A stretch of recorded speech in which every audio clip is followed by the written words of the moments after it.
Datcher, Drummond, DeBose, Easterbrook, Ellis, England, Ensler, Estes, Faulkner, Fiddler, Fincher, Fort, Garrett, Gidley, Gavan, Givens, Gray, Hall, Hammett, Harrison, Hassel, Hendricks, Hill, Holt-Jones, Hollis, Hulsey, Hurst, Ingram, Jackson, Jones, Keel, Kirkland, Lamb, Lands, Lawrence, Lee, Lipscomb, Lomax, Lovern, Marcus, McCampbell, McClammy, Mooney, Moore M, Moore P, Morris, Myricks, Nelson, Oliver, Paramore, Pascal, Pettis, Pringle, Rafferty, Ream, Reynolds, Rigsby, Robbins, Robertson, Ross, Sellers, Sells, Shaver, Shaw, Shirey, Simpson, Smith, Sorrells, Stahagen, Standridge, Starnes, Stringer, Stubbs, Tillman, Travis, Treadaway, Underwood, Wadsworth, Warren, Witt, Wharton, Wilcox, Wood, Yarbrough.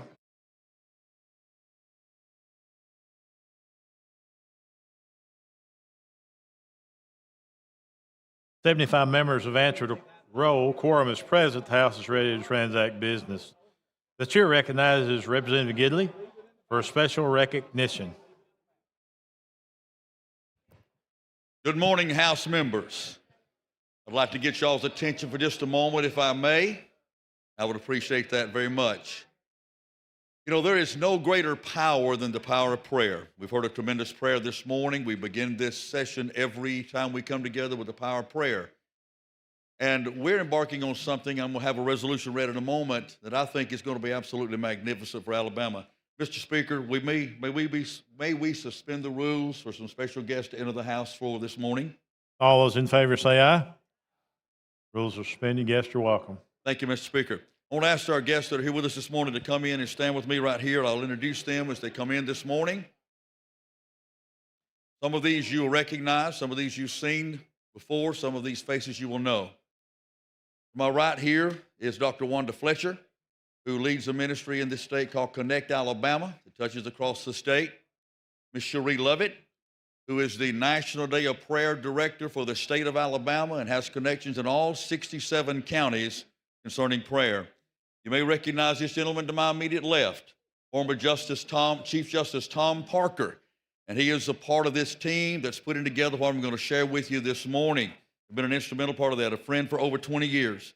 Next to him is Jody Troutwine, Director of First Priority for the state of Alabama in about 30-something counties now, if I remember correctly, Jody, with our youth. Next to him is Dr. Gwen Bradley, who is a national board member for the National Day of Prayer. Joe Hancock with His Vessel Ministries, and Dr. Mark Hawkins, who represents Pray Alabama and also the Apostolic Prayer Network. This team of people has worked to put together a prayer initiative for our state that I think is absolutely magnificent. And in the month of September, we're going to be calling that state of that whole month to fasting and prayer for the state of Alabama. And during that month, you will have opportunities to dial into prayer. There'll be 2 times a day, 7:14 in the morning, 7:14 in the evening, that you can dial in and pray with someone over the state. There'll be prayer initiatives happening across the state. And then on September the 30th, we'll end that month with a time of prayer on the Capitol steps of the State House, with people all across the state and maybe even beyond the state coming to pray and intercede for the state of Alabama. It's going to be a tremendous month of prayer. We're going to be sending all that information to you, every member of our House and Senate. This same bill is being read on the Senate, the resolution, sending it to all House members and beyond to join us for a month of fasting and prayer during the month of September for the state of Alabama. Would you read the resolution? Thank you.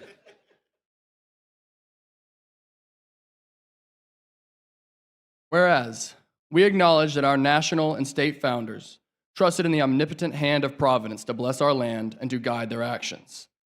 And whereas we recognize that these founders established our nation and our state on the Judeo-Christian values outlined in the Bible, including the concept that governments are established by God to protect the rights of the individual and the teachings to do unto others as we would have them do unto us, and to love our neighbors as ourselves, and that from these ideas the spirit of Alabama's hospitality flows. And whereas the framers of the United States Constitution, recognizing free exercise of religion as an unalienable right, secured its protection in the First Amendment to the Constitution. And the framers of the Constitution of Alabama of 2022, also recognizing this right, secured the protection of religious freedom in Article 1, Section 3. And whereas we understand that only a continued commitment and adherence to these values and the laws of nature and nature's God, coupled with a dedication to our Constitution, can thwart the forthcoming attacks against our state values. And whereas we are thankful that Alabama has been blessed by Providence with abundant resources and a prosperity resultant from liberty. And whereas we are grateful for the periods of economic stability Alabama has enjoyed. And whereas, despite these blessings, our citizens and neighbors still continue to face many challenges. And whereas our citizens and neighbors continue to have concerns about the security of our national borders and attacks on our institutions and way of life. And whereas exposing, resisting, and removing corruption from all levels of government is vital to maintaining liberty for all citizens. And whereas we ask that true justice and the rule of God be established out of Alabama. Let people of kingdom understanding now be positioned to rule. Let kingdom-minded statesmen and stateswomen arise. Let Alabama be known across the nation as a land where justice and God's rule are established. Let Alabama be a model state to the entire nation in the name of Jesus. And whereas we recognize our duty to legislate responsibly, but also understand that solving the problems of our state will require the blessing and protection of Almighty God and a unity of purpose within our communities. Now, therefore, be it resolved by the legislature of Alabama, both houses thereof concurring, that the period of September 1st through September 30th of each year be recognized as a time of prayer and fasting in Alabama. Be it further resolved that we desire the continued blessing of Almighty God on Alabama, recognizing that He, as Creator and the King of all glory, holds all authority to both judge and bless nations, states, and peoples. Be it further resolved that we recognize our sins and shortcomings, both individually and as a people, and humbly ask His forgiveness. Be it further resolved that we ask the Lord Jesus to remove corruption, criminal violence, and addiction from our state and our nation, restore marriages and strengthen families, and bring about a righteous unity of vision and purpose for all Alabamians. Be it further resolved that we ask the Holy Spirit to move within the halls of government, our classrooms, our businesses, our places of worship, and our homes, bringing peace, hope, love, kindness, goodness, gentleness, faithfulness, temperance, forbearance, and joy.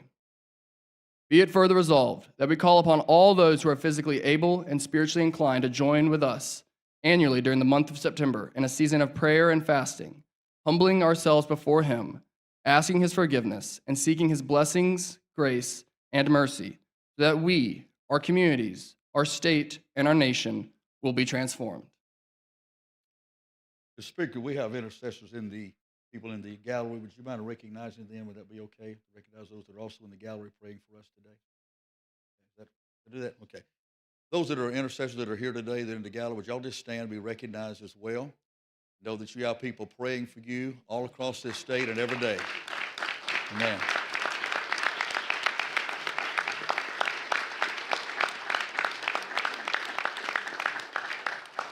Thank you, Mr. Speaker. God bless you. Thank you all.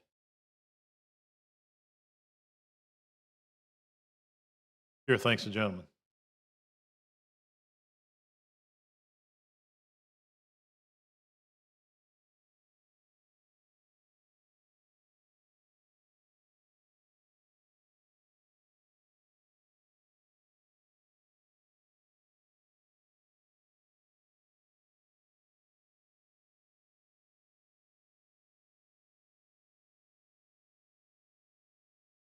I'd like to recognize some special guests in the gallery.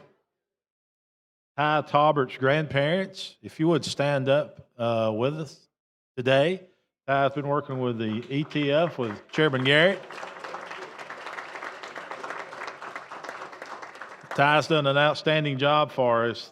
Sandra and Jim Taubert, Ginger and Jimmy Montgomery from Panama City, and they are the guests of Ty and Chairman Garrett. Thank you guys again for being with us.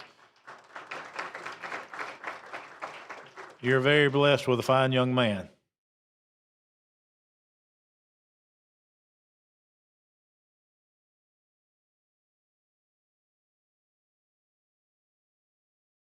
The chair recognizes the gentleman from Mobile, Pro Tem Pringle. Thank you, Mr. Speaker. Mr. Speaker, I'd like to take a moment and recognize the House interns who have done a tremendous job for us this session. We truly appreciate all their hard work and dedication over the past few months. We'd like to present each one of them with a resolution. So first, I'd like Kyla Chapman, Al in the room? What? Okay. Where?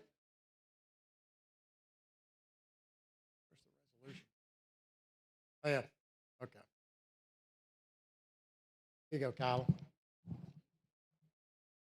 Miriam Lopez O'Connor.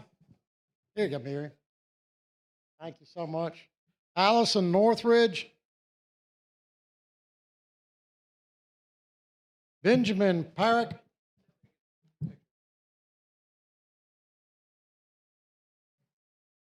Jacob Shears, the one and only. Ty Torbert. Y'all, let's give them a big round of applause for all the hard work they did in helping us this session.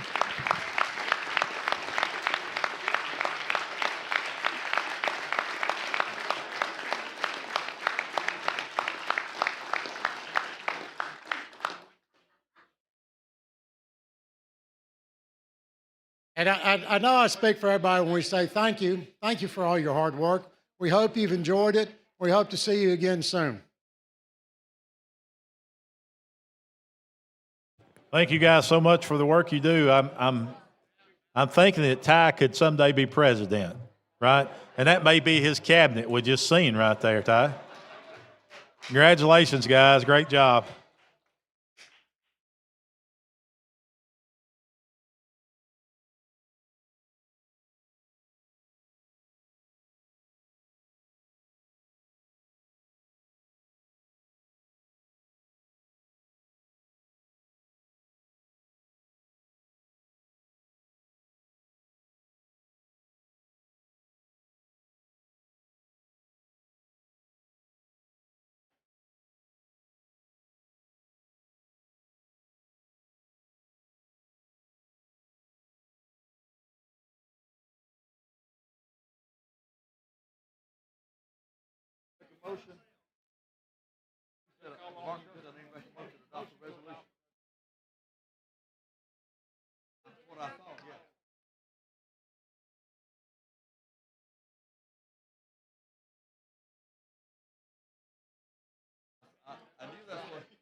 Chair recognizes the gentleman from Clark, Representative Jackson.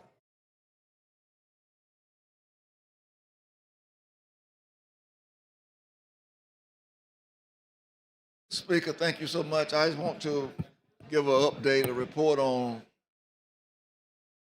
my situation over in Monroeville. I talked with the mayor on Friday. I went to visit the mother of Mr. Tonsel. Mother is doing quite well under the circumstances. Even though she's had a couple of strokes, she's not able to. Her mobility is limited, I should say. Mr. Speaker, I was told by the mother, the incident happened around 2:30 on Monday. And her son died about 4 o'clock on Monday. She got a call from the city chief of police 7 o'clock p.m. that her son was dead. Now, that's the reason why we have to run from the police, because we're going to end up dead either way. The question was, what was the problem? What went wrong? I'm asking the parent. It was trying to serve a warrant, from what I was told by the mother, and he ran in a wooded area. They went in the wooded area. They tased the young man and pepper sprayed him and drug him out unconsciously. Threw him in the back of the squad car instead of calling 911 for emergency help. And so I'm still kind of hurt when I look at that video of them dragging that young man up the street. And then they sent out a report that he was talking to the police officers when they was putting him in the car. There's no way. He was limp, and that's why they was dragging him.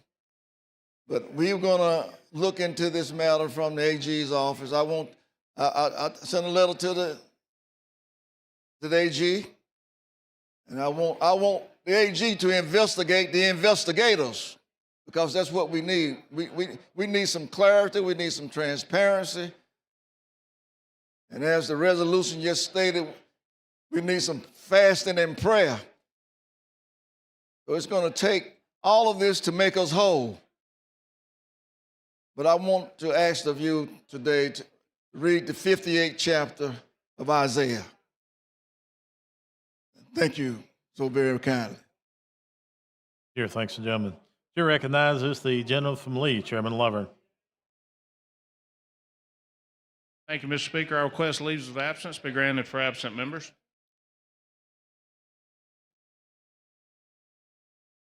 Any objections? Hearing no objections, absent members are excused. The chair further recognizes the gentleman from Lee, Chairman Lovern. Mr. Speaker, I have a report. House of Representatives, your Standing Committee on Rules begs leave to report that it has carefully examined the Journal of the House for the 27th legislative day and finds the same to be correct. Signed, Representative Joe Lovern, Chairman. Mr. Speaker, I move that the reading of the journal at length for the 27th legislative day be dispensed with. Any objections? Hearing no objections, the reading of the journal is dispensed with. The chair recognizes the gentleman from Mobile, Speaker Pro Tem Pringle, for the purpose of making announcements. Thank you, Mr. Speaker. Ladies and gentlemen, don't forget today is suits for session. If you have any suits, you can donate them until 3 o'clock today in room 200. Tonight, the Alabama Rural Electric Association of Cooperatives is having a legislative reception from 6 to 8 p.m. across at the Renaissance Hotel. And Yellowhammer News Power and Influence reception is tonight at Ravello at 5 p.m. with food and beverages available and live entertainment from Cooper Trent. Beginning at 5:45 p.m., a toast to the Governor Ivey and her legacy of service to the state of Alabama. And don't forget, tomorrow, the members of the Alabama legislature are invited to have lunch with the governor at 12 noon at the Alabama State Capitol North Terrace. Mr. Pro Tem, you're further recognized. Thank you, Mr. Speaker. I move that when we adjourn today, we leave the journal open, allow the clerk to complete his paperwork, and we reconvene on Wednesday, April the 8th at 9 a.m. tomorrow morning. All those in favor say aye. Any opposed? The ayes have it. The motion prevails. Clerk now receive reports of standing committees and receive those reports throughout the day. The House is now in position to introduce bills and resolutions.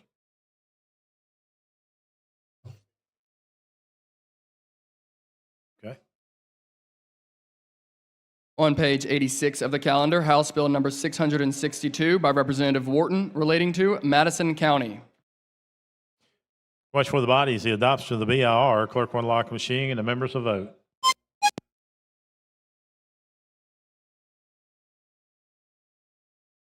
Clerk will lock the machine and record the vote. 69 ayes, 0 nays. BR has been adopted.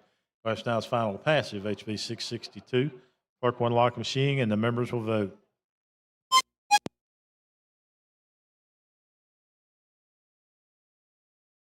Clerk will lock the machine and record the vote. 16 ayes, 0 nays. HB 662 has passed. Clerk, call next bill. On page 86 of the calendar, Senate Bill number 374, a constitutional amendment by Senator Beasley relating to Henry County.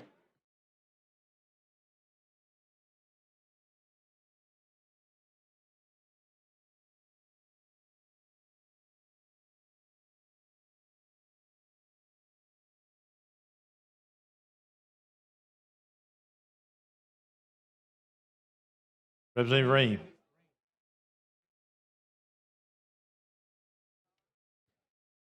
Thank you for recognition, Mr. Speaker. Colleagues, Senator Beasley has filed this bill to allow our constituents in Henry County to vote on a 3 mil tax increase for the sole purpose of building a new school. Headland is in the top 10 of the fastest growing municipalities. Their high school is busting at the seams. They're using closets. This has been an issue that's been brought to me by constituents for the last 3 years. They have come to the conclusion that nobody's going to save them. This 3 mil increase will expire in 7 years. They have matching funds to get them across the finish line. Senator Beasley has filed this. I am not going to oppose it. This is what the constituents want, an opportunity to vote on this. We'll let them decide, and I ask for the BAR. That's the question for the body's adoption of the BIR. Clerk will unlock the machine and the members will vote.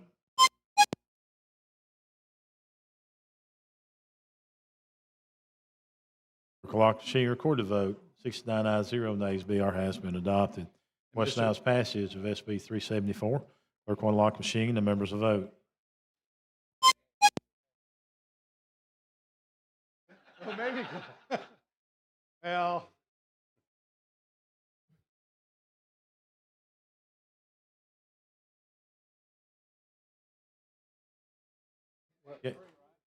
Yeah, this is a constitutional amendment. It is requiring 63 votes. Okay. Clerk will lock the machine, record the vote. 65 ayes, 0 nays. Bill passes. Colleagues, the constituent of Henry County, thank you. Thank you for the recognition, Mr. Speaker. Yes, sir. Now the questions, local application. Clerk will unlock the machine and the members will vote.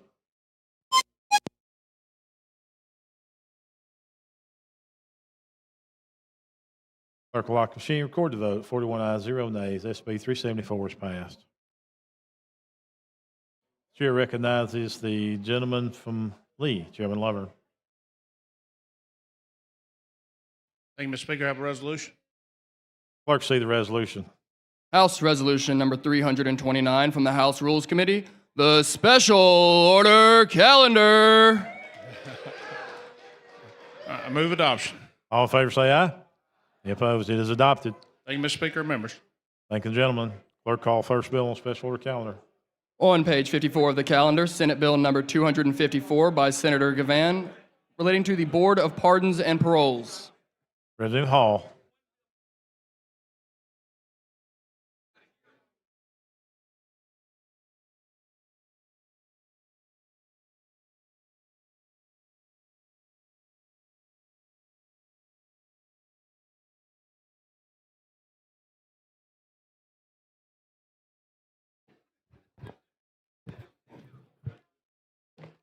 get my notes together.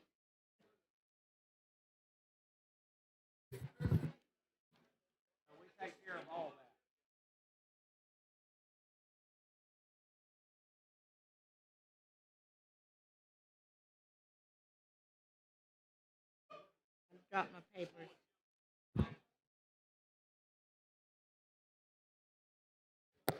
Thank you, Mr. Speaker and members. Senate Bill 254 is a narrowly tailored measure to improve the parole revocation statute. And it makes it more in line with the current Board of Pardons and Paroles Administrative Code. Under current law, there's no mechanism to allow the board to reinstate a parole or set a hearing. And so this bill adds a provision in the statute that provides the board with the discretion to either reinstate parole or set a case for a parole hearing to consider that. The current law also prevents the board from considering the evidence that is also provided. And Mr. Speaker, if there are no questions, I ask for the BRR, the adoption or voting of the BRR. Chair recognizes the gentleman from Shelby, Representative Betso.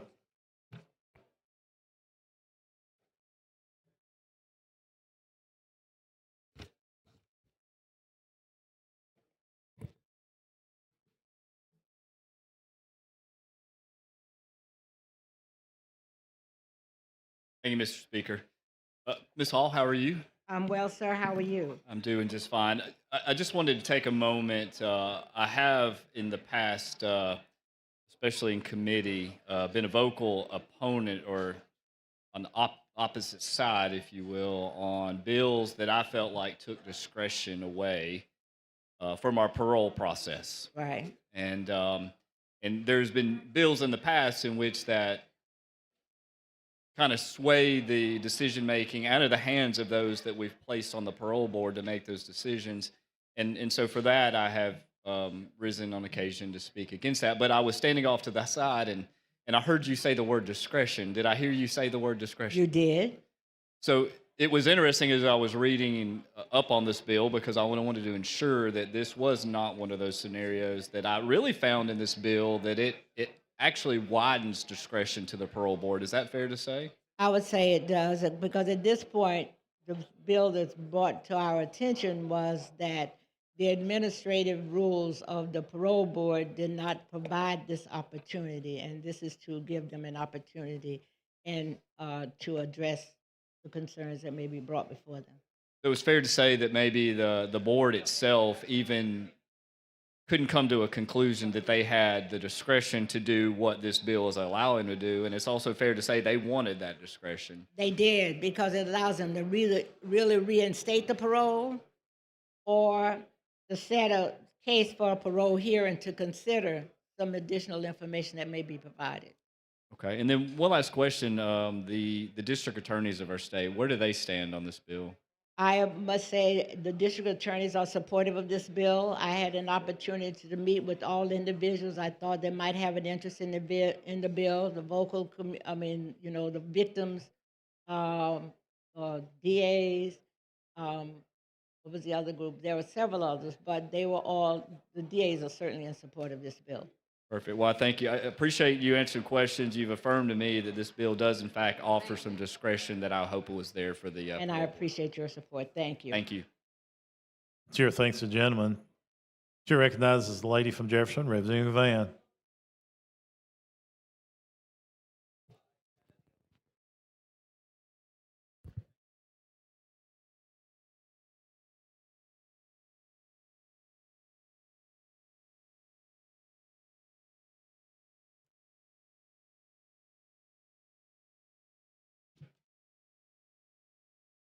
Representative Hall, would you, first of all, I have no problem with the bill. I just really want to get the clarity on it.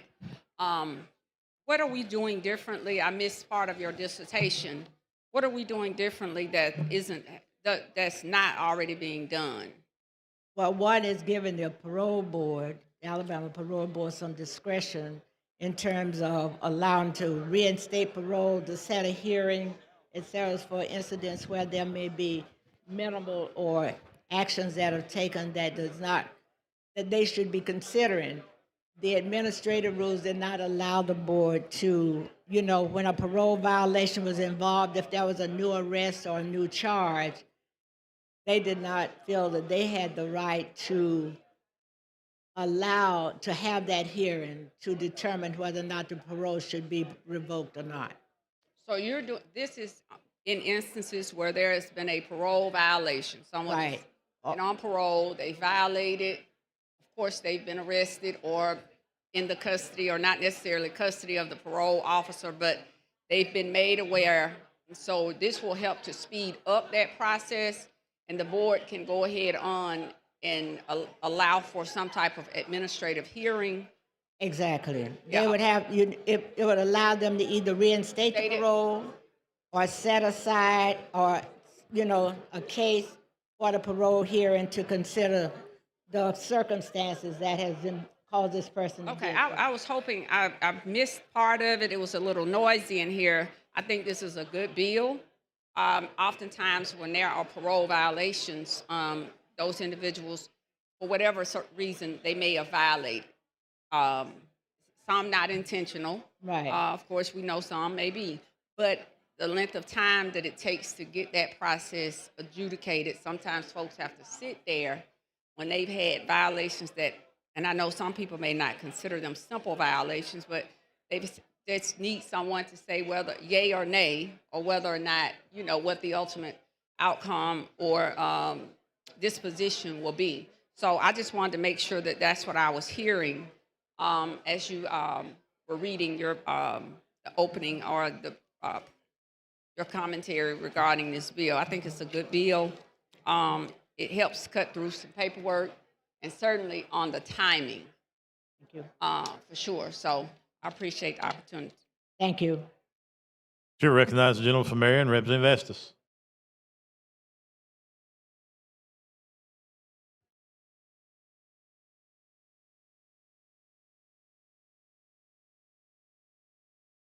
Thank you, Mr. Speaker. The general lady yield. Yes, sir.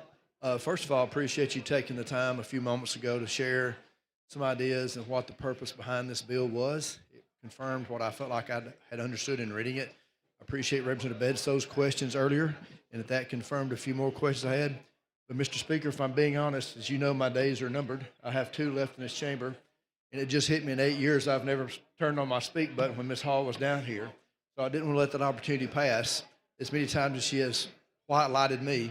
So, but I appreciate your bill. I think it's a good bill, and appreciate you bringing it up to us for a vote. Thank Thank you. you. Thank you. Chair thanks the gentleman. The question for the body is the adoption of the BIR. Clerk will unlock machine. The members will vote.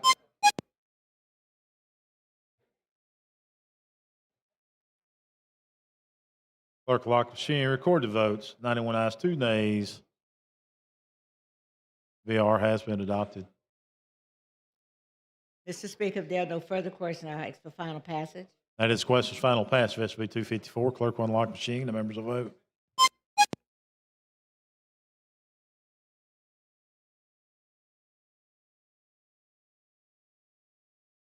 Clerk will lock the machine. Record the vote. 69 ayes, 29 nays. SB 254 has passed. Thank you, Mr. Speaker and members. Thanks, gentlemen. Clerk, call next bill. On page 39 of the calendar, Senate Bill number 94, whiz substitute by Senator Melson, relating to disabled parking. Mr. Pro Tem. Oh, okay. Mr. Pettis, then. Sorry about that. Thank you, Mr. Speaker.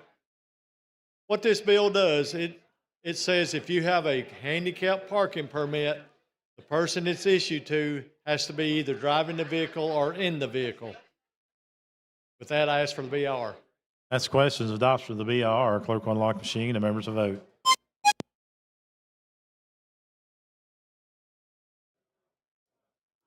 You got a sub on? Clerk will lock machine. Record the vote. 98 ayes, 0 nays. BIR has been adopted.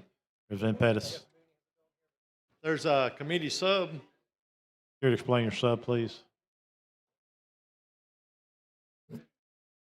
Basically, it's just, it changes a person to an individual, and it says, that's just a technical, where it changed it out from person to an individual.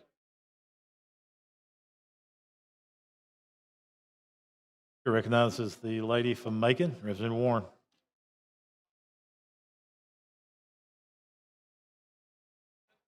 Speaking on the amendment.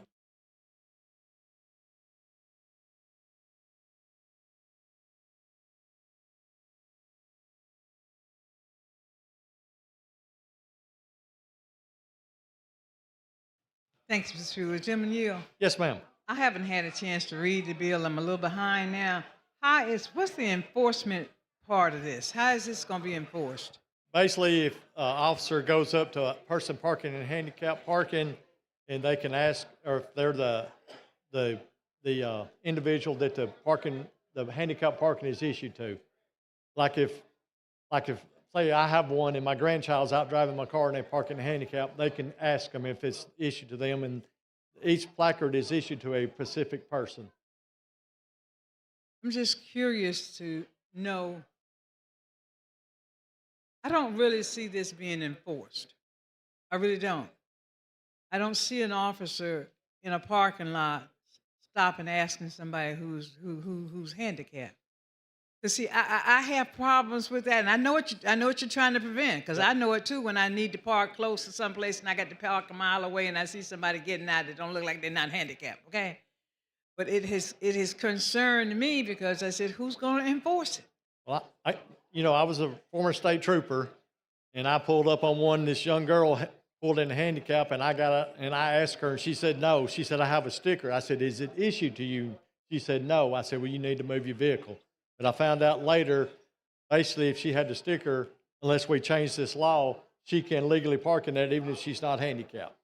I think you're going to have to really work with law enforcement because I just don't see it. Like I say, I've never seen them ask anybody in a handy, because like I say, it ticks you off. Yes, it does. You know, when you see everybody getting out, running out of car, and you having to hop, Yes. 3 or 4 inches away. So I just think if you can do anything to make sure that it's enforced, Yes. that's my concern. It's just, I think it's a great bill. I think everything works. It's just, I'm just leery as to how the enforcement is going to actually take place. Yeah, and each one of them has to have a registration with them showing who the stickers are listed to. You know, the ones that hang up, they're issued to a specific person. They're not issued to a car. It's issued to a specific person. And with this, it says they either have to be driving the vehicle or been in the vehicle. Now, what they're going to have on them? Because I don't have anything but my sticker when I try. That's all I got was a sticker. They can run it and check and see who it's issued to, same as they run your tag. Same as the name on the tag? Yes. Okay, all right. Thank you. But like I said, good luck, okay? Yes. Because I I'm hope it telling does. you, I that hope it if does. anything's been abused, It is. the handicap parking has truly been abused. It is. Okay, thank you. You're welcome. Representative Jackson Hendricks, you want to speak on the substitute, or the amendment, or the bill? The bill? Bill, okay. Question for the body now is adoption of the substitute. Clerk will unlock the machine and members will vote.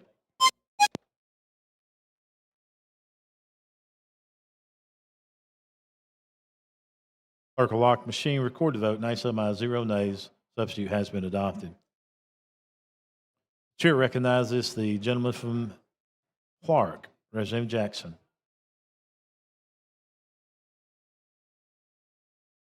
While he's making his way down here, I got some guests in the gallery. Russellville Elementary School art students, their parents and teachers and principal. Our guest is Representative Jamie Kill. Let's give him a big hand. Thank you for being with us.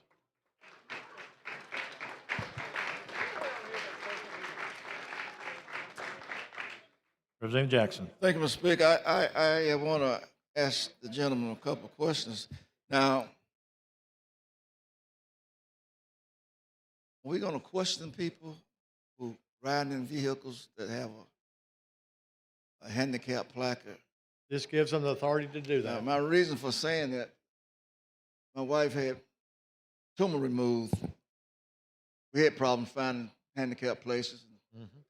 I would take us closer to the building, let her in, and I'd go park. And then I would look, and the person in the handicap parking space, physically, they're not handicapped.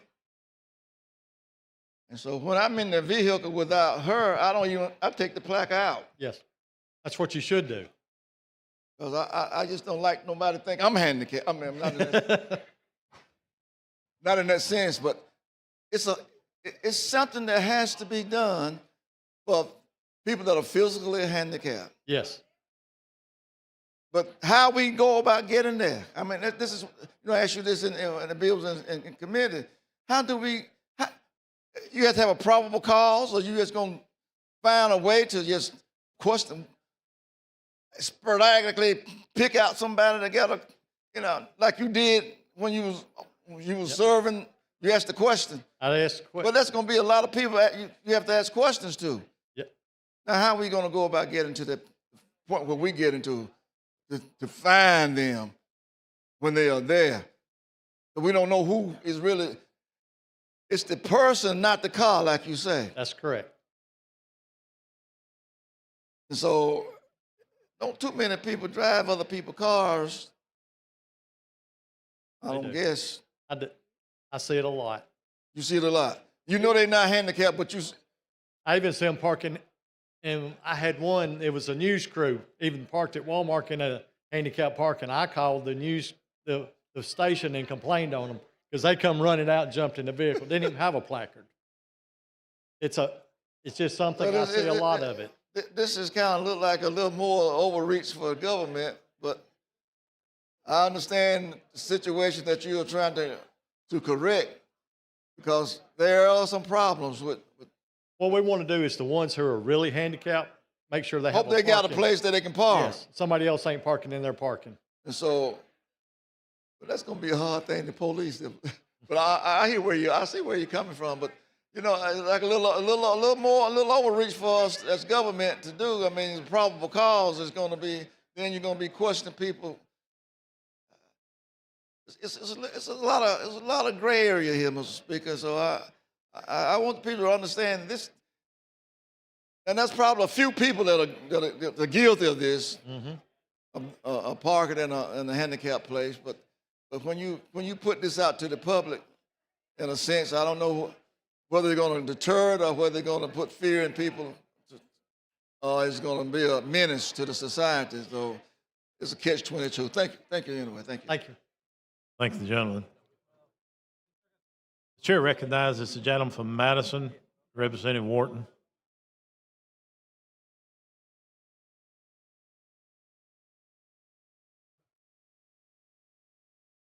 Thank you, Mr. Speaker. Mr. Speaker, I'd like to ask to suspend the rules right now where the Madison County delegation can meet in room 418, please. I think Representative Reynolds is scared to come down here. Okay, I got you. All those in favor say aye. Aye. Opposed? Permission granted. Representative Sales. Thank you, Mr. Speaker. I'd move for leave of the House for the State Government Committee to meet in room 429 right now. All those in favor say aye. Aye. Opposed? Permission is granted. The chair recognizes the gentleman from Jefferson, Representative Hendricks. While he's making his way down here, we've got some guests in the gallery. Lee Johnson is Baldwin County EMC, and he is the guest of the Baldwin County delegation. Also, we have Waylon Hughley and Donnie Lindley from Muscle Shows, and they are the guests of Representative Kill and Underwood. Thank you, Mr. Speaker, for the recognition. My guy, how you doing? I'm doing good. All right, we good. But my question is, man, where is coming from? Doing this? Have a lot of complaints of actual handicapped people not having parking places left. People that they think is not handicapped parking in spaces they shouldn't be. Handicap parking is reserved for physically handicapped people. Right. I mean, I get that part. I guess what I'm thinking is from a act of law enforcement perspective. Man, we really don't have time to be going around here monitoring no handicapped spaces, man. Yep. We don't. It just, I'm not saying that the bill, I understand where you're coming from.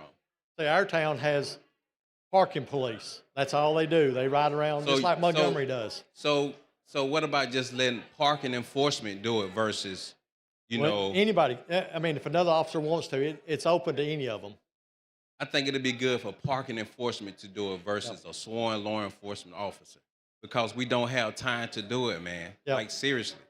Just like I said, when I did it, I just happened to be pulled up in the next parking, and I just seen the lady, and I asked her, you know, I wasn't out looking for it. I just happened to see her. We were both going into a bank. Now, if we get like again, if we get parking enforcement do it now, just say hypothetical, that park enforcement officer and that citizen get into a little situation or whatever the case may be. Yep. Now they have direct line contact with the law enforcement officer, and they can call that officer and say, "Hey, this is what happened, this and that and that and that." I think that would be the best approach. Well, they can do versus- it under this, either one. It doesn't limit it. It doesn't limit it just to parking police. So It let me gives ask you everybody. this too. So, what is the process again? What's the process? Basically, it just says if a person if the handicap parking is listed to a person, it means they either have to be driving or be physically in the car when you park in the handicap. Right. It's registered to a person. It ain't registered to a vehicle. So that person, you can run it and check and see who it's listed to. They get a form with their placard just like they do a tag. So you know there are cases like me, for instance.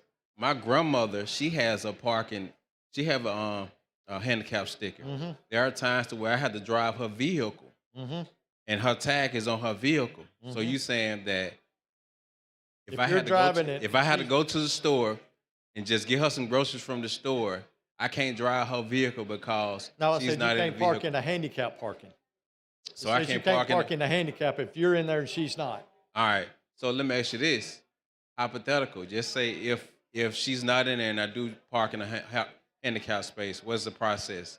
They come ask, officer would have to see you park. They can ask you, is this registered to you? Is the handicap sticker registered to you? You either say yes or no, and you can have to prove it based on your registration of that handicap. All right. If that person don't move their vehicle, what happens? You can write them a ticket for parking in the handicap, then they're not handicapped. But we do that already. Well, You see what I'm saying? the way I understand it is And that's what I'm talking about, Yep. man. We doing stuff that we already doing. based Thank on you, the man. law. It's okay. Chair, thanks and gentlemen. Chair recognizes the lady from Jefferson, Representative Gavan. While she's making her way down here, I'd like to recognize in the gallery retired educator, executive director Wendy Long, and President Peggy Mobley, and also Rex Cheatham there, the guest of Leader Daniels. Let's give them a big hand. Thank you for being with us. Also, we have the women of Impact from Chilton County and their guest of Smith and Betso. Give them a big hand. Thank you for being with us today. Representative Van. So help me understand just for a moment. You know, it sparked my interest just because several folks got up, and then I know my mom has a handicap decal and everything, and we have to park in appropriate spots and all of that. So tell me what your bill does. This basically says if you're driving her vehicle and she's not with you, you cannot park in the handicap parking. Even if you have the placard, it says the person either has to be driving or in the vehicle to be able to park in the handicap. So, and that's what I thought you were saying.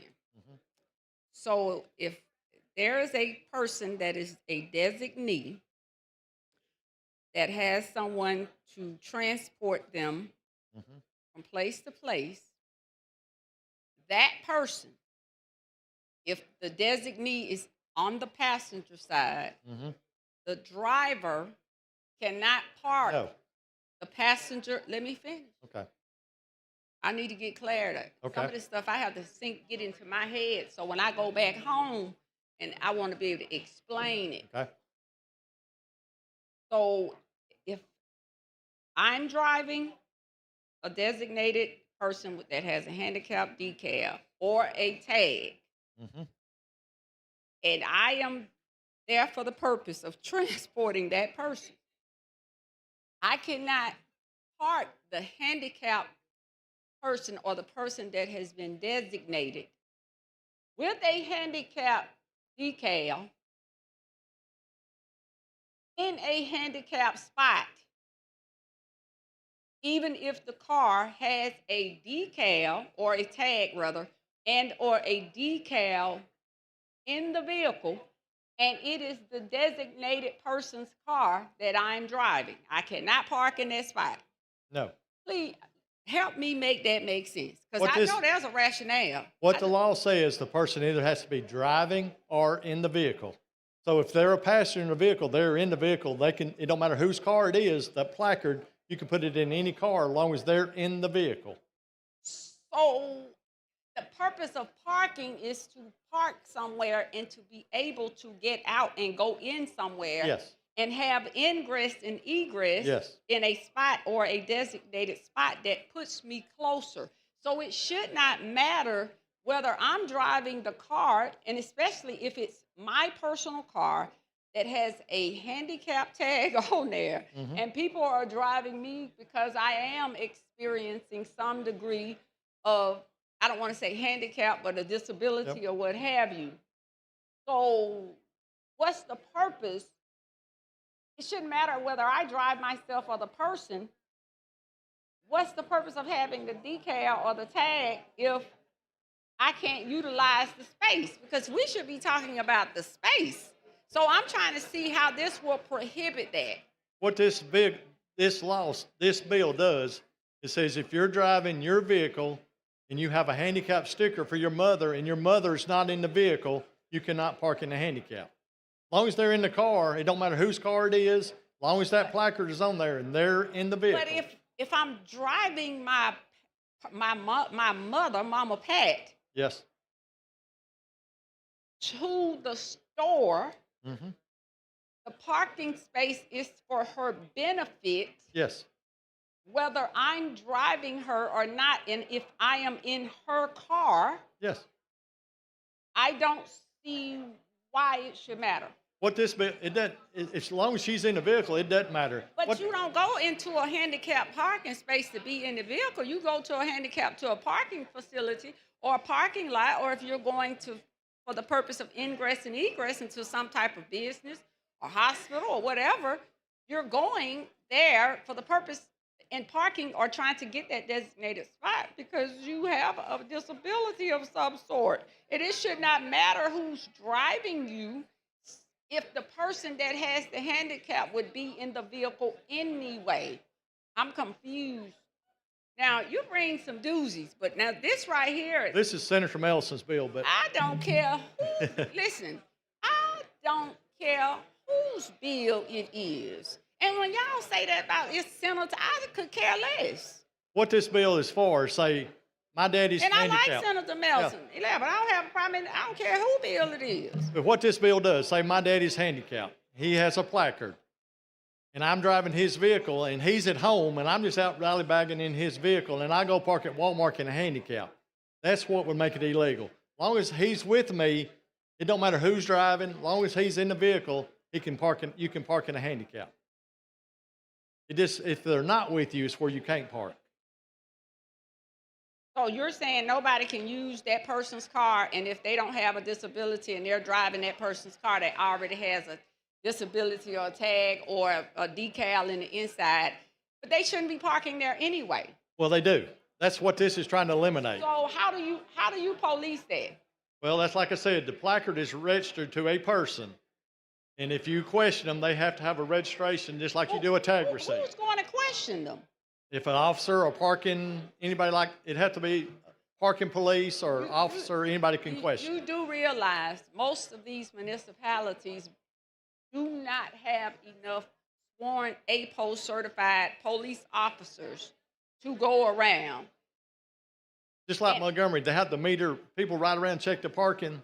A meter reader?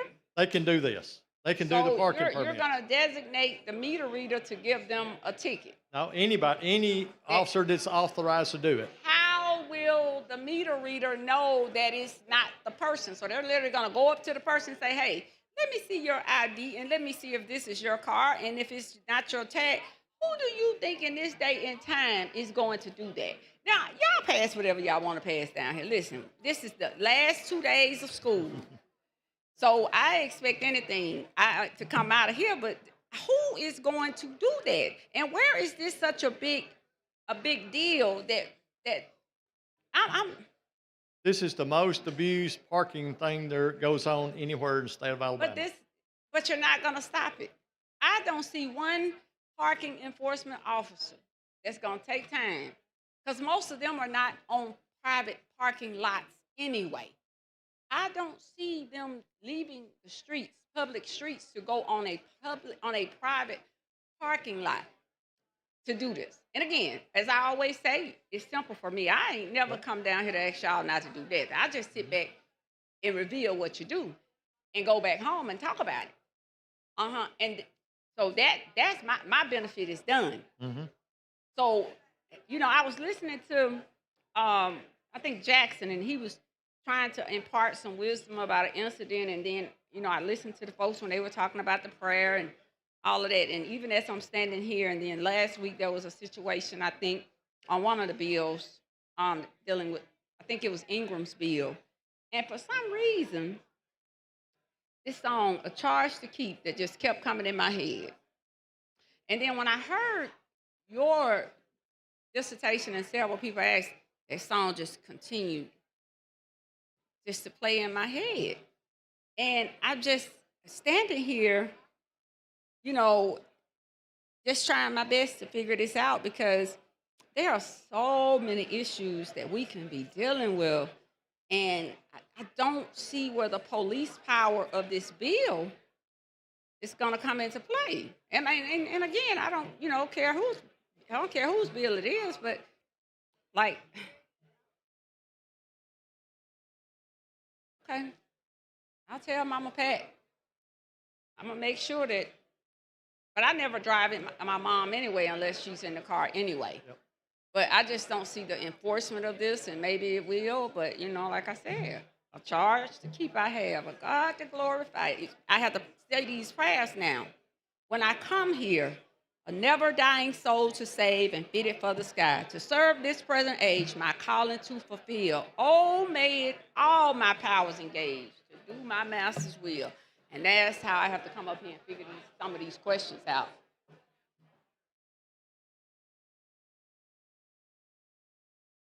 Ladies and gentlemen, we have a former member of the House standing here, Elwin Thomas, a distinguished member. Welcome back, Elwin. Good to see you, my friend.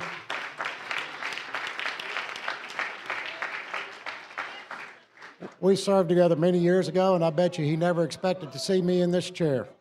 Ladies and gentlemen, we have a guest at the balcony, Lori Denton with Create, the Calhoun County. She's a guest of the Calhoun County delegation of Representative Boyd, Wood, Hurst, Gidley, and Robertson. Ms. Denton, will you please stand to be recognized?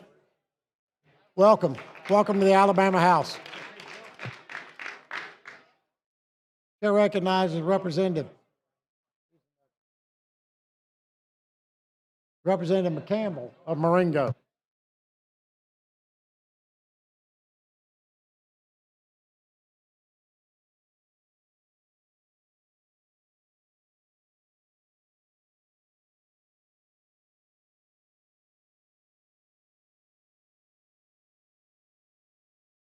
Thank you, Mr. Speaker, for the recognition. Gentlemen, yield. Yes.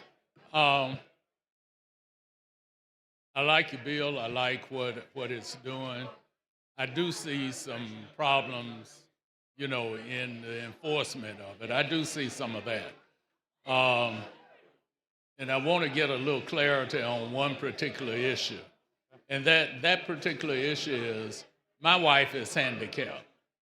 So we have a placard. And oftentimes, though, rather than even have her to walk from even the handicap spot to the door, I will put her out at the door, and then I'll go and take a handicap spot.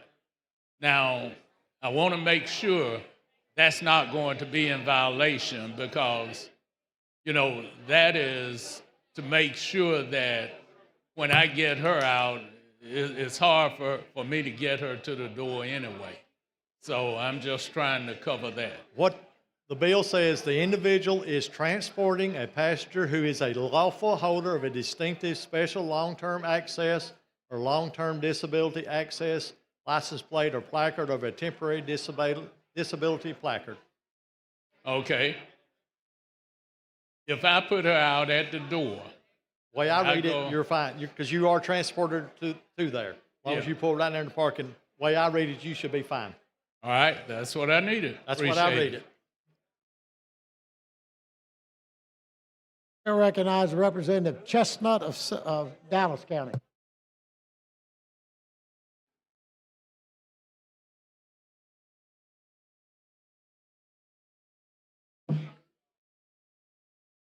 Does the gentleman yield? Yes. Had a few questions about this bill. So operationally, exactly how would it work? Like, what would be the probable cause or the reasonable suspicion for an encounter? Basically, if you're parking in a handicap parking, this would give them authority to ask and make sure you are the one the placard's issued to. Okay. So it's just pretty much up to an officer's discretion? To ask, yes. Okay. So as far as let's say that that upon questioning, there's a determination to detain and to arrest, right? Is there, so you do know that according to your bill, it's going to make it a Class C misdemeanor. It's not just going to be a fine. Are you aware of that? See, I don't think it's changing any of that. Are you sure? All this, I think only the underlying parts changed. Look at the penalty section. Upon conviction, notwithstanding any other penalty provided, the individual shall be fined a minimum of $50 for the first offense, a minimum of $200 for a second offense, a minimum of $500 for a third offense. In addition, for the second or any subsequent offense under subsection 1, the individual shall be ordered by the court to perform a minimum of 40 hours of either of the following form of community service. Okay, so it's not, so I read somewhere where it's supposed to be a Class C misdemeanor. Is it not? So it's not going to be a misdemeanor? Not that I see. Okay. So I must, okay, so the intel I got must have not been. Yeah, all that's in the that's already in the bill. All this is changing is person has to be in the bill or being transported. Okay, because do you mind if I take a look at the? Yep. Okay, thanks.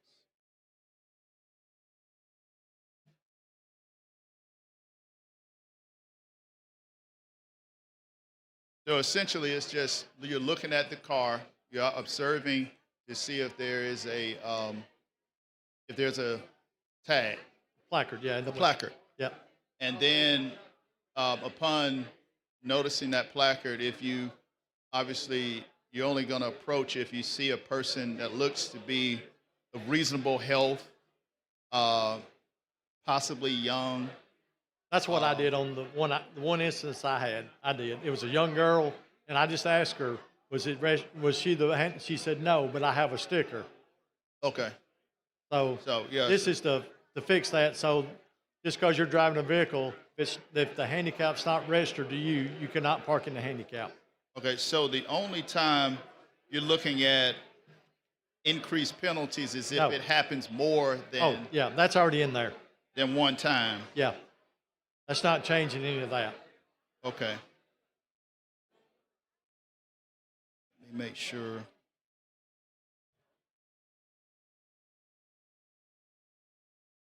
Okay. So this would still be a violation? Would it still be a violation or? No, it's parking, so there's no points or no nothing. So that it would be written on a traffic ticket? Well, it's a non-moving traffic, so it would be no points or anything to your driver's license. Okay, so it will not affect insurance? No, does not. Okay, good.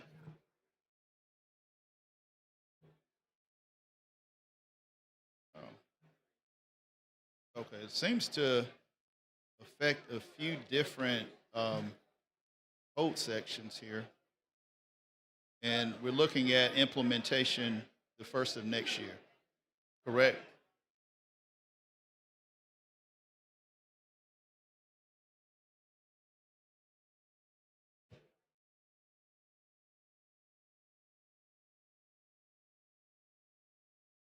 Okay, so I haven't been able to find in here, but I did see somewhere, someone had informed me that it might have been a Class C, and I was just I don't concerned see about it. that because a C would be up to 3 months if that's the case. But Yeah, if it's that's just- not the case, then I No. don't have an issue with it. Yeah. Okay. All right, I yield the remainder of my time. Thank you. Chair recognizes Representative Crawford for a motion. Mr. Speaker, I move for unanimous consent for the Ag and Forestry Committee to meet at 3 o'clock in room 418. Are there any objections? Hearing none, granted. Chair recognizes Representative Ingram of Montgomery. Thank you, Mr. Speaker. This is a great bill. I've got a dear friend of mine, Mays Mitchell, which is handicapped paralyzed from the waist down. He rides around sometimes for 30 or 40 minutes because he's in a handicapped van and he can't let the door open and the ramps come down. Yep. It's a great bill. My family's been in a handicapped van business for a long time. We see this a lot and it's being abused, but thank you for bringing this bill. Thank you. Appreciate it. Chair recognizes Representative Tillman of Jefferson.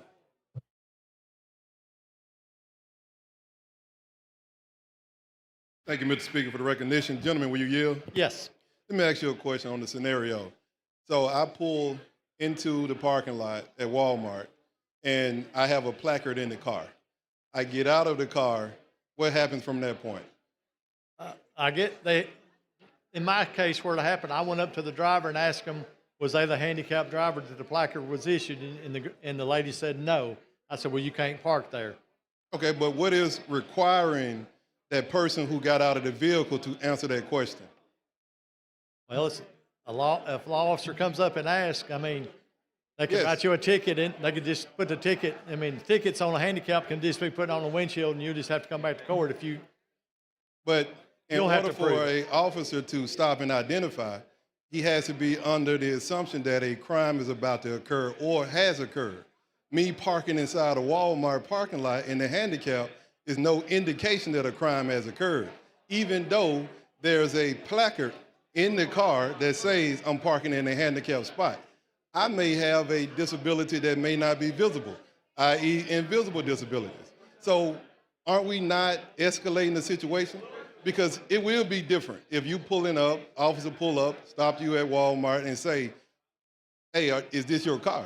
At that particular moment, we have escalated the situation. Would you not agree with that? No. So tell me, why would it not be escalated then? Well, like I said, we're trying to put the ones who are physically handicapped, be able to have parking. Like previous representative, his person has to ride around 30 minutes because they are truly handicapped. What we're trying to do is keep people that's not handicapped out of the handicapped parking. Yes, now, I get the premise of what Yeah. you're saying. You know, you want the person who is parking in the handicapped spot to actually be the person that's driving the vehicle or being transported in the vehicle, correct? Yes. I get that portion of it. But what I'm saying is that when you put a person in the vehicle who is actually driving the vehicle, and when the officer really don't have a reason to ask you outside of the fact that you parking into this Walmart parking lot into the handicap position. Well, he's making think sure you're you're creating- legally allowed to do that. He's questioning you to see if you're legally allowed to do it. He's questioning that. Yes. He's questioning that. But again, at that particular point, there is nothing to require me to respond to that question.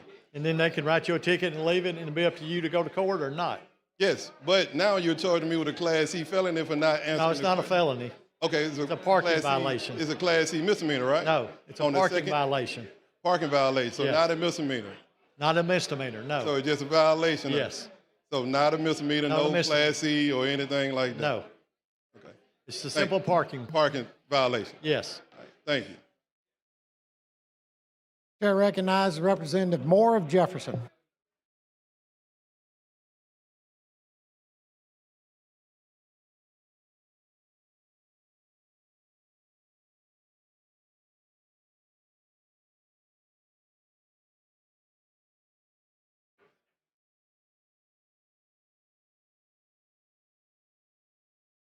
Thank you, Mr. Speaker. Representative, how do you define handicap and what is the terminology meaning for this bill? Well, this does not do the, basically, if you are authorized to have the handicap permit, you go to the tag office and they either issue one or don't. They are the ones who do that. See, the reason I'm asking that, all handicaps aren't physical where you could see them. Yeah. You know, I might have a heart condition. That's why I've got a handicap placard. Now, when the person parks, if an officer or like you know, were you on duty or off duty when you saw the person? I was working. Okay. Something about that person had, and the age really is not. Nope. It could be a young person that's got a condition Yes. that needs a placard. So it has to be something about that person when they exited the car to make you think that they weren't handicapped. And what was that? She jumped out real quick, and I just asked her. I said, "Is the black She handicap?" still could have had, If she said yes, I would have said, "Okay." yeah. You wouldn't have gone any further because that's Well, I would have my asked- concern. You can look and see. Have you know, because the placard's issued to an individual. and I they know. And they have a tag. It's just like a tag receipt. They have a receipt in there showing who the placard is issued to. So you want to go through the process of scanning her placard to make sure that she's the legal person that it was issued to. Yes. But what happened if I don't want to go through that? But I got a handicap, and They my just put a handicap, it doesn't mean that I got a limp or I need a walker, but mine is more, might be a chemical imbalance. It might be some other condition I have that requires the fact that I can't walk a certain distance, but I still got a handicap. I think my concern for this, for that person where you can't see a handicap and someone want to question whether you have that, I might not feel like going through that today because you want to ask a question. Yep. And I can agree with a Representative Tillman. It might escalate something because I don't feel like somebody coming up and questioning me that day because I didn't get out halfway dead with a walker or with a limp, but I still got a handicap, and that's why they issued me the placard. I don't think that, I think that's an invasion of my personal privacy, and especially if it's in a parking lot at a department store or something of that nature. I just had a situation here in Montgomery with a student at Alabama State. A lady hit her on the streets. The young lady pulled into the parking lot to clear the street because her car was damaged. But when she called Montgomery Police 911, first of all, they said nobody was coming. Then the lady that hit her called somebody who identified himself. But there's no way that the girl could have known that the person, still don't know if that was a policeman or not. But the point I'm making, because they were in a parking lot of a department store, the policeman was saying, or the person, we're not going to get involved with it anyway because it's on private property.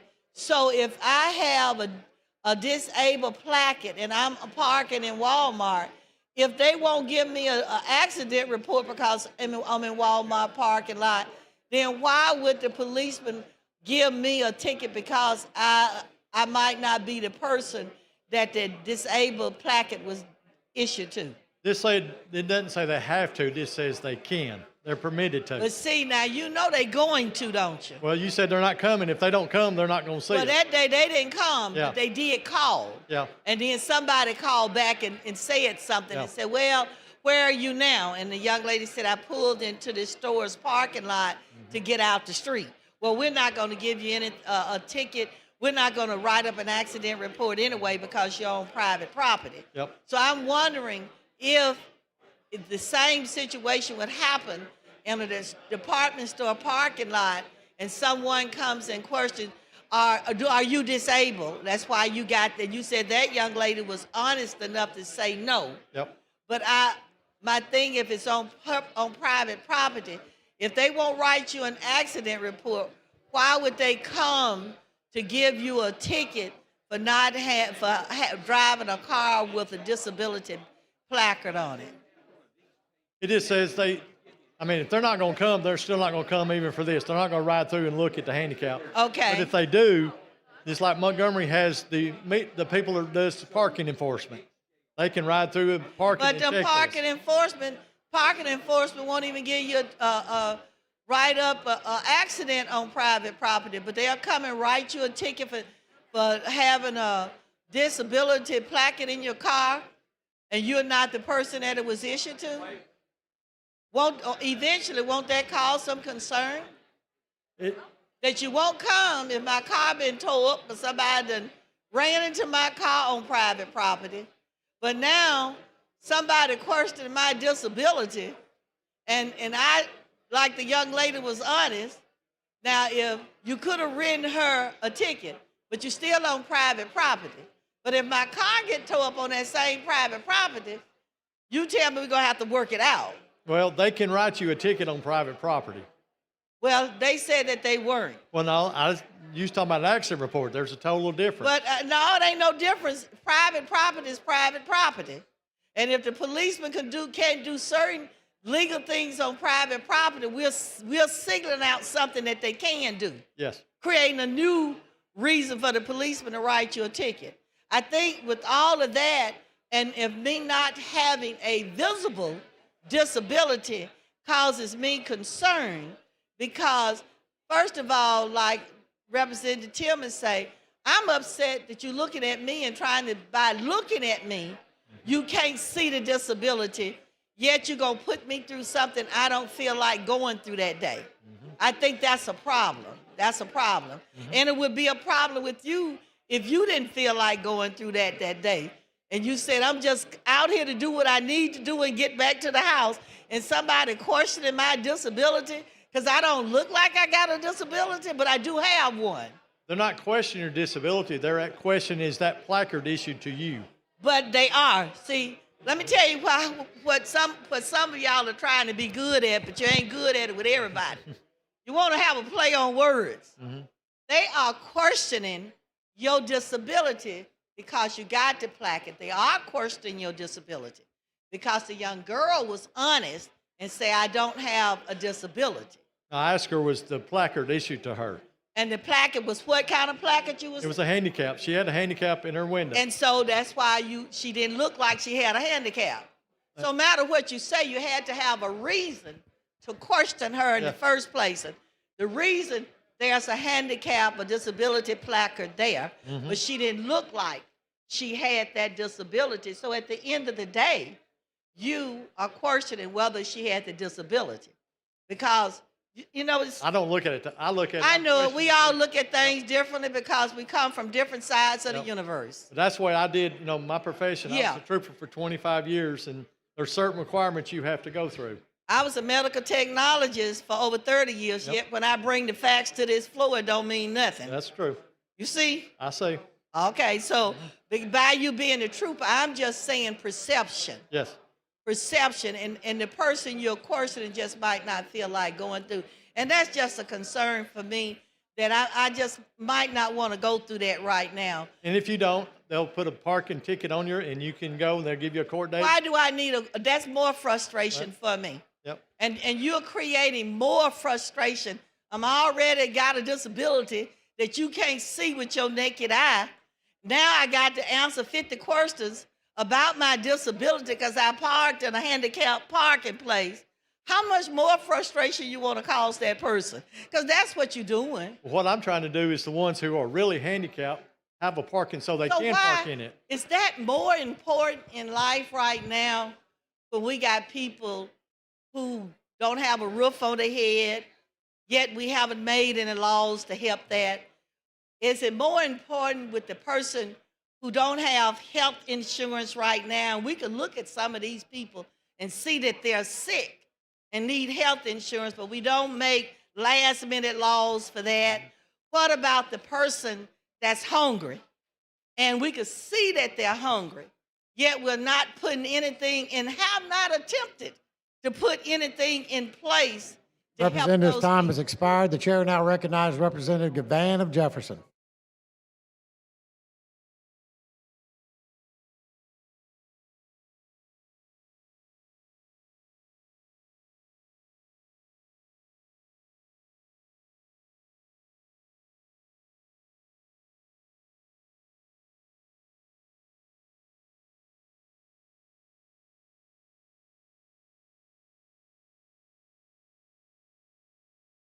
Senator Melson came down and had a chit chat with me, and he explained a little bit differently about the procedural mechanism that you did not explain, Okay. which sheds a little bit different light. But I think I just really came back up here, and I appreciate him for coming down to speak with me about it. But I think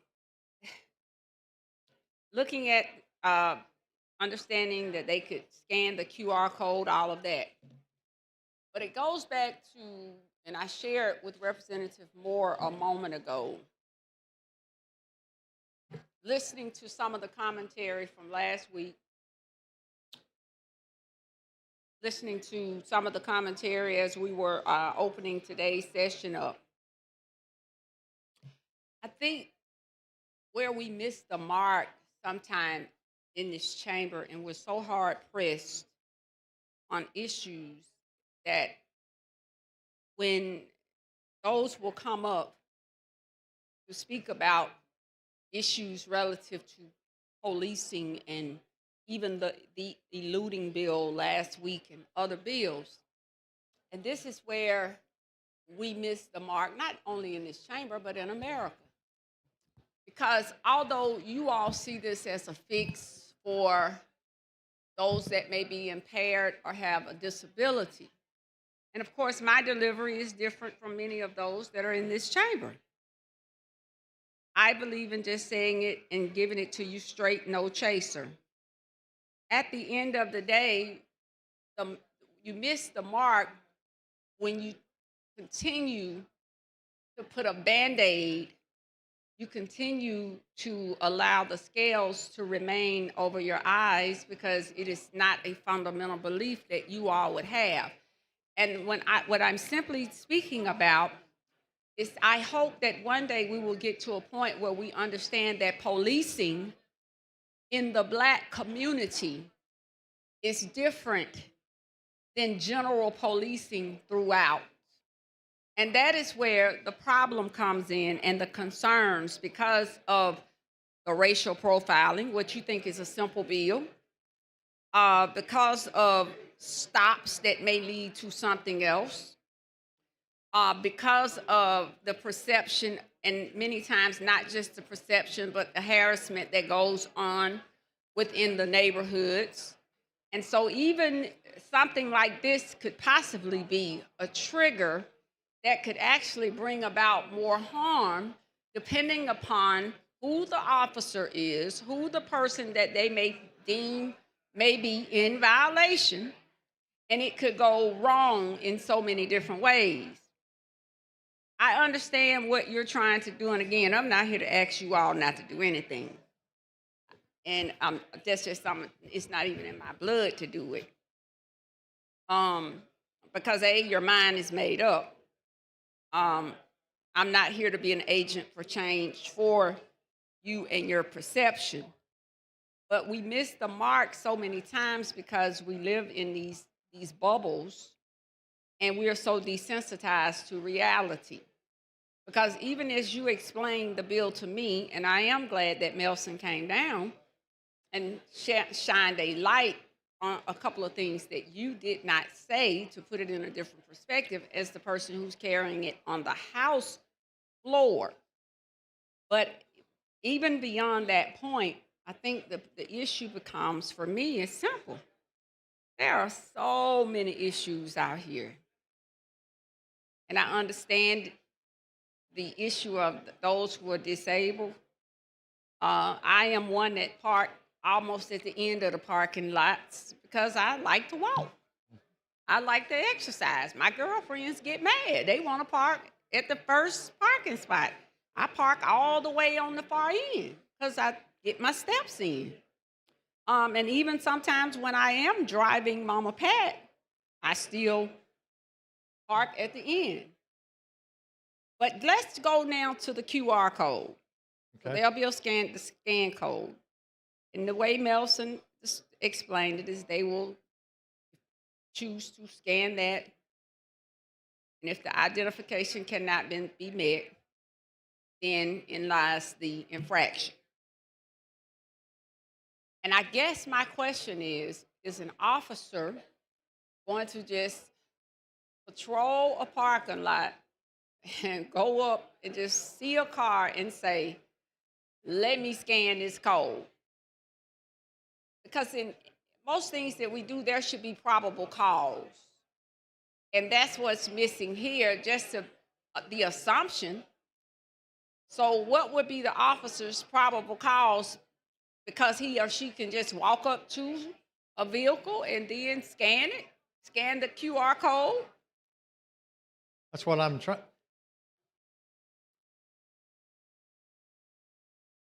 It just says, on or after January 1st of 27, Department of Revenue shall develop and implement an electronic scanning system through which a scannable barcode or quick response code shall appear on disabled placards, and upon scanning shall link to the disability placard holder's name and the status of the disability placard, see if it's valid or not, and if it's expired.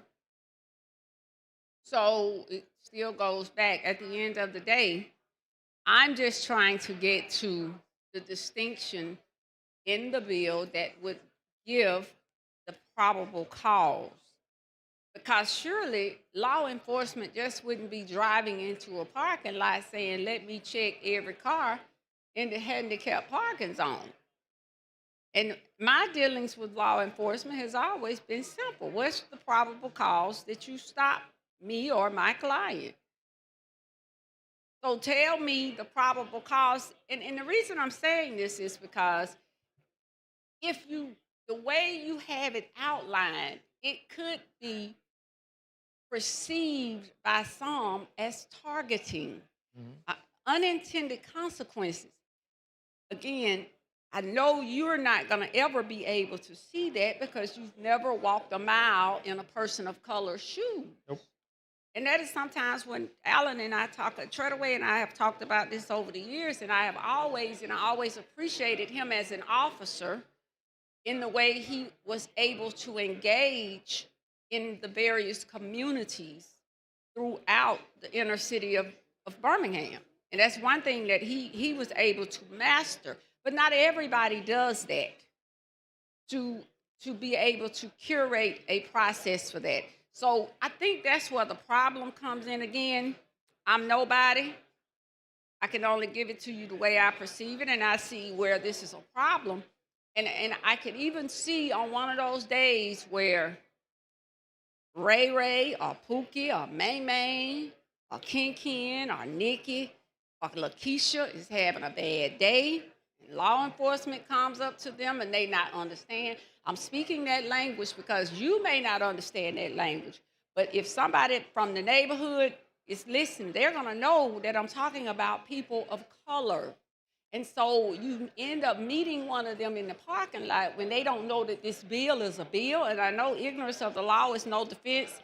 And then they already have a problem in the neighborhood with law enforcement, and they perceive them to be racially profiling and targeting and harassing them. See, I'm talking about what happens in real life. Yeah, I'm talking about this is what happens every day in some of the neighborhoods that I travel to and through. I'm talking about the real reality checks in dealing with the popo. This is what happens.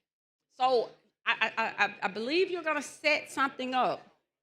And one day we'll get a call or we'll see it on the news where that one instance where somebody has gotten on somebody's last nerve and they feel they're not doing anything and they are sick of the police and not knowing or understanding that this bill exists, it's going to go real bad.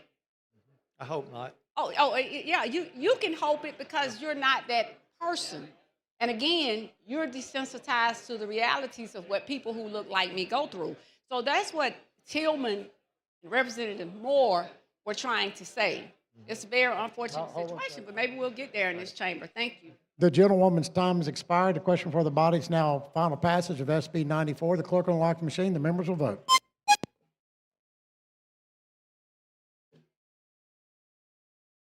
Clerk will lock the machine, record the votes. 82 yeas, 1 nay. SB 94 passes. Clerk, call the next bill in the special order count. On page 29 of the calendar, Senate Bill number 183 by Senator Coleman relating to the Alabama Board of Cosmetology and Barbering. I recognize Representative Drummond of Mobile.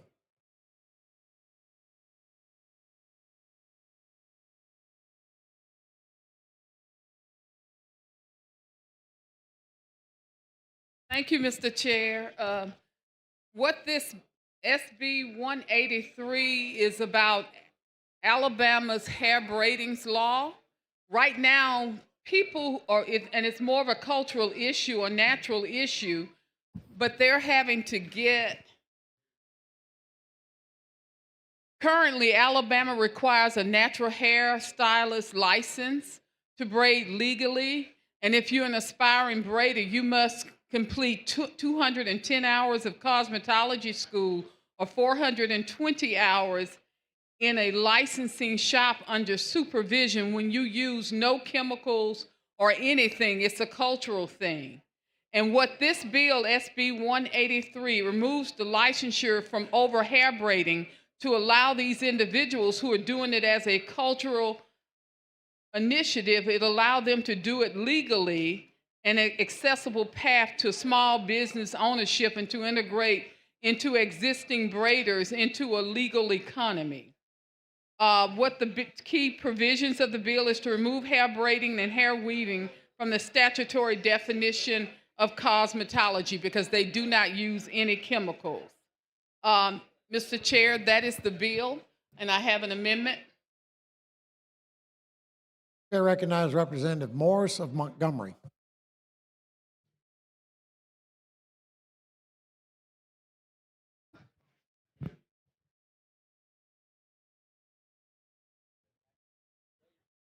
On the amendment, I think the bill is fine the way it is, but you say you have an amendment.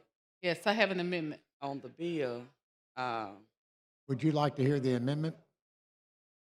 yes. Clerk will receive the amendment. Amendment 2, Senate Bill number 180. We got to do the BR first, I'm sorry. So would you like to explain the amendment, Mr. Drummond?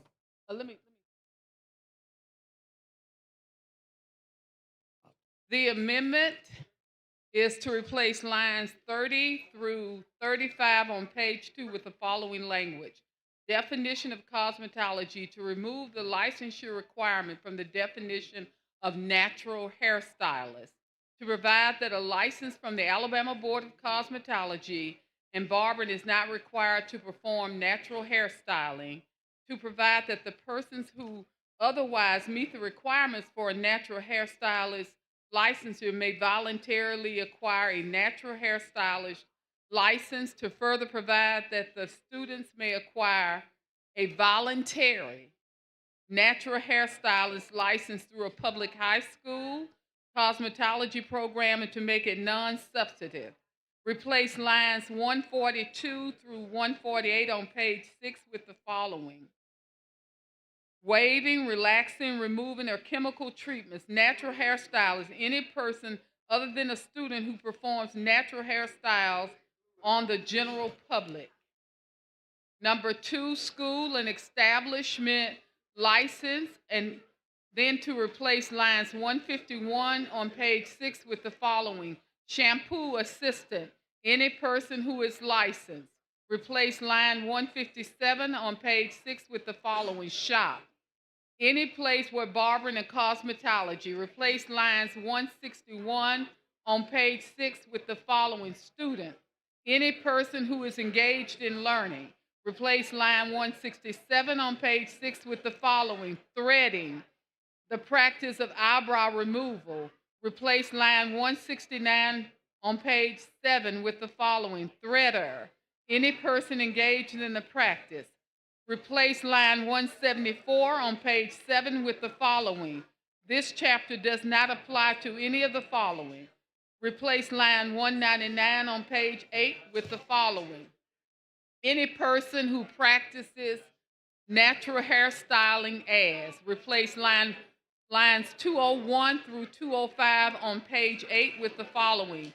Natural hairstyling is performed, shall not be required to have a license issued by the board, Nothing in this section shall be construed to limit the availability of a voluntary natural hairstyling license to those who meet the requirements of this chapter. Nothing in this chapter shall be construed to limit the availability of a voluntary natural hairstylist license to a student enrolled in a public high school career or technical education cosmetology program. Thank you. That is the amendment, Mr. Chair. You got to call for the BR. I want to speak on the bill. Ms. Cavan, do you wish to speak on the BIR? On the bill? Okay, Ms. Hall, would you like to speak on the BIR or the bill? Okay, let's go ahead. The question for the body is adoption of the BIR. The clerk will unlock the machine. The members will vote.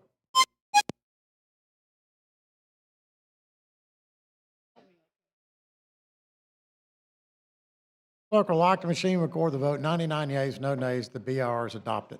Now we're on the bill. Ms. Cavan? As amended. Well, we got to adopt an amendment. Yeah, okay. Clerk will receive the amendment. Amendment to Senate Bill number 183 by Representative Drummond. Okay. All right. Ms. Cavan, would you like to speak to the bill now? That's the amendment. Yeah. Well, we're on the amendment right now. I'll just go ahead because I'm confused. All right, so this bill will take out the requirement for anyone, and I'm just trying to get for my own purposes, anyone who does natural hair or braided hair, there will no longer be a requirement for them to have a cosmetology license. But I missed the rationale behind them not having to have it. Well, right now, if they want to do it and get a license from the Department of Cosmetology, they have to go through, and I just had that here, it was over 200 plus hours to be able to obtain such, they have to go to a braider must complete 210 hours of cosmetology school and 420 hours under a licensed cosmetologist. And as you know, this is more of a cultural issue. They deal with no chemicals. They deal with nothing but braiding hair and washing hair. And if you the amendment spoke to that. I mean, that's what a braider does. And right now, as you know, that it's very cultural, and we've got a lot of folks who are braiding hair, and this will just bring them into legal compliance. Okay, so And to be able to start businesses braiding hair. Okay, my question is this, and I understand about that. I grew up in the beauty shop. My godmother, my best friend's mom, everybody in my neighborhood had a beauty salon. So I was there every night, all night. That's the only place I could go other than the church. And licensed and master cosmetologist. So I get all that. My question is this: will there be any regulations in place for those that do natural hair and braided hair? So this will remove any regulations, or this will just remove the licensing? Just the piece licensing and getting portion. the hours. They still have to make sure that it's a sanitary, combs and all of those other requirements, but this will bring them, and as you know that many people are braiding hair now that are doing it illegally. We're trying to bring them into legal compliance so that many of those individuals can then start their own business, and they can start publishing their prices and grow their business.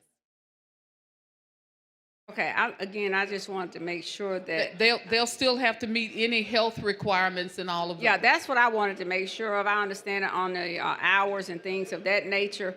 But for me, just to make sure, and especially just in Birmingham last year, we had a situation at the braid salon that went all kind of crazy viral. So I just wanted to make sure that there was some type of procedural mechanisms in place that they still had to follow in compliance. What happened at the braiding salon in Birmingham? Long story. Long. It was on the national news. But we'll talk about it off script. But yeah, so I just wanted to make sure there were going to be some some requirements in place. My biggest thing was at this salon last year. The lady just cut the lady's hair because she felt that the price that she was charging was not, or had not received, I don't know, but I just want to make sure that there were some requirements in place. So that was just my only. Well, so that you will know, there have been 37 other states that have exempt hair braiding from the licensure. That's the only thing that this will do, is exempt it from licensure and bring a lot of people who are currently doing this craft into legal compliance. Okay, like I said, I just wanted to get the clarity on it, to make sure that they would be in, still fall under the guidance or what have you of the Cosmetology Board. You recognize the lady from Madison, Representative Hall.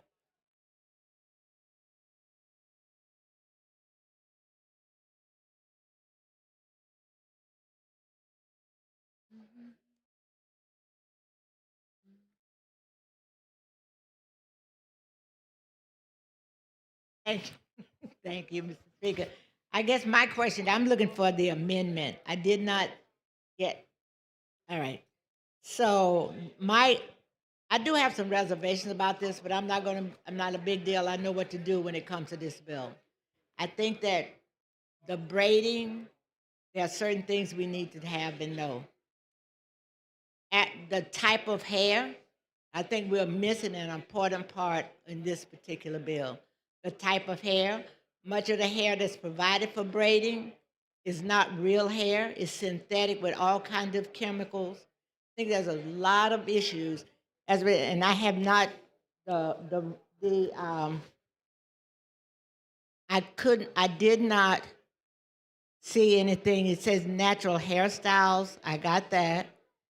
But it removes that who shall satisfy the qualification and license requirement provided.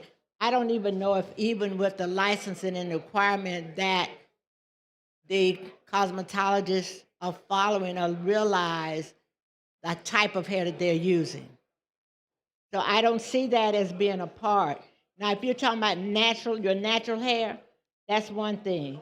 You're talking about hair plus other hair that's being provided, which is not natural hair. And I didn't see evidence, I didn't see anything related to that either. Well, it's not in that, but they're going to still come under the same safety requirements as what they ordinarily would be doing. As you know, Ms. Hall, there are a lot of people that are braiding hair now culturally that are not in legal compliance anywhere. I understand that. And what this bill simply do is exempt them from the licensure side. They still have to meet health requirements. And how do we do that? So who is going to determine? Well, they will still be exempt from having to go get an exhaustive license with all those number of hours that a braider has to go through right now if they want to come under the Department of Cosmetology, which many of those licenses include dealing with chemicals. These people don't deal with any chemicals. Now you say the hair. I'm not a chemist, so I don't know what the hair is, but I can tell you I've had my hair braided before, and I've had it done naturally with my own hair, and I've had it done with human hair before. I've never used anything besides that. But what you are inquiring about with the hair would come under other requirements when those products are sold into our market. That is not something that the braider has to come into compliance with. These are products that are sold already on the market. They are, and they're already on the market. But that is why I think it is important. Now, I'm not going to argue this because I know what to do in terms of what my position is.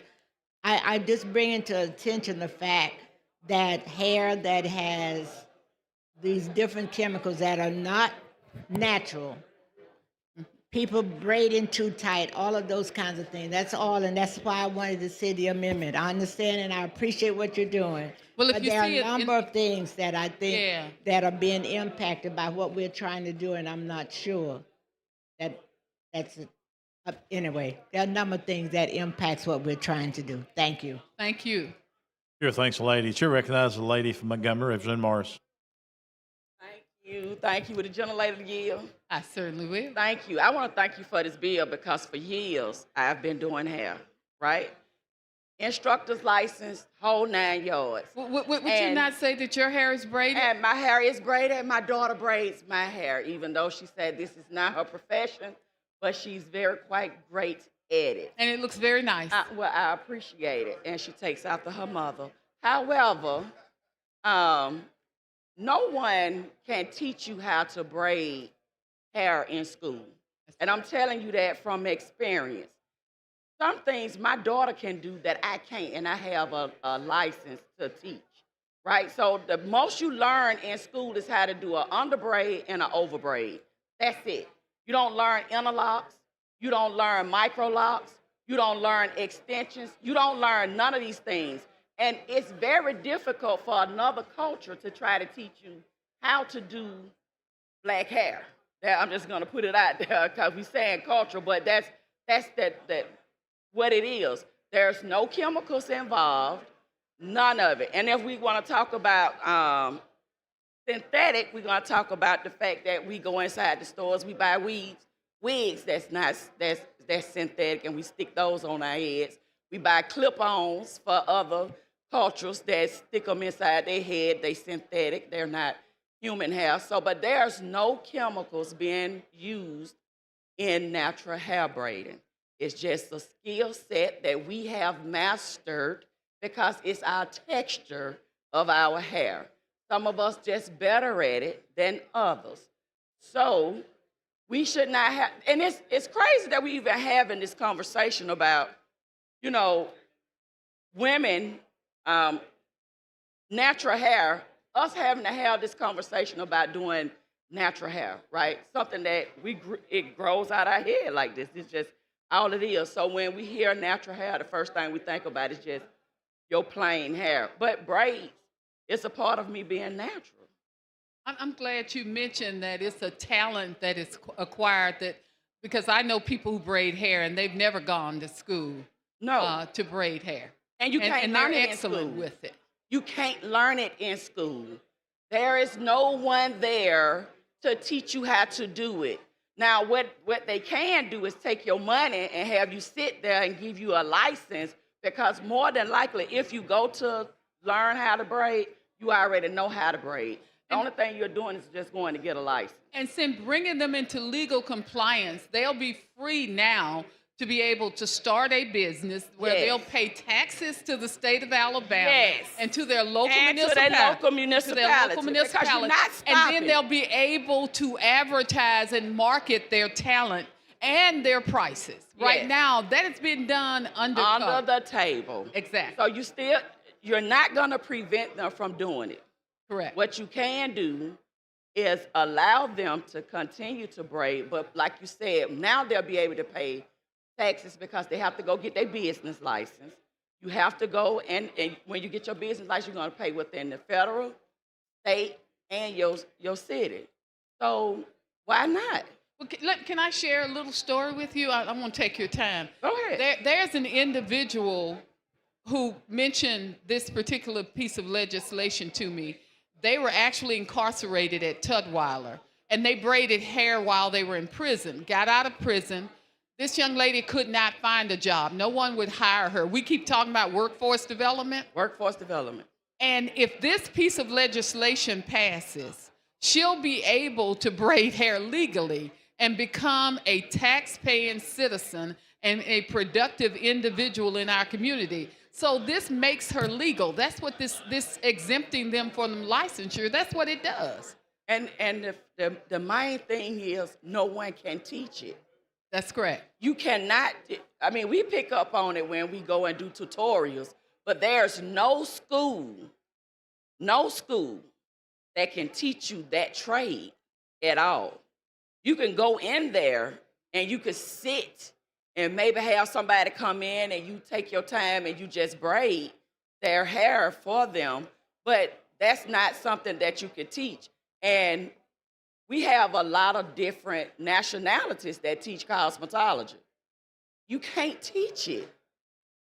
It's just bottom line. There's no one, and when we start looking at our mannequin heads, the follicles, and according to our scalps, don't even match.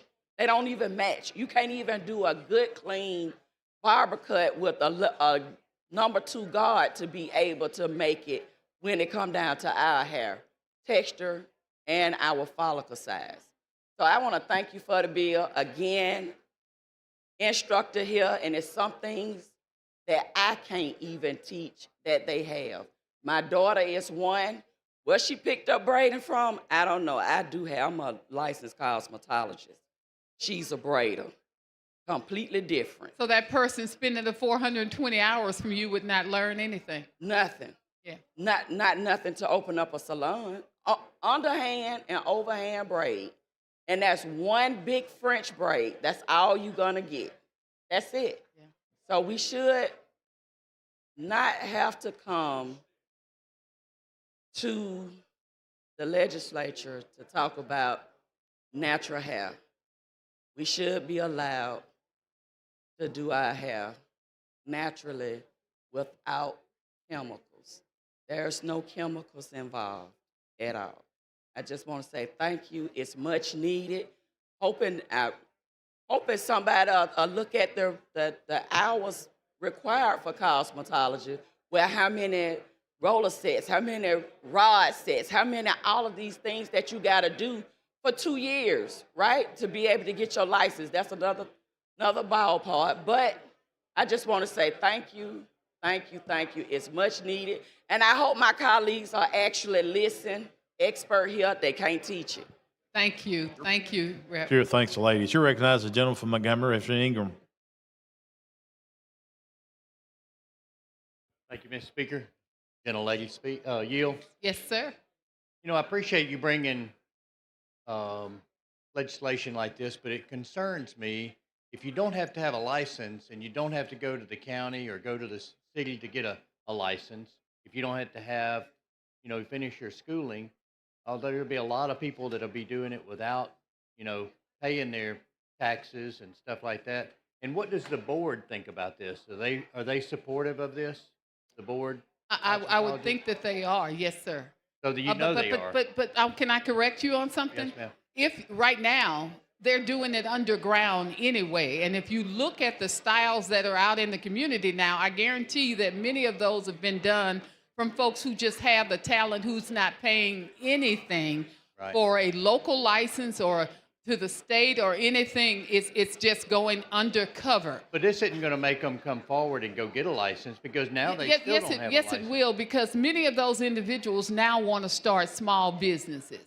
But as it stands right now, they can't afford to do it because they would have to go through the Department of Cosmetology, first to school. They would have to go and do the 210 hours.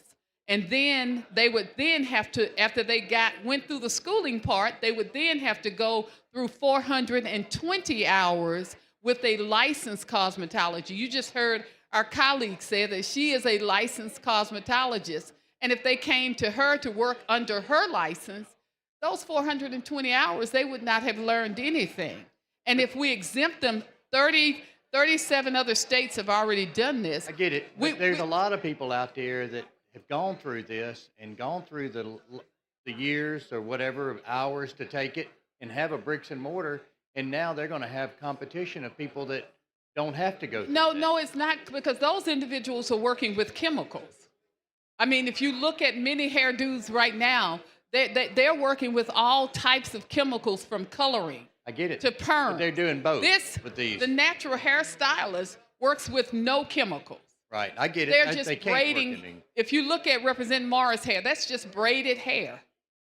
But they can do both. The people that are doing chemicals can do the braiding. They've got a big. Not in all cases. I don't know. I can't answer that definitively, but I would think if you are a person with you're a licensed cosmetologist, you can use chemicals. I don't know if you know how to braid. As I said earlier, braiding is a cultural art, and it's truly an art. Everybody cannot braid. On this amendment, did y'all try to bring it in committee or no?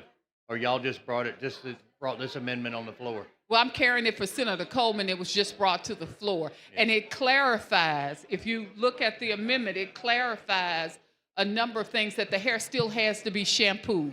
Right. It talks about the shampoo assistant. So this person is operating as a business. See, it's not going to exempt them from any kind of health requirements. It's only going to exempt them from the long process of obtaining a license. And that's alarming to me, but that's all right. I'm going to step down. I'll yield my time to somebody else. Thank you, Ms. Speaker. Thank you, sir. Chair thanks the gentleman. Chair recognizes the gentleman from Montgomery, Representative Hassel.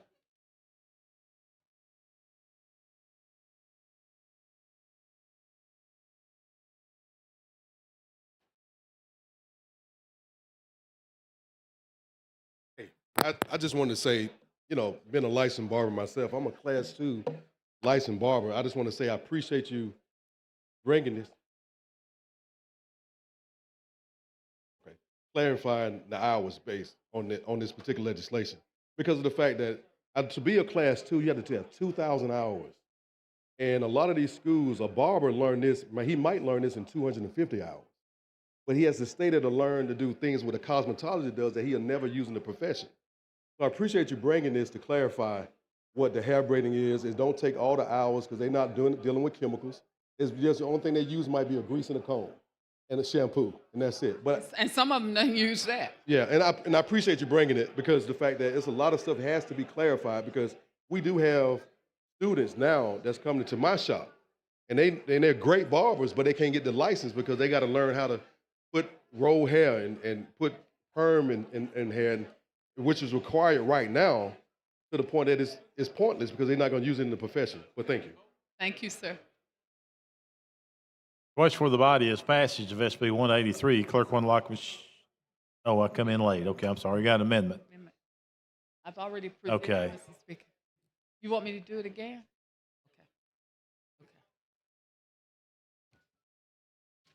Question for the body is adoption of the amendment. Clerk one lock machine and members will vote.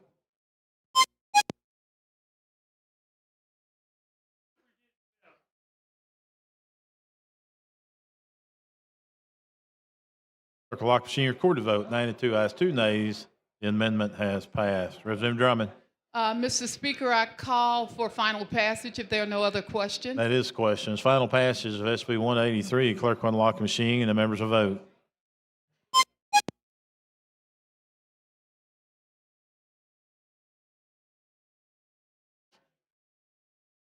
Clerk will lock the machine, record the vote. 91 ayes, 2 nays. SB 183 as substituted has passed.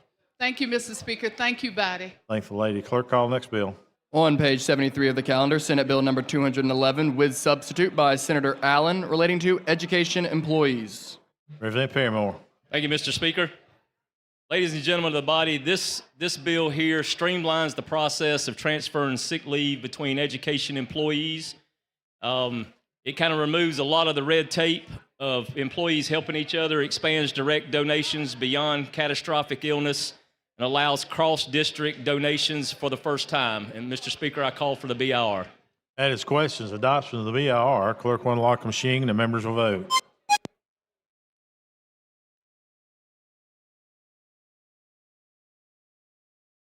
Clerk will lock the machine, record the vote. 103 ayes, 0 nays. BR has been adopted. Representative Paramore.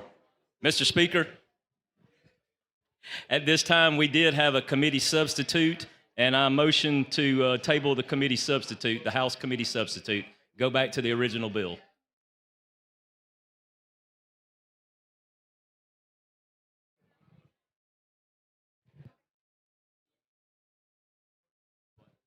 Okay, you don't speak on the tabling motion? Yes. It's non-debatable. Sorry. Question for the body is the motion to table. Clerk will unlock machine and the members vote.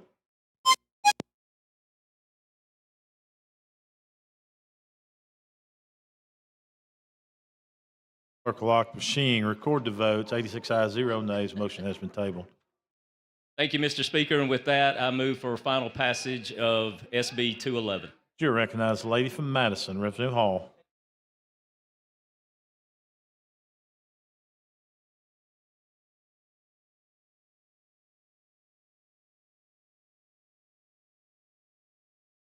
Thank you, Mr. Speaker. The gentleman here, just as to make sure everything Yes, is ma'am. clear on what exactly, what's the difference between, if you would, what the difference between what we had and what you, Yeah, what we had was a simple bill, and we had several groups that were wanting to be in or not be Right. in and things of that nature. So we had an amendment in committee that added a bunch of stuff in there. And once we got it now attached that to the bunch bill, of stuff was what? it's Like what? right here. It's we replaced lines 46 through 47 on page 2 with the following: engineering, the executive director of the Alabama School of Healthcare Sciences and the chief executive officer of any employer whose employees participated in the teacher's retirement system pursuant to Chapter 25.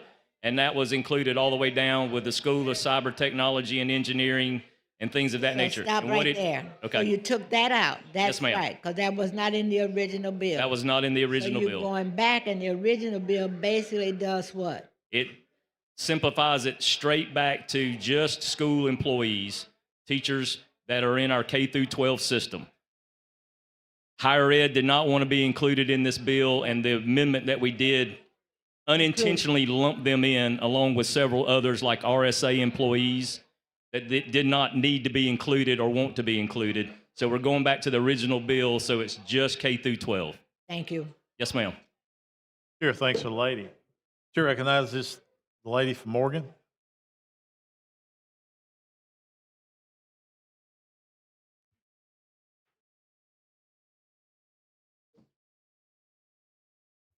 Thank you for the recognition. This did come through education policy, and I just wanted to let people know there was a lot of confusion over that amendment. We added it, and even by the end of the committee, we realized that it didn't do what we were told it did. And so I fully agree with laying that on the table and passing the bill as originally intended. Thank you. Thank you, Chair. Question for the body now is passage of SB 211. Clerk will unlock the machine and the members will vote.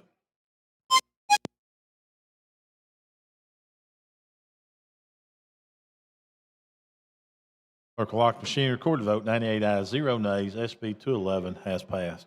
Thank you, Mr. Speaker, and thank the members. Thank the gentleman. Clerk, call the next bill. On page 41 of the calendar, Senate Bill number 300 by Senator Figures relating to license plates. Mayor Jones, you're recognized.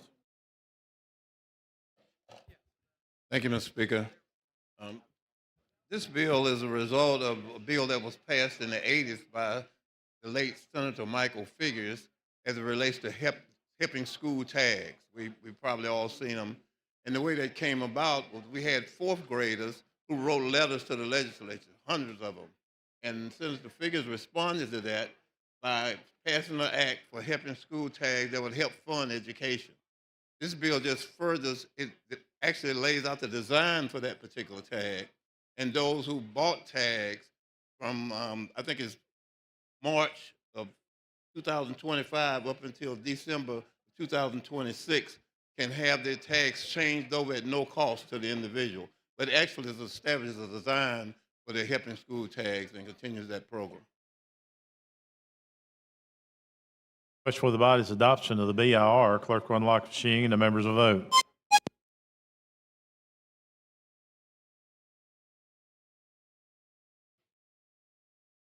Clerk will lock the machine, record the vote. 105 ayes, 0 nays. BR has been adopted. Representative Jones.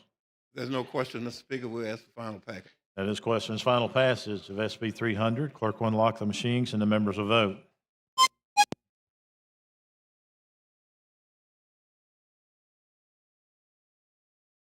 Clerk will lock the machine, record the vote. 104 ayes, 0 nays. SB 300 has passed. Thank you, Mr. Speaker. Thanks the gentleman. Clerk, call the next bill. On page 43 of the calendar, Senate Bill number 240 by Senator Barfoot relating to parole hearings. Representative England, you're recognized.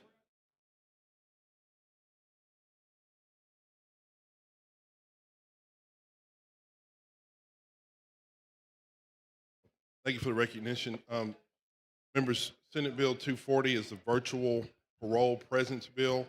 And all the bill does is require that Pardons and Parole and Department of Corrections provide virtual presence, which could be through telephone, electronic communication, video, for the applicant, but also victims, victims' families, victims' right advocates have the same right.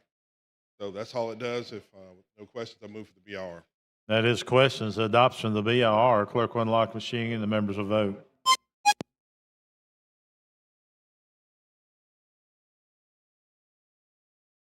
Clerk will lock machine. Record the vote. 104 ayes, 0 nays. The BIR has been adopted. President England. And if there are no questions, I move for final passage. Those questions, final passage of SB 240. Clerk will unlock machine and the members will vote.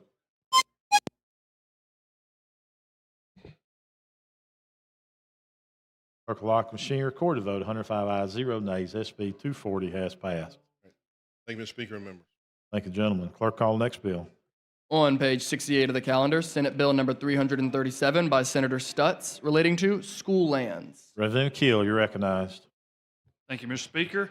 A couple of years ago, the House and Senate passed a constitutional amendment, and the state overwhelmingly voted to give 16th section lands to Franklin County. And this bill, there was a discrepancy in the language in that CA, and this bill would allow that to actually happen. So that's, I move the BIR. Next question is adoption of the BIR. Clerk will unlock machine and the members will vote.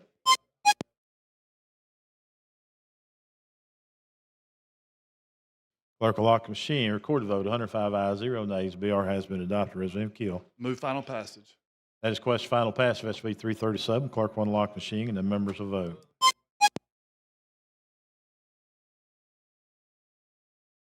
Clerk will lock machine. Record the vote. 105 ayes, 0 nays. SB 337 has passed. Thank you, Mr. Speaker. Thank the gentleman. Clerk, call the next bill. On page 58 of the calendar, Senate Bill number 209 by Senator Shellnut relating to K through 12 education. Representative Bose, you're recognized. Yes, thank you for the recognition. I'm here today to present SB 209, which updates our current curriculum in our sex ed program. This bill passed out of this House 2 years ago. It's passed out of the Senate this year. And this bill simply updates our sex ed curriculum. It keeps something the same. We are maintaining abstinence-based instruction. We're updating the terminology to be sexual risk avoidance. This bill does include the teaching of contraception. That has been a misunderstanding that's going on here, but it does include the teaching of that. It gives parents a 14-day notice to review the entire curriculum and opt out if they choose to. And this bill adds some important language to our bill that updates some of the issues facing students today that include sexting and unhealthy relationships, online bullying. And at this time, Mr. Speaker, I'd like to move for the BIR.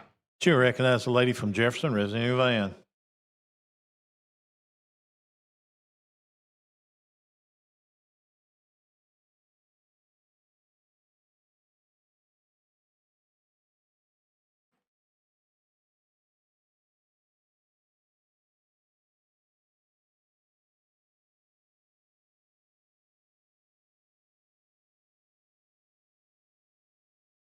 So this deals with sex ed. Sex education. So sex education. So there are provisions for an opt-out clause. There are opt-out provisions. Yes, sir. So then let's go to, I think I heard you mention, I know you mentioned the bullying and real life usage, and I'm assuming online texting and all. Yeah, I think it's page one, line 157. We discuss knowledge and skills to resist cyberbullying, sexting, pornography, and online sexual predators.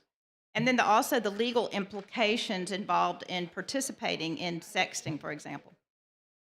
Okay. So are we adding that to the criteria? That's what I'm. Yeah, that's some additional instruction. Okay, good. Okay, I wanted to make sure that we were adding that. Yes, yes. I am a huge advocate for especially anything texting, online, all of that stuff. Yep. So they will add that in. Now, what about the HIV infections, transmitted infections and things of that nature? So you're adding that also? Yeah, well, those were already included. I thought that was already in there. That's that is still going to be required to be taught medically. Well, no, it's underlined. Page 117 to 139, these 133, conversations are 130. allowed. I had flipped over to 139, provides the content is aligned with the exclusive message of sexual risk avoidance. Do not encourage or promote sexual behavior among the youth and teens. It's presented in a context that while contraception may reduce the risk of pregnancy and contracting sexually transmitted diseases, HIV, including HIV, it does not eliminate the risk. So I'm assuming that they're going to go delve deeper because this language appears to be new. It's underscored. Okay, yeah. That wording is new, but they were teaching it in some format before. But we're specific there. Okay. What else? What grades are they now teaching sex ed in now? Well, this bill specifically forbids the teaching under 5th grade, but there is a basic biology class in most school districts that start in 5th grade, but the school districts themselves make those decisions. Yeah, 'cause But I know most it schools start at 5th grade with sort of a biology type. Yeah, because most class. of them I know back in the day, once you got into like the 6th, 7th, and 8th, somewhere around there. But things are maybe different now because back in the day, they also taught it as a part of home education. Yeah, now times it's a lot of times included in health class. I sat in one in Pelham High School, 10th grade. Okay, Now- yeah. Yeah, I know it was, I didn't recall a 5th grade, but again, that's been so long since I took that course or what have you. But it was one other thing. I think it's a good bill. I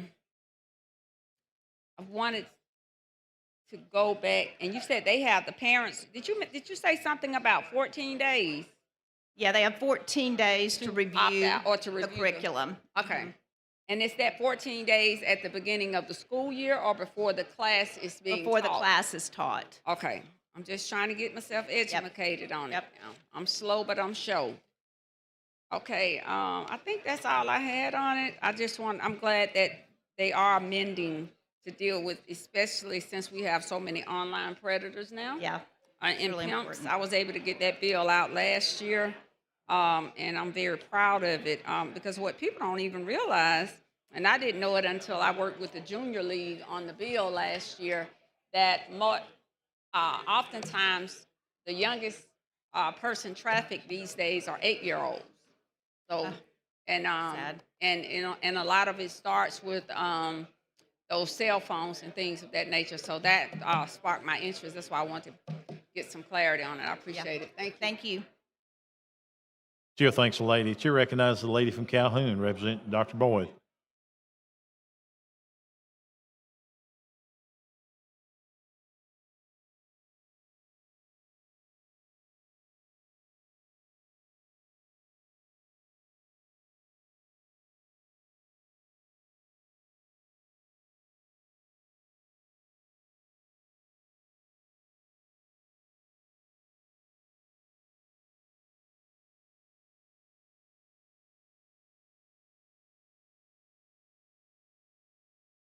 Thank you so much for the recognition.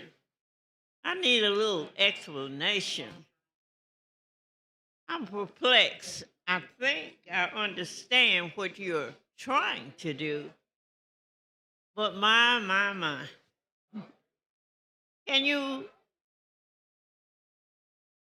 What is the present curriculum?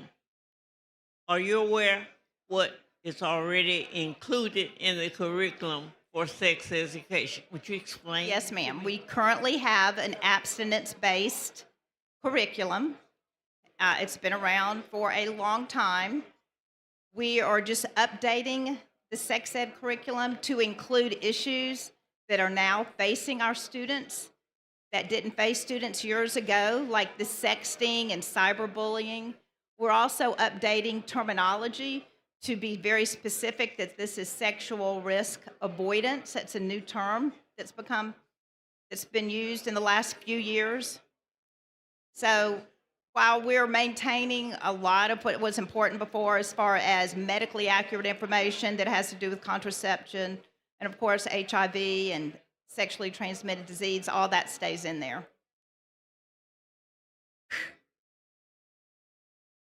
I'm still more confused simply because young people today are completely different when I came in, even more for you. Yes, ma'am. You go on and you name in there parents should, what is going to be the parental role according to what you're proposing in this bill? Well, there are some parents, and I respect their opinion, that don't want their child to be taught this in school. They want to teach them at home, or they want the church to teach them. So we want to honor the wishes of those parents and give them an opportunity to review the curriculum, see if it's something that they're comfortable with their child being taught, and then if they don't want the child to participate, they can opt out, and the child does not have to participate. We think it's a good program, but every parent needs to make that decision for their child and that child's situation. I'm going to try to be as diplomatic as I can be. I'm trying to phrase what I want to ask. You're putting parents in some roles. To me, discipline and striving to be a good student would be more important than trying to monitor some processes. This is what I want to say that's natural, that's going to occur. I'm not a biology nor, but there are people I know who are more proficient in this. To me, I wonder why we have a bill like this in the first place. I'm just going to say it like I want to say it. We ought to be taking up time doing some other things as we are spending time on this. Now, I understand what you were doing, but I think as legislators, sometimes we are legislating too much that I think that deals with naturally body functions. And not only this, I don't want you to take this as an attack on you. It's not. It's an attack on a system by which we live and have lived. And we are, as we go forward, it seems as if sometimes now we're taking steps backward and not achieving what we're trying to achieve. I guess as I take my seat, there are always some positives and some negatives in everything. That's right. There are positives in this, but thinking about today's youth and today's parents and the outside influence, I think that it would be better if we spent more time disciplining and then deal with this. Thank you. Yes, ma'am. Thank you. Chair thanks the lady. The question for the body is adoption of the BIR. Clerk will unlock the machine and the members will vote.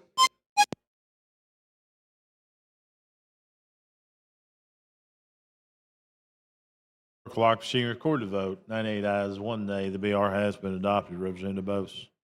Yes, Mr. Speaker, I move for final passage of SB 209. Chair recognizes the lady from Madison, Representative Lands.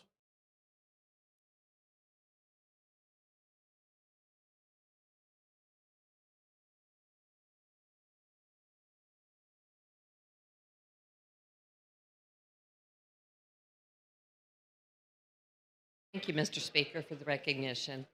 Does the gentlewoman yield? Yes, I do. Thank you. And Representative DuBose, I have to say, first of all, I know that you come at this from intentions that are good, and I know that you want to help our children and our families. And I have a couple of questions and then a floor amendment to offer. So looking at the past history, I know in 2021, Representative Hall introduced legislation that was then signed into law It included a curriculum that taught abstinence as the only 100% sure way to avoid pregnancy and sexually transmitted disease, but it also provided a comprehensive approach to sexual education. And so, what is your bill doing? And I know there's some updating, and I understand that, but what does the curriculum you're proposing do that isn't in the existing law? Okay, thank you. That's a good question. So, for example, we talk about how to identify and avoid unhealthy relationship, including factors predictive of physical, emotional, and sexual abuse and exploitation. We are going to include skills to resist cyberbullying, sexting, pornography, and online sexual predators. We're also including the success sequence, which we passed last year. That was Arthur Orr's bill that just talked about you're going to be more likely to be successful in life if you graduate from high school, then get a job before you get married and have a baby. So those steps in life, we know statistically produce better citizens and produces success in life. So that's some added curriculum.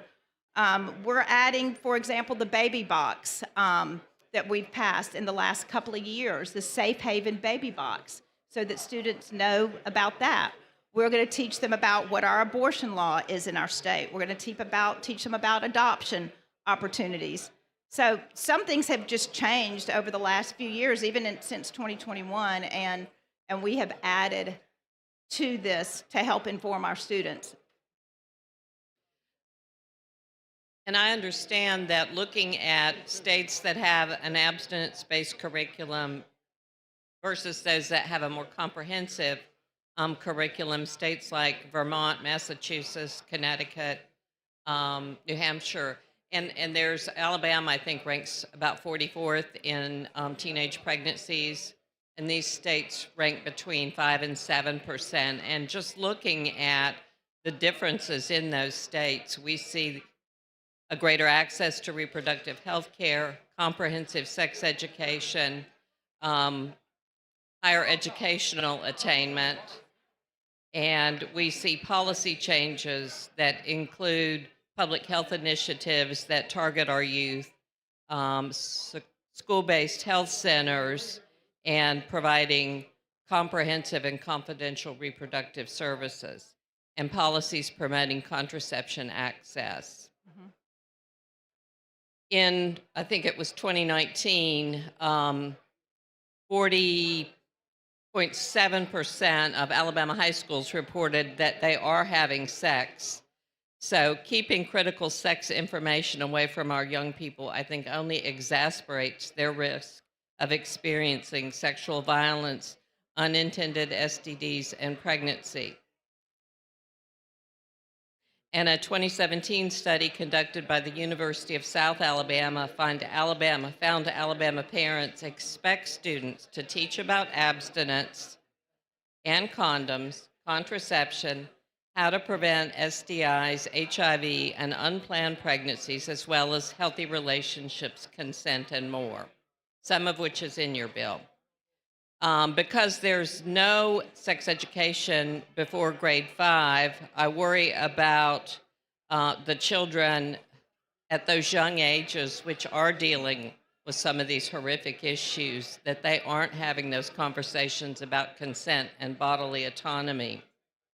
And I'm also concerned that we're prohibiting conversations about contraception and the resources for people that might need or want to use contraception. And so I have a floor amendment that would simply, again, provide access to information about contraception. And I apologize, I've left that up there, so I'm going to run grab it. I've got it. I think I have it. Let me see if I have it handy. Here it is. Clerk, see the amendment. Amendment 2, Senate Bill number 209 by Representative Lands. Representative Lands, care to explain your amendment, please? So the amendment simply replaces lines 195 through 197 on pages 7 and 8 with the following: contraception use or demonstrates the use of contraceptive materials. So that's left in, and then providing information about accessing contraception would not be excluded. Representative DeBose, how do you see it? Yeah, I would like to table the amendment. I consider that an unfriendly amendment. Okay, you heard the lady's wishes to table the amendment. Clerk will lock the machine. The members will vote.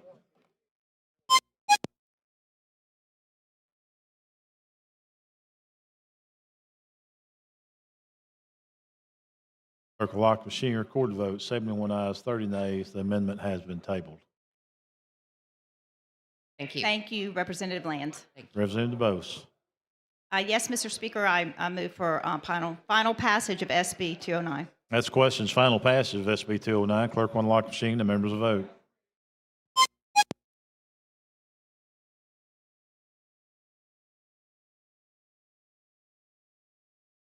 Clerk will lock the machine. Record the vote. 82 ayes, 16 nays. SB 209 has passed.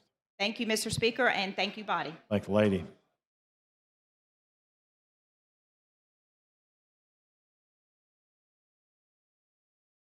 Chair recognizes literally. Mr. Speaker, I'd like to carry this over to the call of the chair. House, Senate Bill 304. Okay, you heard the gentleman's request. Carried over to call of the chair. All in favor say aye. And carried over. Thank you. Thank the gentleman. Clerk, call next bill. On page 66 of the calendar, Senate Bill number 280 by Senator Wagner, relating to retirement systems. Representative Lomax, you're recognized. Thank you, Mr. Speaker. Members, SB 280 would allow members of a retirement system, as well as our teachers' retirement system, to purchase credit for up to 4 years of their service performed as federal government civil servants or federal employees, non-military, and they would pay that actuary-determined cost for each year of claimed service, and it could go towards their retirement in the state of Alabama. We already allow them to do this for military service or for other retirement systems from other teaching retirement systems in other states. With that, I ask for the BIR. The chair recognizes the lady from Jefferson, Representative Van.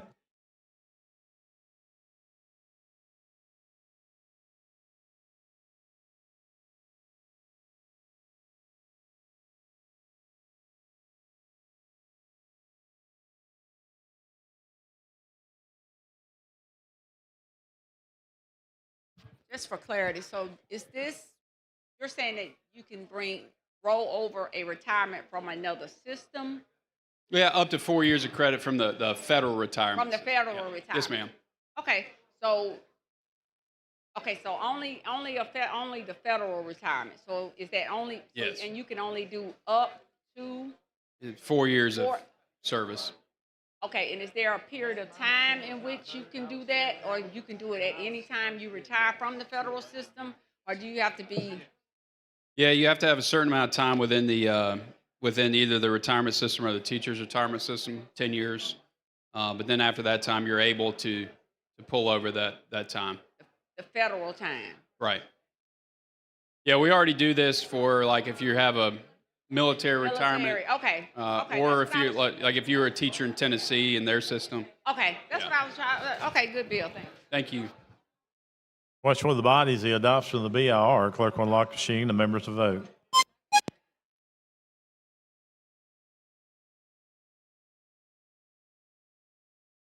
Clerk will lock the machine. Record the vote. 103 ayes, 0 nays. The BIR has been adopted. Representative Lomax. Thank you, Mr. Speaker. I ask for final passage of SB 280.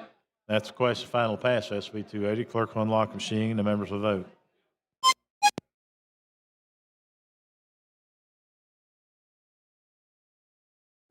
Clerk will lock the machine. Record the vote. 102 ayes, 0 nays. SB 280 has passed. Thank you, Mr. Speaker. Thank you, members. gentlemen. Clerk, call next bill. On page 50 of the calendar, Senate Bill number 194 by Senator Gavan, relating to ethics. Representative Simpson. Thank you, Mr. Speaker, for the recognition. This bill has to deal with a statement of economic interest. If you're a candidate for office, you would have to file a statement of economic interest, even though you're an elected official that already has one anyway. Instead of having to file two, this just makes it clear you only have to file one with the Ethics Commission. And also, under the current law, if the commission notifies you a candidate they have not completed the statement of economic interest, they have 5 additional days to prove that they have filed their statement of economic interest instead of just automatic removal. Question for the body is adoption of the BIR. Clerk will unlock the machine. The members will vote.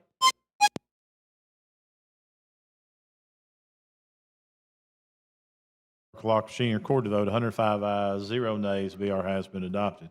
Mr. Chairman. Thank you, Mr. Speaker. I ask for final passage. That's question final passage of SB 194. Clerk will unlock the machine and the members will vote.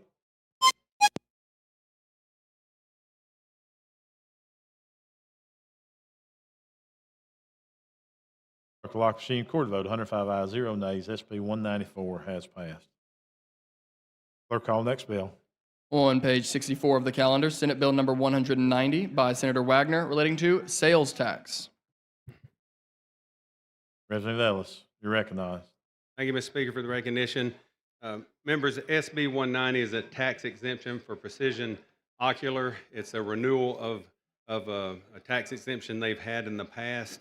And with that, I'll ask for the BIR. That's questions adoption of the BIR. Clerk will unlock the machine. The members will vote.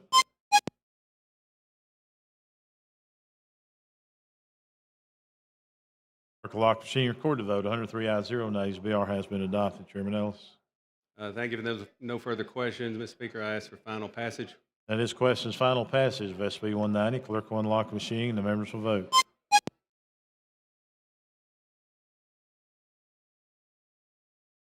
Clerk will lock the machine. Record the vote. 101 ayes, 0 nays. SB 190 has passed. Clerk, call next bill. On page 84 of the calendar, Senate Bill number 341 by Senator Carnley relating to the Work Zone Safety Act. Representative Kirkland, you're recognized. Thank you, Speaker, for the recognition.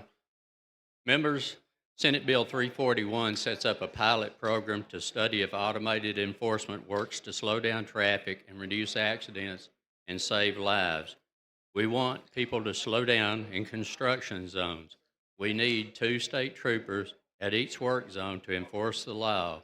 We do not have those resources. Therefore, we are forced to consider automated enforcement. This is not about generating revenue. It is about saving lives of the traveling public and the people that work in construction zones on a daily basis. Let me leave you with this statistic. In 2019, there were 14 deaths in Alabama construction zones. In 2023, there were 24. With that, Mr. Speaker, I call for the BIR. Chair recognizes the gentleman from St. Clair, Chairman Hill.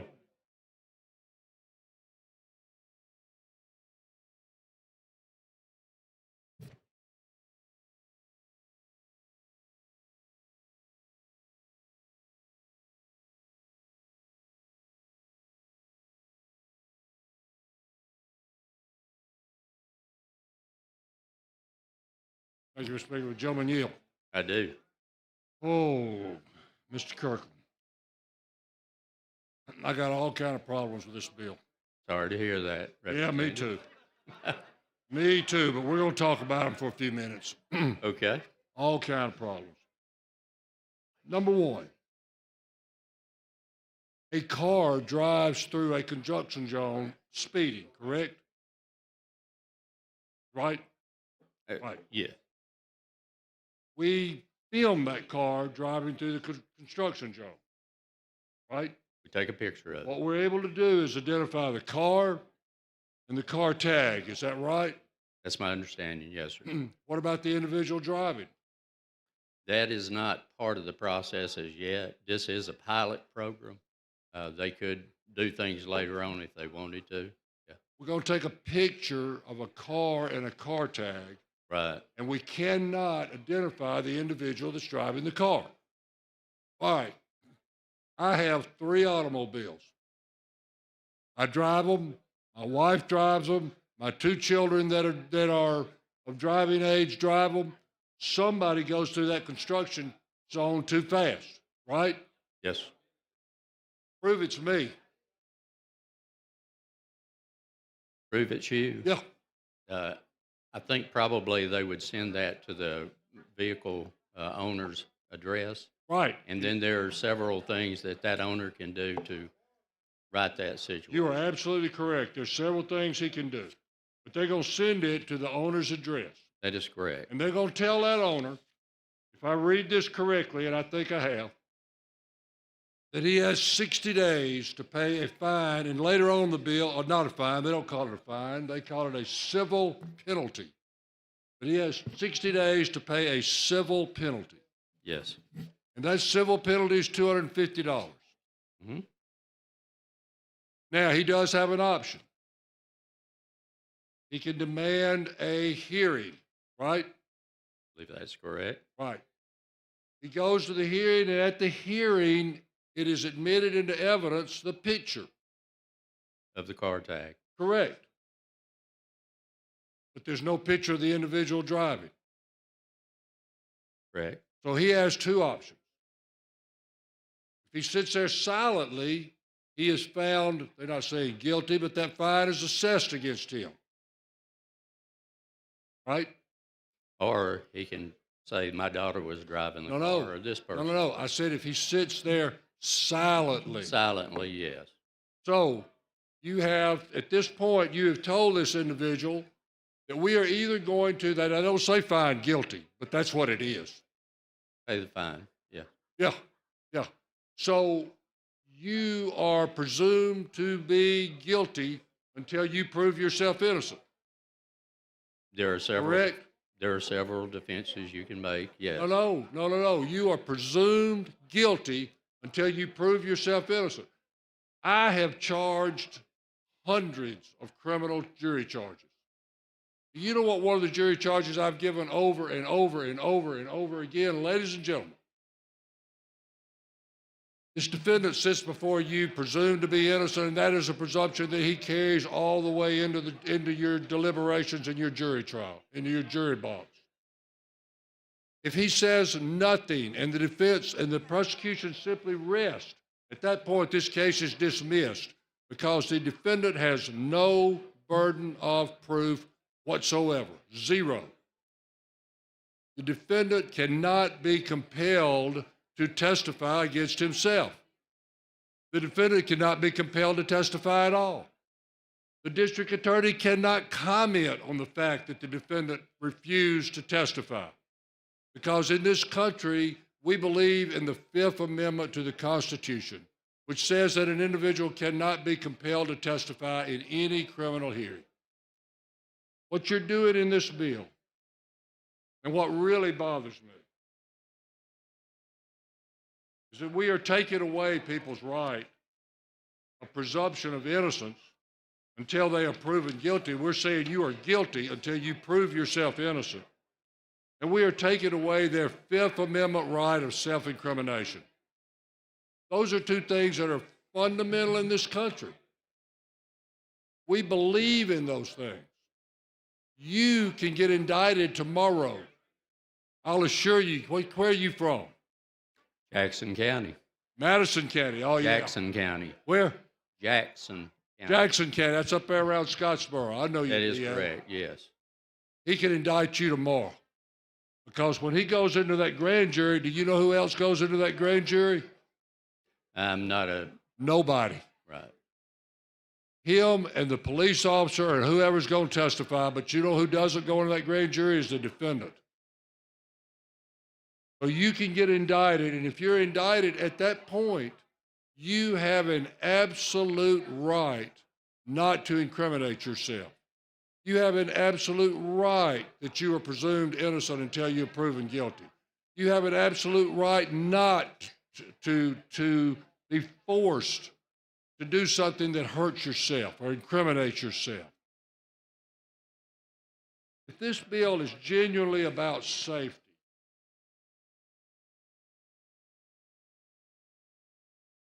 then why do we want to impose a $250 civil penalty or fine? Why? You know, the imposition of a penalty, and might I add, Judge, that this is about half what it is now if a trooper were to write you in a work zone. Wait a minute, what now? It's about half what it would be if a trooper were to write you a ticket in the work zone. No problem. If the trooper writes you a ticket in the work zone, he has seen you speed in that work zone. Right. He has arrested you. He has brought you to trial.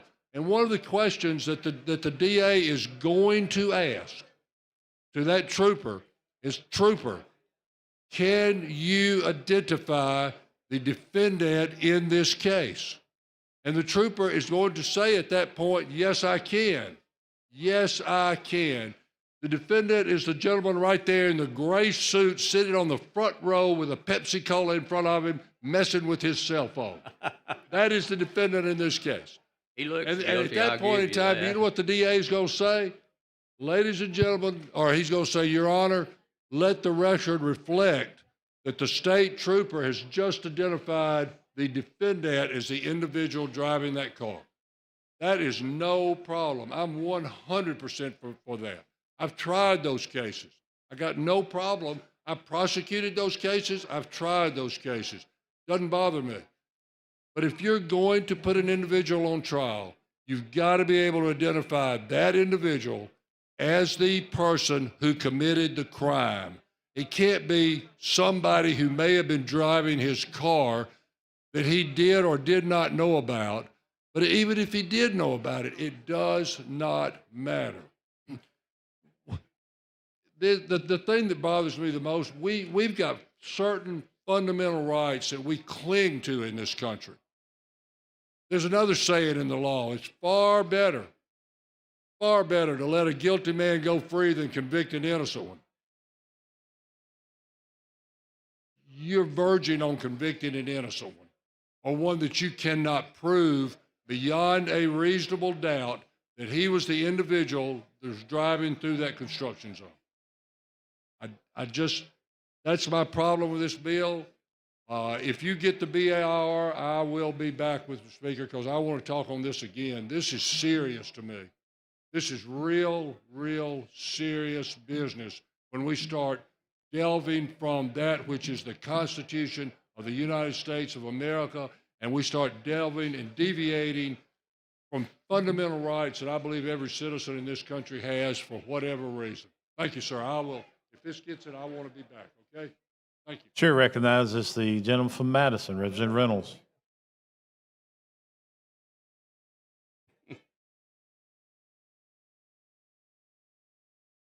Thanks, sir. Do you yield? I do yield. I'm Thank going you. to go a little bit different direction than my friend Jim Hill, and I really respect him and appreciate his comments. But, you know, I think back during my 35-year career as a law enforcement and seeing some of the horrific tragedies that we've had in our construction sites, and some out there in the middle of the night, dark, and I've been the first one to arrive. And to see bodies and debris and barriers strode all over highway, I mean, it's horrific. It's terrible.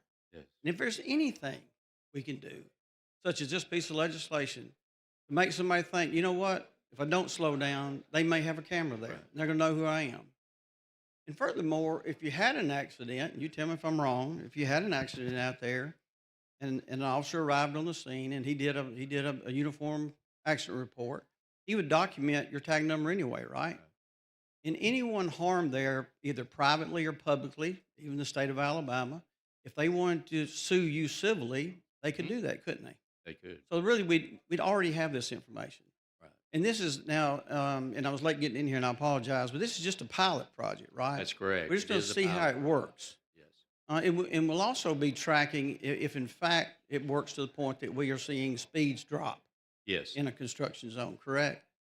Accidents, speed, and a variety of Right. And I've heard some of the concerns, and I think even Representative Witt, and which he supports this bill, had a letter sent to him. I've had them sent to me before, and I was able to dispel it.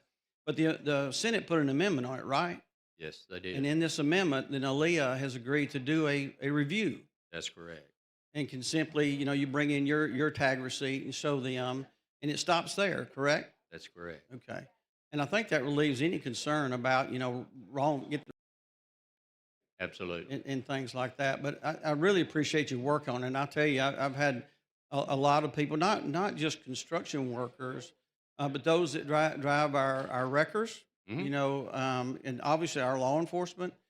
Right. I think back, and of course, nobody quote me on this, and I think there is a pending lawsuit on that, but on the incident that occurred there by the Tennessee River Bridge, that trooper that got hit in the rear end there at a construction site, if I have my facts right, he was behind like 4 barriers. Some of those barriers had yellow flashing lights, but yet somebody probably texting, looking down at the phone, going extremely fast, ran through every one of those barriers and still hit the trooper. That's correct. And there was never any skid marks. No. I mean, there's just no self-awareness when they approach these things. So I appreciate your work on this. I think you've worked hard. You've taken an amendment that's going to solve everybody's concerns about being falsely identified. And matter of fact, I think here in Montgomery, right, they have cameras where they have the civil process. Right. They can send those, and it's certainly it's an option for cities to do. Right. I think your approach by doing it just a pilot project. Let's look at the numbers. Let's see how it works. And if you save one life, it's worth it. So I appreciate you very much. Great. Thanks, sir. Chairman. Chair recognizes the gentleman from Jefferson, Representative Faulkner.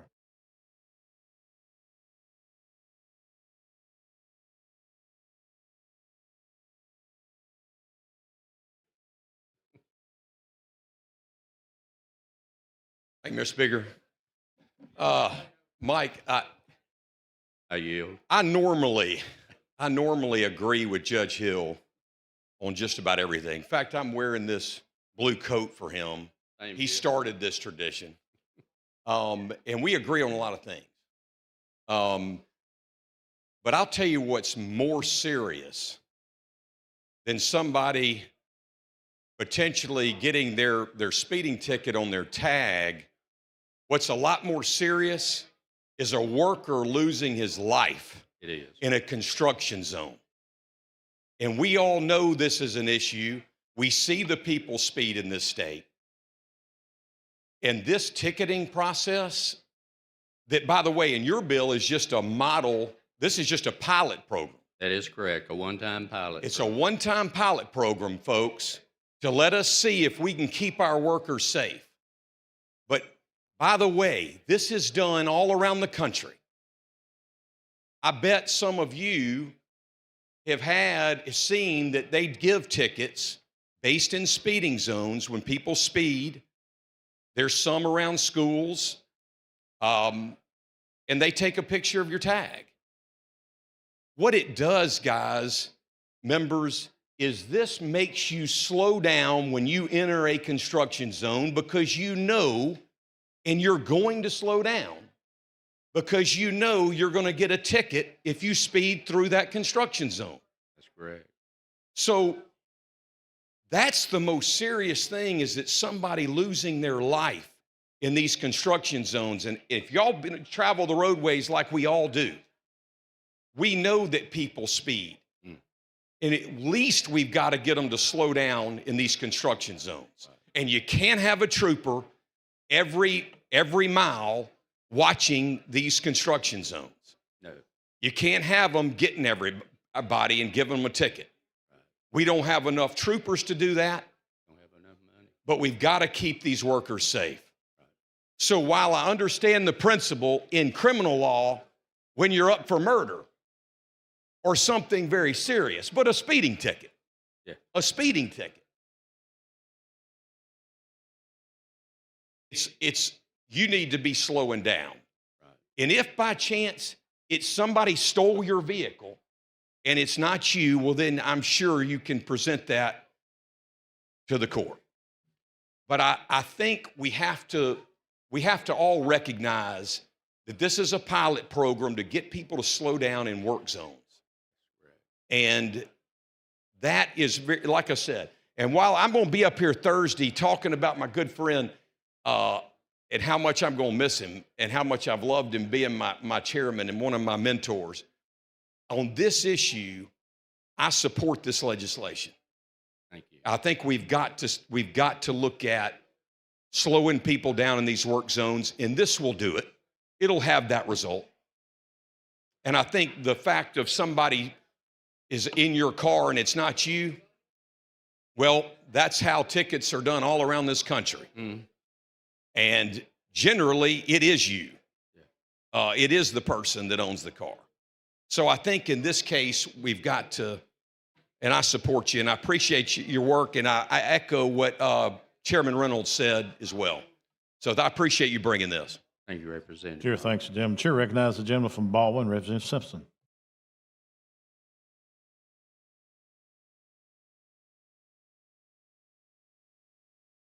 I'm in a very weird spot here because I'm in agreement with David Faulkner.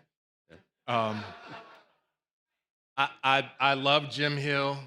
I respect Jim Hill. Jim Hill is a mentor of mine. Jim Hill is wrong on this bill. And the reason why he's wrong on this is because he talked about innocent until proven guilty. And he talked about those amendment rights, your Fifth Amendment right. He talked about your right not to self-incriminate. The reason why he's wrong on this is because this is not a criminal violation. It is a civil liability. It's not a imprisonment. It's not something that goes on your record. It's not a ticket. It is a civil liability for someone to be there. If you're not the one driving your car, you have every right to come prove a civil liability of, it wasn't me. You can actually, the way this is written, and I don't want to advertise this, but the way this is written, you can just not show up to court. You cannot pay the fine, it's not a fine, it's a civil penalty. You cannot show up to court, you cannot pay your civil penalty, and there's no repercussions on you through this process. This is not an innocent until proven guilty or being flipped to guilty until proven innocent. Civil court has a different phrase, and Judge Hill knows that. A civil court is liability. You're either liable or you're not liable. It's not guilty versus not guilty. And that's why this is completely different.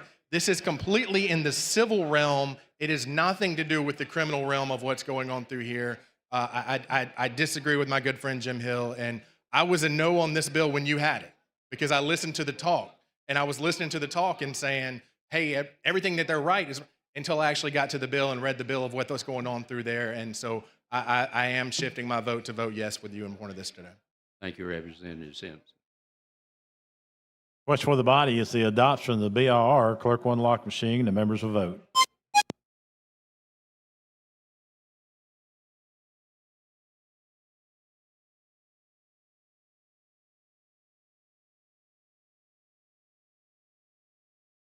Clerk will lock the machine. Record the vote. 74 ayes, 13 nays. BR has passed. Move final passage. Okay. The chair recognizes the lady from Jefferson, Representative Gavan.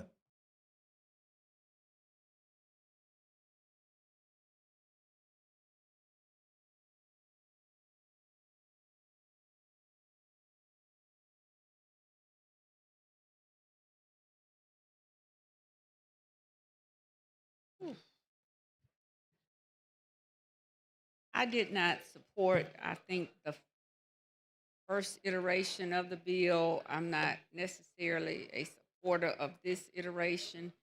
I too agree with Judge Hill in his summation of this bill. But it's not even that for me.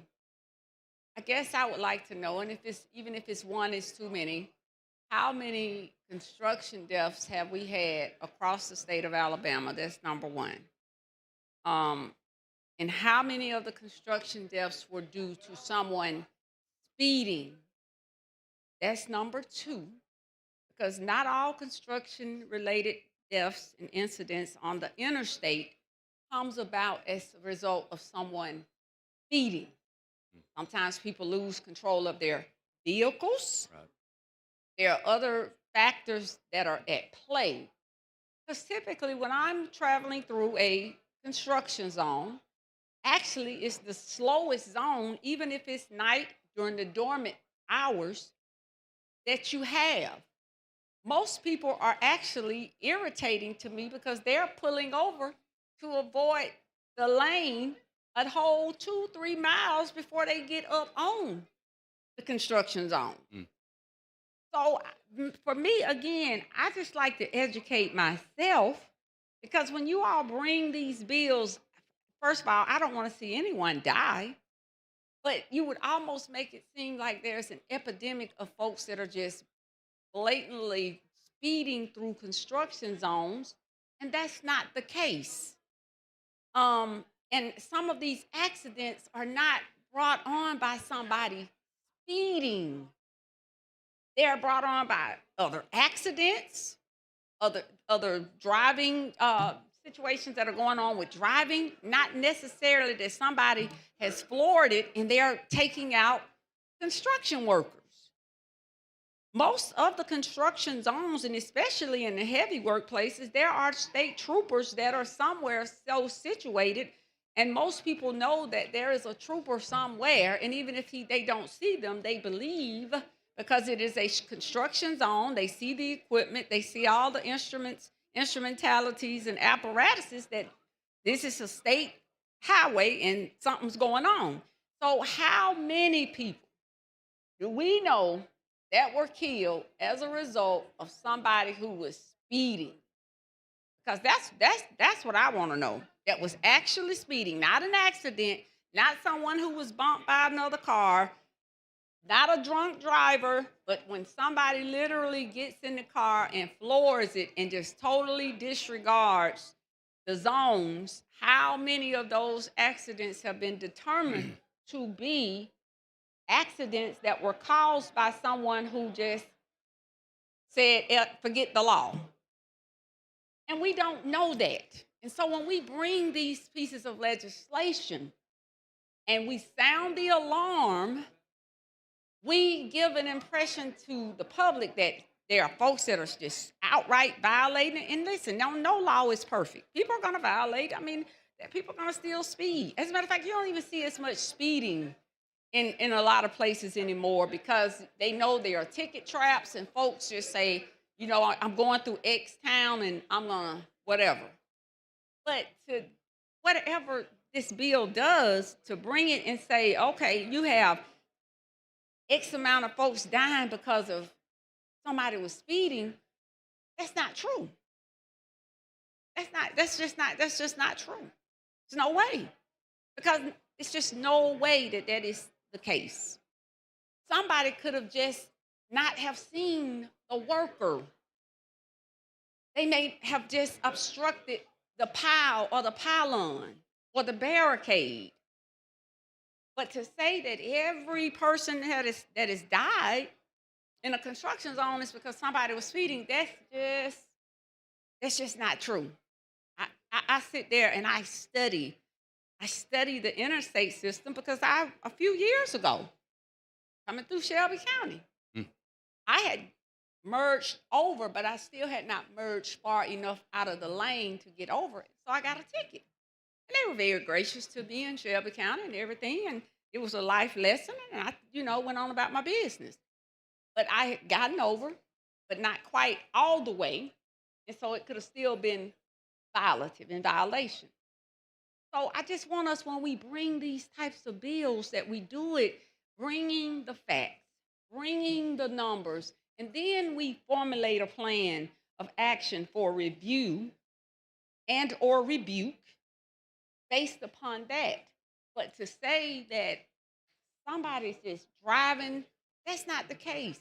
And I sit there, listen, I'm in tuned to a lot of this stuff. So that's just not the case. And so, you all are going to pass the bill, but at the end of the day, to say that somebody was speeding and hit somebody, not in every case. Not in every case.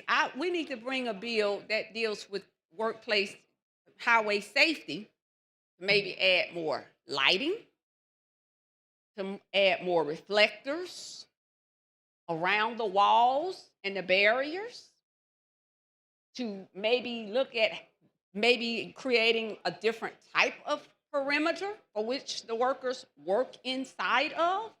Because in many instances, the workers are working inside the barriers themselves now, more so than not.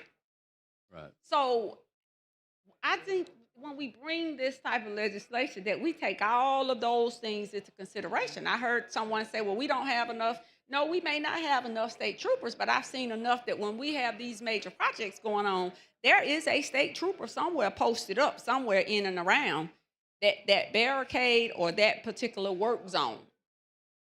But to stand here to say that somebody's just coming and wiping folks out, that's not the case. And that certainly would be the trial of fact, to sit and clock everybody that passes through a work zone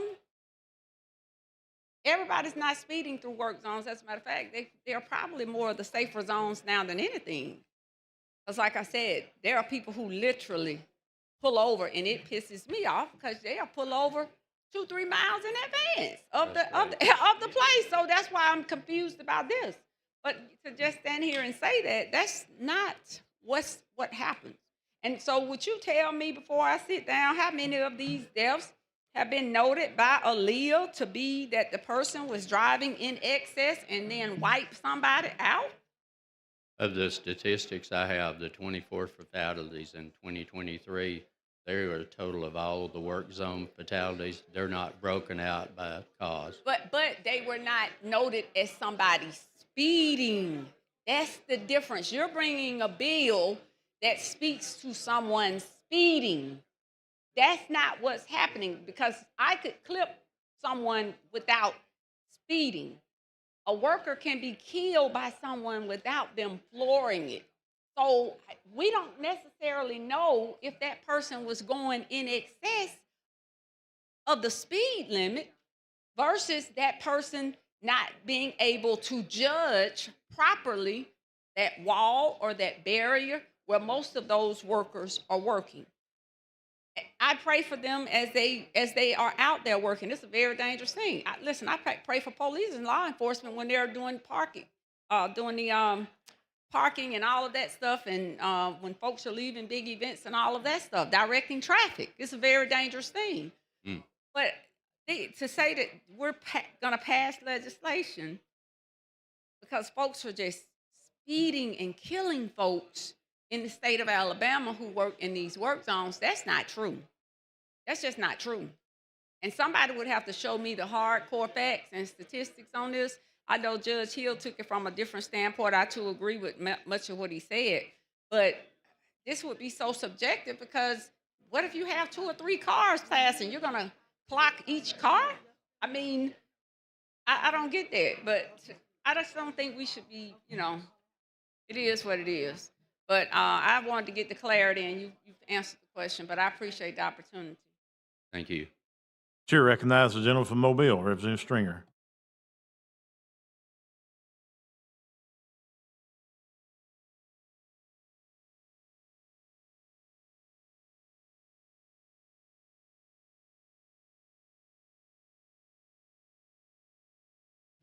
Thanks, Mr. Speaker. Need to ask for suspended rules for a leave of absence for the Mobile delegation to meet at 4:30 in room 601. Okay, heard the gentleman's request. All in favor say aye. Any opposed? It is granted. Chair recognizes the gentleman from Lee, Representative Blackshear. Thank you for the recognition, Mr. Speaker. Would the gentleman yield? I do yield. First off, I want to tell you thank you for your due diligence and your consistency working on this bill, because I think it really is important. We have a lot of construction that's going on around this state, and especially on 65, and a lot of traffic, especially just south of Alabaster with all the construction that's going on through that area as well too, and hopefully it can alleviate some of this log jam we're having. So I appreciate you continuing to work on this, but I do have one question on it, and I'm full support of this legislation. I think it's important. The way I look at it, I love Judge Hill too. I didn't realize that your roast was going to be today and not Thursday. But you don't speed through these zones, you won't get a ticket. That's It's correct. kind of the way I look at it. I remember we kind of had some of these same debates a couple years back with the cell phone. Oh. Just not having your cell phones in your hands with that. But I do have a question. The number one priority of this legislation is for people to slow down in safety and to save lives. Even if it's one, that's invaluable. I really don't care if we write many tickets. If we save a life and get traffic to slow down, you haven't lived till you've been on a night job at night. Yeah. With traffic going by. And I work in some of the construction too, so I see it as very dangerous. People still are on their phones. They don't pay attention. They're doing so many other things. But I do have a question. One thing out of this is the importance is safety, but there is still a downstream effect of money that would be generated if tickets are distributed. There is an accountability factor, a fine, if you will, a civil penalty. So where would those fines be distributed to behind the scenes? 50% would go to the Alabama Road and Bridge Fund at ALDOT, and the other 50% would go to the Alabama Law Enforcement Agency. So the 50%, number one, can actually help Aaliyah fund more troopers Absolutely. to put on the roads where you may not necessarily need these cameras and additional enforcement in construction zones. If so, kind of helps with that. Would you say that's a That's correct. This is a pilot program, though, and it'll only last without further action through one job. on one? intersection. But still, one job could take Right. Could 3 take a months, year 6 or 2 months, years. 9 Yeah. months, 12 months, Yes. 24 months. But it still can help some needs that we have Oh, there. And it would yes. be the discretion of them. The 50% that goes to the roads and bridge funds could be utilized as well too for additional roads. Yes. It could be used if utilities were relocated, it could be utilized for those as well too, right? If they so That's choose. correct. And I So it's think completely Rebuild at the Alabama discre- comes out of that as well. So completely at the discretion of ALDOT. I believe so. Okay, I just want to make sure that with that the number one thing, again, the most important thing is we pass this piece of legislation. That's correct. And we save lives, but at the same time, there is a revenue mechanism on the backside that ALDOT potentially can do more work on the roads. So I appreciate it. Thank you. That's correct. Thank you, Chair Chairman. thanks the gentleman. Chair recognizes the gentleman from Pickens, Representative Bolton.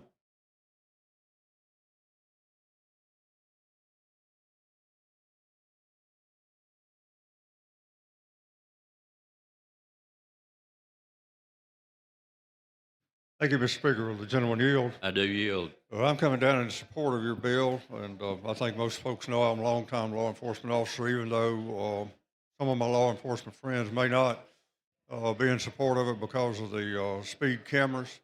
But I think just like many of them, I've spent a lot of time over the years pulling dead bodies off the road, pulling dead bodies out of vehicles, picking up body parts from the road. And one of my construction worker friends are out in the field trying to do the job for ALDOT or whoever they happen to be working with, they deserve whatever protection they can get. Now this is a trial program. It's a test that they're going to evaluate, and that's the way that we solve problems. We determine whether or not a solution is effective, and then we decide whether or not we're going to continue to do it. I thank you for the opportunity to support the bill, and I hope that it has the desired effect of helping us minimize fatalities. And keep in mind that it's not only workplace workers that are going to be protected also, it's also going to be all the people that are killed in workplace zones that are not paying attention to what's going on. I had a situation where one of my officers was stopped to help a trooper who was stopped behind another vehicle that was ahead of one of these zones, and there was a person that came for a quarter mile behind them straight up, never touched the brakes, and ran right up the back end of both of those. And it just so happened that the trooper and my officer were able to get out of the way before that person killed them both. You know, it means a lot to me to make sure that we're protecting people. Yes, absolutely. Thank Chair you. thanks the Representative. gentleman. Chair recognizes the gentleman from Tuscaloosa, Representative England.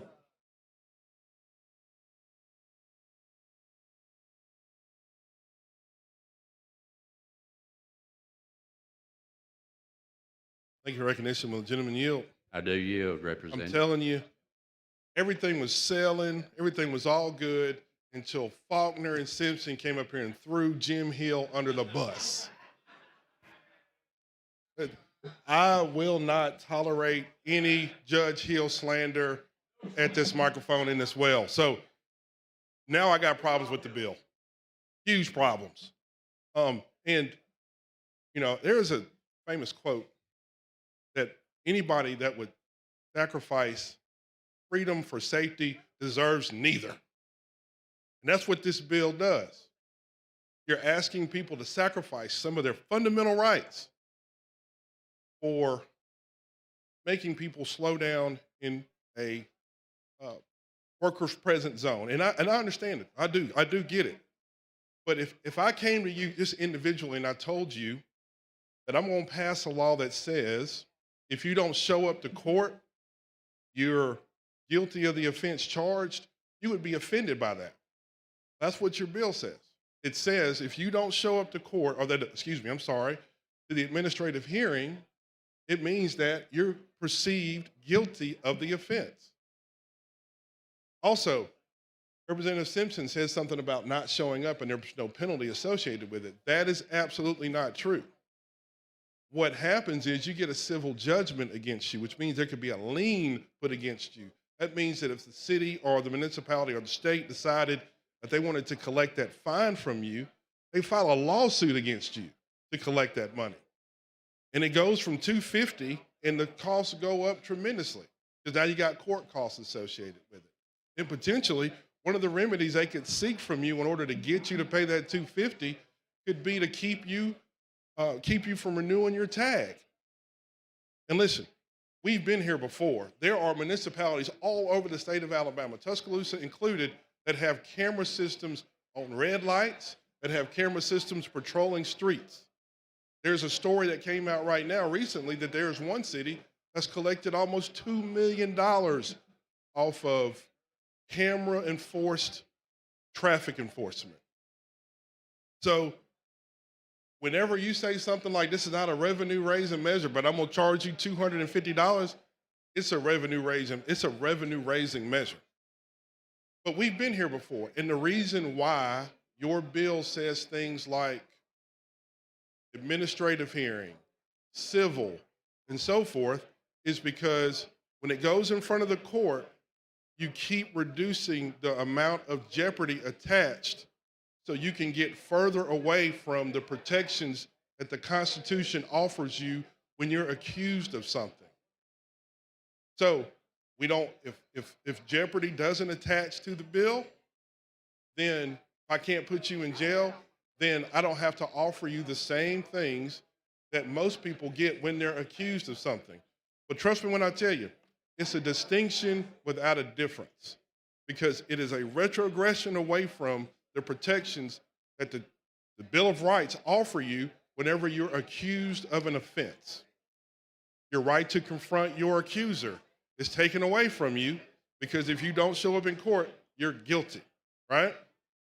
The ability to have yourself, the ability to fight the charge and say, one of the fundamental pillars of the criminal justice system is that you have to identify me. Well, because we're not going to put you in jail, we don't have to do that either. The act itself stands for the offense. But trust me, $250 is not a parking ticket. It is a large amount of money for a lot of people. So fundamentally, I get it. I'm all about trying to make sure that our roads are safer for the people who work on them. But are we willing to decide to wipe away constitutional protections to get there? And I don't know if that's a balance that I'm willing to, that's a risk that I want to take because I'm telling you, if we allow it in one place, people will start putting it into other places. So we've already litigated these things. We're here. Your bill is written specifically pursuant to several Supreme Court decisions because it created these loopholes that this bill tries to comfortably walk through. But ultimately, I'm telling you, be wary of any situation where somebody offers you quote unquote safety as in an exchange for you sacrificing your constitutional rights. Because I guarantee you at some point, it will not be worth it. So again, I don't question the spirit of your bill. I understand what we're trying to do, but I think there's probably other ways to get there than requiring you to give up constitutional protections. And that's just my opinion. And again, there will not be any Judge Hill slander in this well. Leave that man alone. He has earned he's been here a long time. He gets angry sometimes unnecessarily because he's been here a long time. And he didn't ask for this today. So thank you for your service, Judge Hill, and I appreciate your bill. Thank you. Thank you, Representative. And I have the utmost respect for Representative Hill. Good, because he's coming back down to talk to you. Good deal.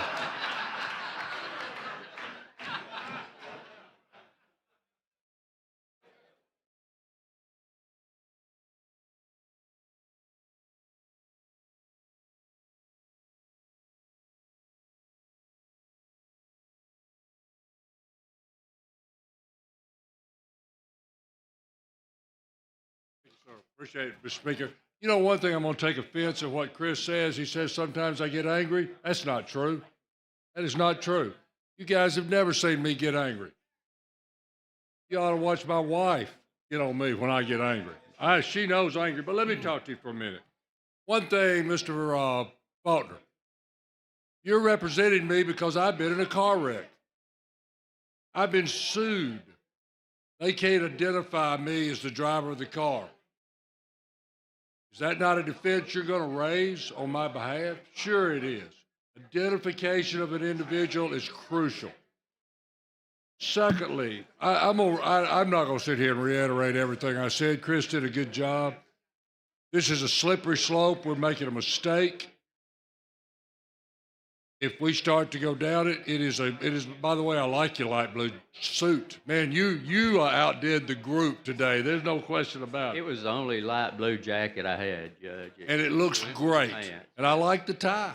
Thank I you, like sir. that. Takes a real man to wear pink. I'll just tell you. My granddaughter back there gave that to me for Easter. Well, they did well.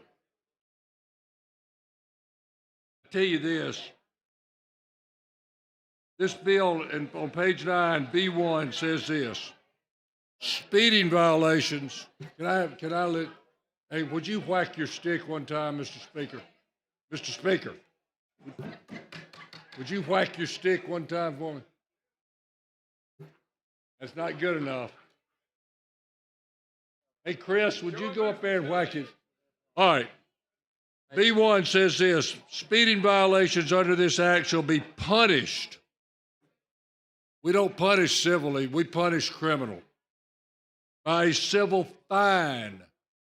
We fine in criminal courts of $250 collected as any other civil judgment. Do you know what that means? They can put a lien on your house. They can garnish your wages. This is not some empty threat. They can do things to you if you don't pay this.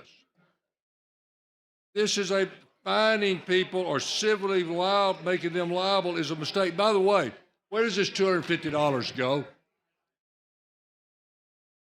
Half of it goes to the ALDOT Road and Bridge Fund, and half of it goes to the Alabama Law Enforcement Agency. Okay, so we're pretty sure it's to raise revenue, right? There's no doubt that there's going to be some accountability by way of fines. The hope is that we, affect behavior of people in road work. You know what I heard one time? There's 3 kinds of people. Norps, slobs, and slicks. You know what the difference is? A Norp is a normal, ordinary, responsible person. All you got to do is tell them to slow down. If you get a ticket, you get pulled over and that trooper says, slow down, are you going to slow down? Probably. Yeah. Do you need a ticket? Nope. You don't need a ticket. All you need is just to be told. A slob has to be punished. A slick, it don't matter because he doesn't care. He's going to cheat you. Now, Mr. Speaker, I've got an amendment. Clerk, see the amendment. Amendment 2, Senate Bill number 341 by Representative Hill. Is this to raise revenue or is it to promote safety? That's what I want to know.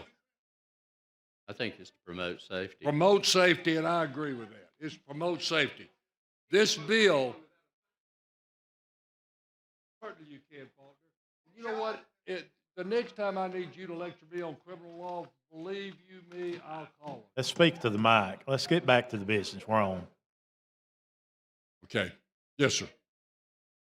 It is to promote safety. Of course. This bill, what this amendment does is remove the fine. You can take the picture, you can send the letter, you can tell them to slow it down, you can tell them whoever's driving their car to slow it down. You can do every one of those things, but don't exact money from them if what you're saying is that this is only to promote safety. If you want it to be a criminal act, put you a trooper or a policeman out there, see them, pull them over, give them a ticket, and give them a real trial, which you're not doing. I would ask that you accept this amendment, and let's go forward. Judge Hill, I'm going to have to move to table the amendment. There has to be some accountability for this to work. I do not look for it to be a huge fundraiser, but at this time, I move to table the amendment. Okay, you heard the gentleman's amendment. The sponsor wishes to table the amendment. Clerk will unlock the machine. The members will vote. So if you're going to table it, you would vote yes. If you want to vote against that, you vote no. Is that right, Mr. Speaker? Okay, thank you. Here you go, John.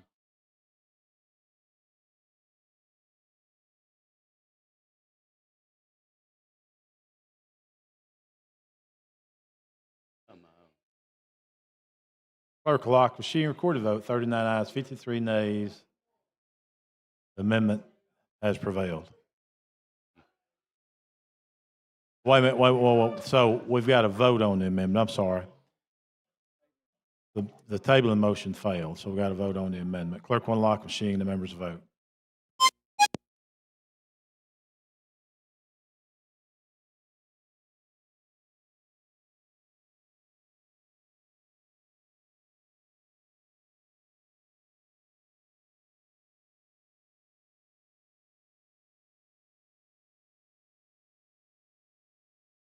Clerk will lock the machine. Record the vote. 51 ayes, 41 nays. Motion prevailed.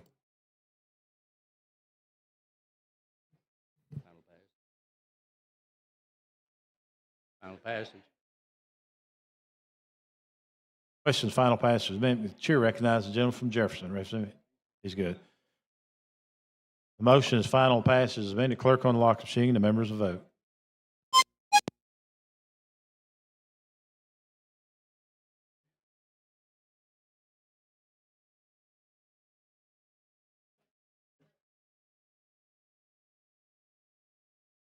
Clerk lock machine. Recorded votes. 82 ayes, 16 nays. As amended, SB 341 is passed. That it?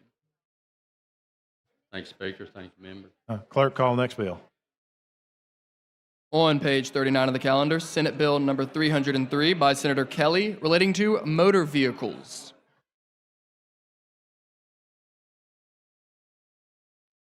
Representative Keel.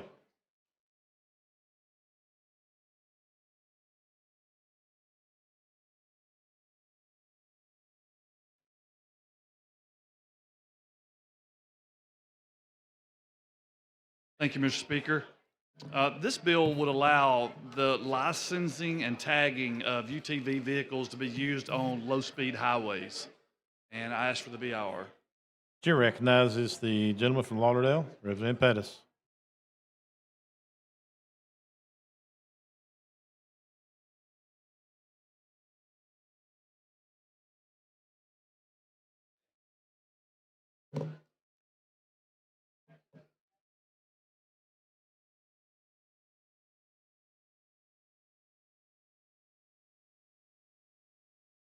Gentleman yield.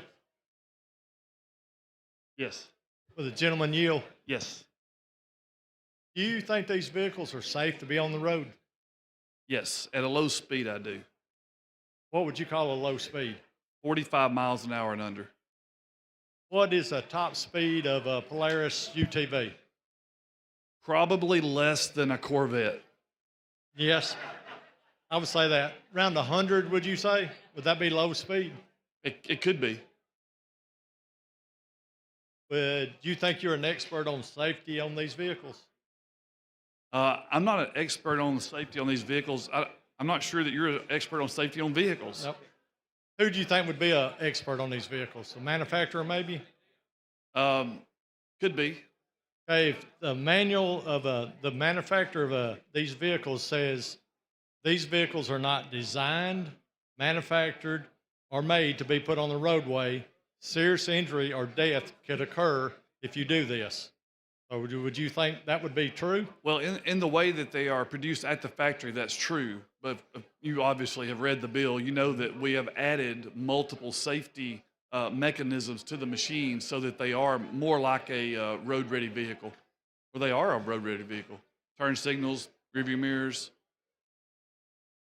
And how many people you think is killed in a year on these vehicles on the roadway now that they're illegal? I don't know. So if I told you in 2025 there was 24 fatalities involving these vehicles? I'd say it's far less than automobiles, which are made for road use. I agree. According to ALEA, in 2024, there was 350 15 wrecks involving these vehicles that are not allowed on the road. That's almost one a day. If you make them legal, you think that's going to go up or down? Well, the people that abide by the law, like they're not abiding by the law now, right? The people that are on it are not abiding by the law. And I don't think that's going to change. I think there are still going to be lawbreakers, whatever we do. I do believe that people that abide by the law is a safe way to operate.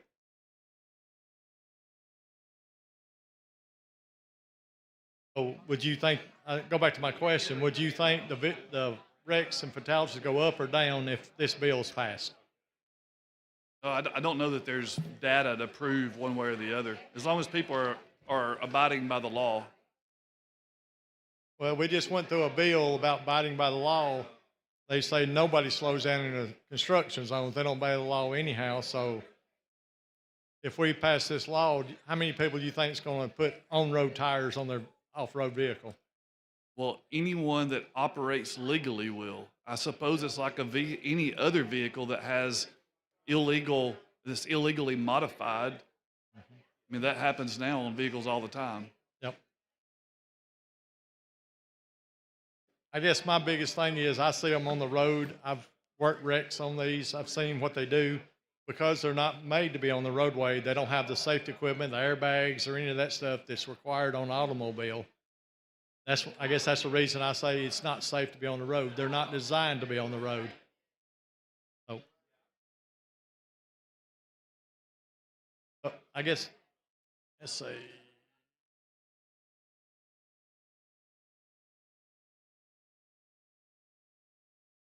I guess that's my thing is, I guess I've seen so many, I don't think they've been able on the road.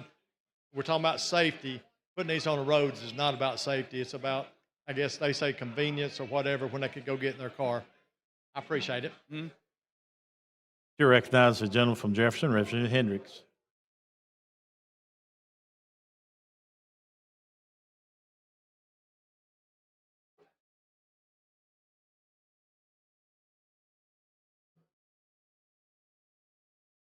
Thank you, Mr. Speaker. Would the gentleman yield? Sure.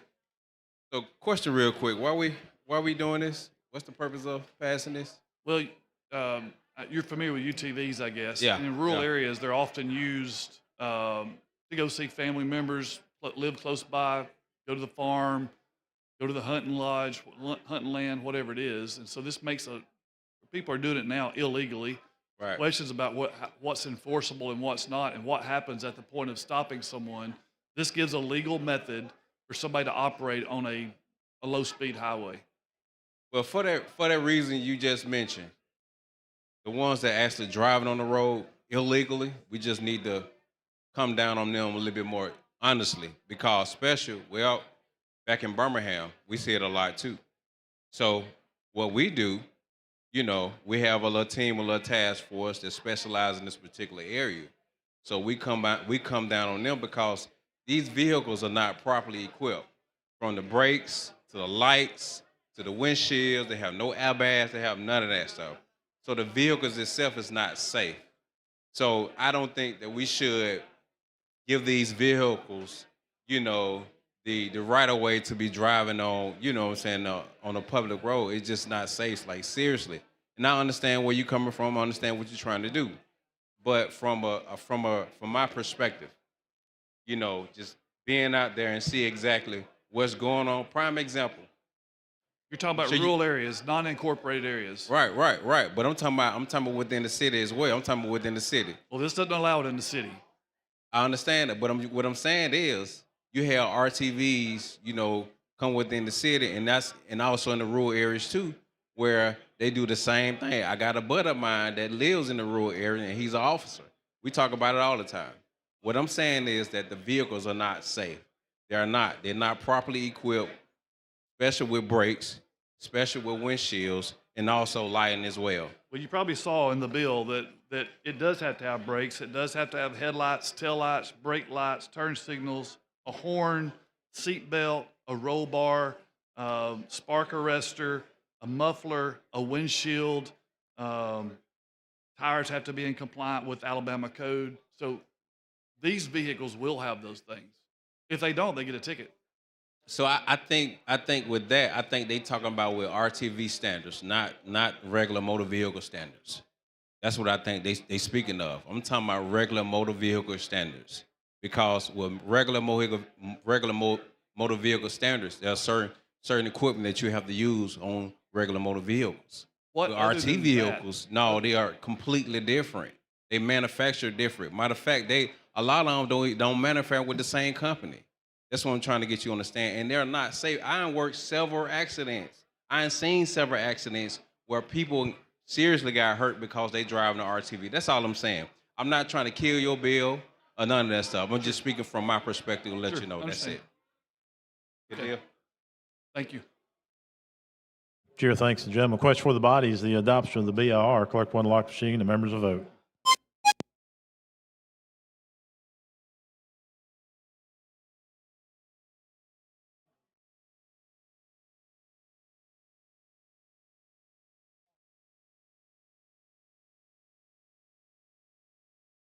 Clerk will lock the machine. Record the vote. 61 ayes, 37 nays.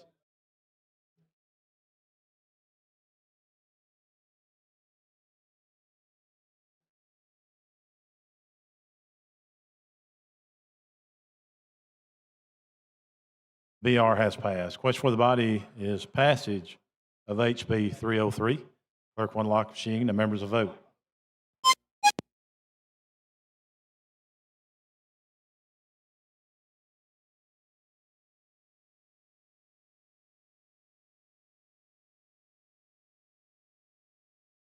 Clerk will lock the machine. Record the vote. 43 ayes, 44 nays. SB 303 has failed. Thank you, Mr. Speaker. Clerk, call next bill. On page 23 of the calendar, Senate Bill number 206 by Senator Gavan relating to the legislature.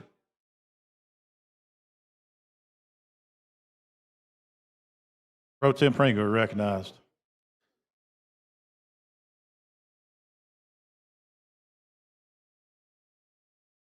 Mr. Speaker, I move the House stand in recess. Wait a minute. Whoa, whoa, whoa. I got your bill up next. Oh.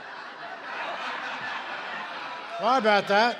I was thinking this was a little early. Let's try to get your bill passed. How about that? All right, Mr. Speaker. Well, this one was simple. BR, this is codifying everything we did last year. It's just the pro tem has to carry this bill every year and just codifies what we did. Now to move adoption of the BR. That's questions. Adoption of the BIR. Clerk will unlock the machine. The members will vote. Yeah, vote me yes. Thank you. Clerk will lock the machine. Record the vote. 104 ayes, 0 nays. The BR has been adopted. Mr. Pro Tem. Move final passage, Mr. Speaker. That's questions. Final passage. SB 206. Clerk will unlock the machine. The members will vote.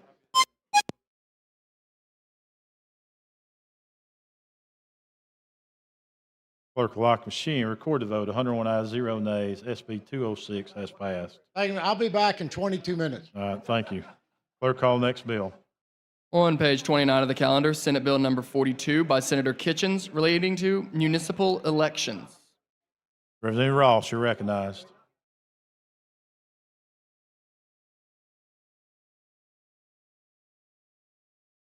Thank you, Mr. Speaker. SB 42 would amend existing law to provide for elections, including an election with only 2 candidates on the ballot. With no candidate receiving a majority of all the votes cast in the election, the municipal governing body shall order a second or runoff election between 2 candidates having received the most and second most votes. With that, I move for the BIR. Chair recognizes the lady from Madison, Representative Hall.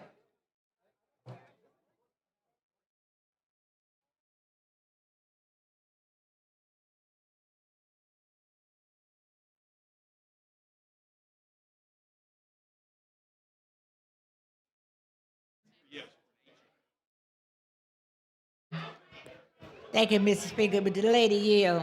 Yes. I was trying to make sure I heard you clearly. Right.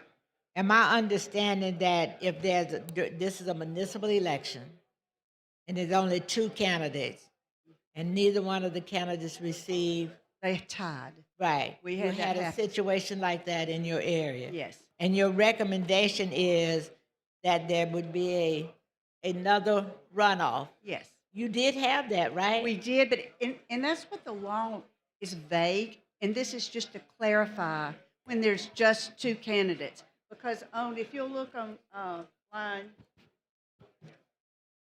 Are you talking about line 79? Are you on Yes. page 77, yes, on 79? line Yeah, I'm on that. 79, I was just trying we to, just struck that, so it would include, it says more than two candidates, right. but there were But you just two removed candidates. that. Yes, just so that anytime there's candidates, and they don't receive majority of the votes, there'll be a runoff. Not if there's 3 or 4, you expect that. But when Right. you've got a tie, it just provides for when there's a tie. You know, that's happened twice in Gunnersville in our mayor's race. Was this the second time that event? This is the second time that's happened. Yes. And I think one of the statements that were made during the time before the next election was that one would serve half of the term, They and did. the other one would serve the other half of the term. Yeah, yeah, I just wanted to make sure I was not misreading what you intended. Yes, Thank you. Thank you. Chair recognizes the lady from Jefferson, Representative Van.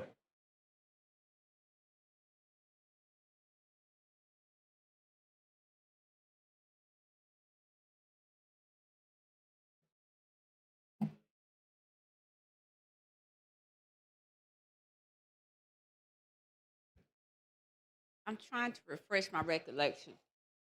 Would this bring about a second runoff, or it would do away with? So here's the scenario. 2 people run for office. There's only 2 people on the ballot, and they both receive exactly the same number of votes. They tie. Okay? Before, it was not clear that you would have a second election. It's a second election. We called it a runoff, but it can be either one. So this just provides for that. Okay, yeah, I remember when we passed the legislation a couple of years ago. I think it was, and it came through our committee, and I remember speaking on it a few weeks ago. But I'm just trying. So we've had situations, and I know this is from some situation that occurred, and there was a exact ties. My understanding. Yes. What did they do in that instance? They did do what the law said. If there were more than 2 candidates, they just had another election. And they called it a runoff. And in that election, it was not a tie. Had it been another tie, it would go exactly like the law continues to say. If you look on line,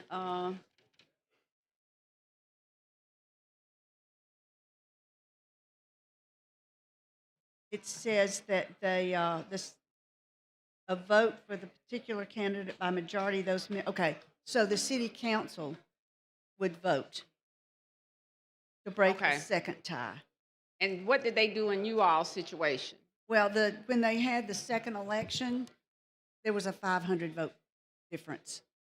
People got involved in the election, I guess, and they came on out and voted. And it was not a problem. But had they tied again, it would have gone to the governing body, the council. Okay, and then the council would have, because in some municipalities, the council decide anyway, especially with a certain amount of time. But, I was just sitting here, and that vote just a second ago on Keel's bill, and just listening to you talk about the numbers. I remember when I first got here, and I can't remember what the bill was, maybe my second term, and I've said to people down here, there are times when every vote in this building counts. And if you think it doesn't, there will be a day where every vote. And the reason I know is because this was a particular bill, and I think in that instance, I waited. And I think it was, I believe Speaker Hubbard was here. And I know it was. I waited, and I watched, and I knew the critical issues, and I waited. And I cast whatever that vote was. And, yeah, so it does make a difference, these numbers down here. It just depends on what it is, but so I had not seen that in a minute where someone loses from a 1 vote differential, but it just goes to show you how important 1 vote. 1 vote matters. So with that being said, I appreciate for enlightening me on this bill. I just got to think about old Hubbard. I like Hubbard. I ain't have no problem with Mike. None at all. Still got some messages he sent me from back in the day. None at all. Answer the phone for you. He was I ain't have no problem with it. So with that being said, I appreciate the opportunity. Question for the body is adoption of the BIR. Clerk will lock the machine. The members will vote.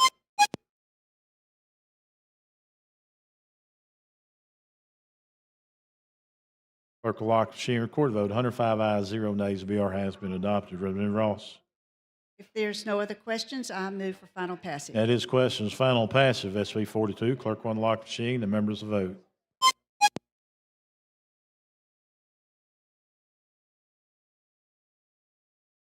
Clerk will lock the machine. Record the vote. 105 ayes, 0 nays. SB 42 has passed. Thank you, Mr. Speaker. Thank the lady. Members. Chair recognizes the gentleman from Jefferson, Representative Faulkner. Well, Mr. Speaker, I would move to suspend the rules for a time-sensitive resolution. All those in favor say aye. Any opposed? They are suspended. Yeah, y'all, this is the Yom HaShoah commemoration resolution we do every year. It's recognizing annually the Holocaust Remembrance Day, and it's an HJR, and so it's going to be on April 14th this year. We will not be in session next week, but I'd like to move for adoption of this resolution and ask that the House be co-sponsored. All those in favor of passage of adoption say aye. Any opposed? Anybody opposed being co-sponsor? None opposed. Thank you, members. Thank you, Mr. Speaker. Thank the gentleman. Chair recognizes Representative Robbins for a moment of personal privilege on the timely resolution.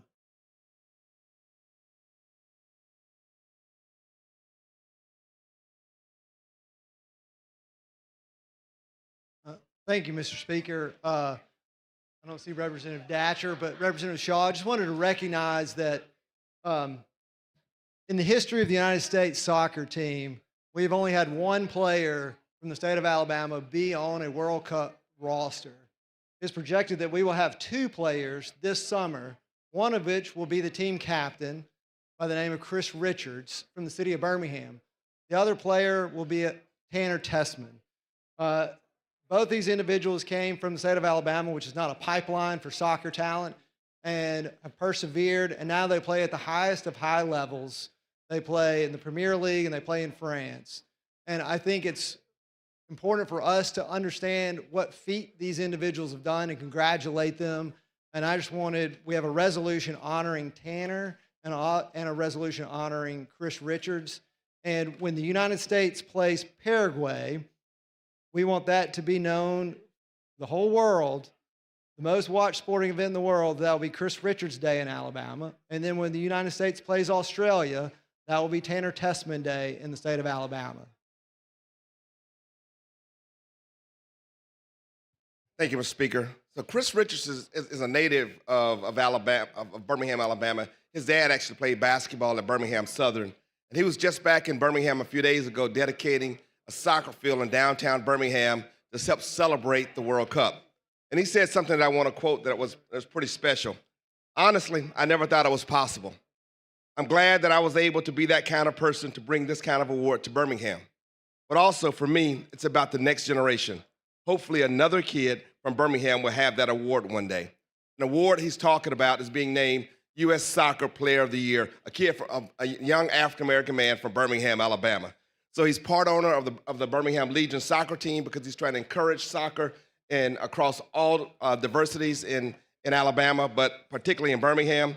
And as he said, on June 12th, we hope that this body will help declare that day as Chris Richards Day as he leads Team USA in an international competition as Americans go for the gold.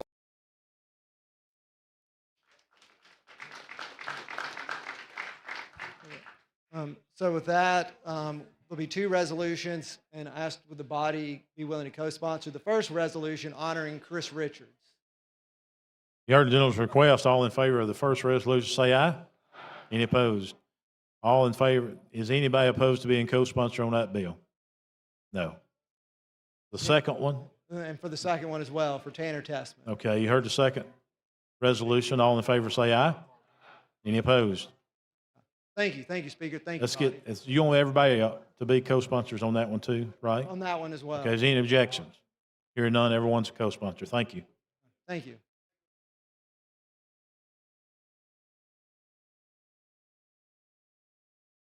Chair recognizes the gentleman from Mobile, Pro Tem Pringle.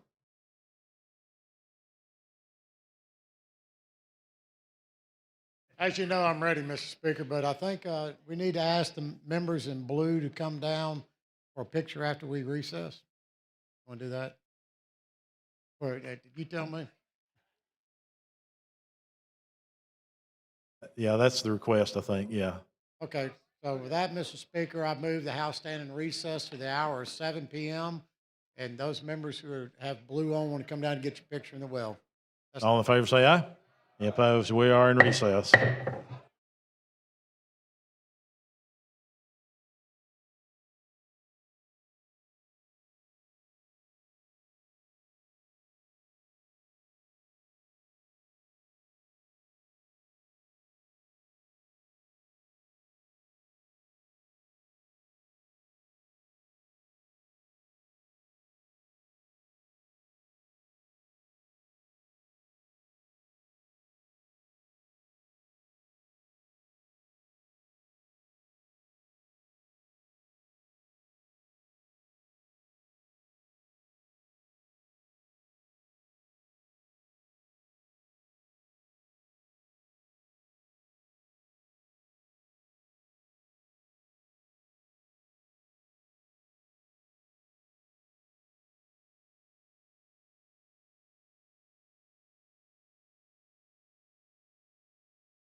Good evening, members. This is Philip in WREP, the voice of Montgomery here in the State House.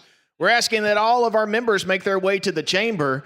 As you make your way to the chamber, you finish up your conversations. We were going to try to start at 7. It's now 7:04. Please make your way to the chamber. As you're walking in, here's some music to get you heading this way.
All right. You're just messing with me now. Ladies and gentlemen, please make your way to the chamber. We're ready to start business. Ladies and gentlemen, please come to the House chamber.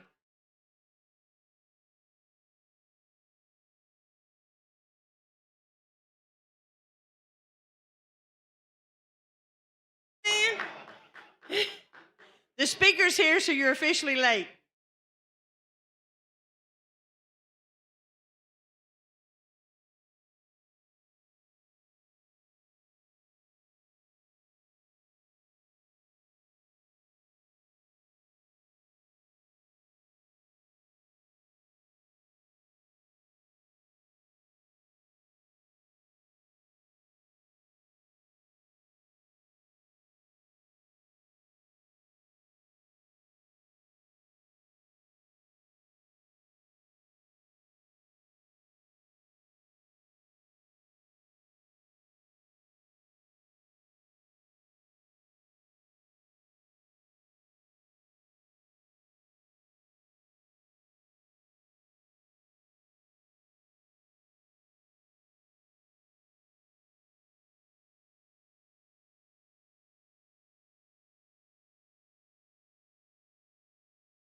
The House will come to order. Clerk, call the next bill on special order calendar. On page 54 of the calendar, Senate Bill number 106 by Senator Butler relating to jury service.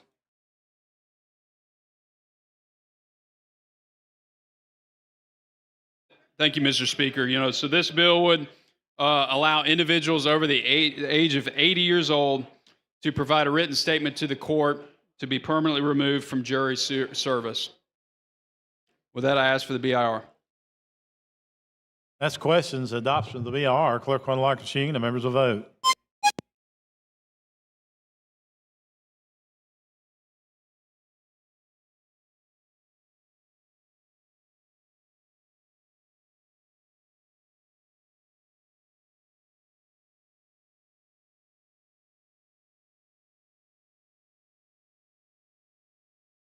Clerk lock machine record the votes. 105 ayes, 0 nays. BR has been adopted.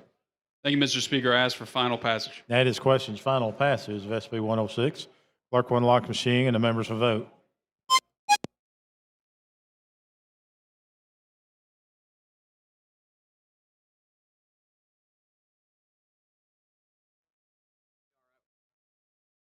Clerk will lock the machine. Record vote 105 ayes, 0 nays. SB 106 is passed. Thank you, Mr. Speaker. Thank the gentleman. Clerk, call next bill. On page 32 of the calendar, Senate Bill number 74 by Senator Chasteen relating to education.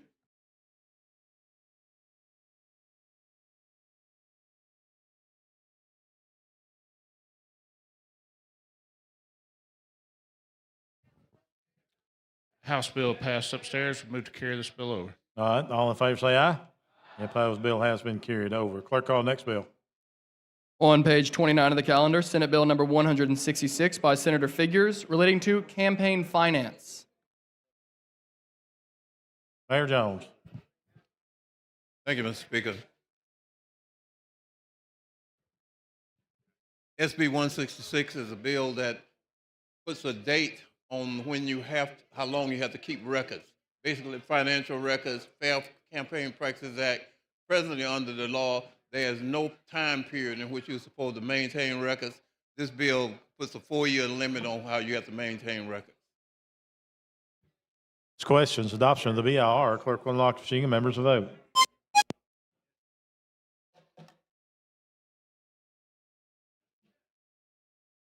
Clerk will lock the machine. Record the vote 105 ayes, 0 nays. BR has been adopted. Mayor Jones. If there are no other questions, I ask for final passage. That is questions final passage of SB 166. Clerk will unlock the machine and the members will vote.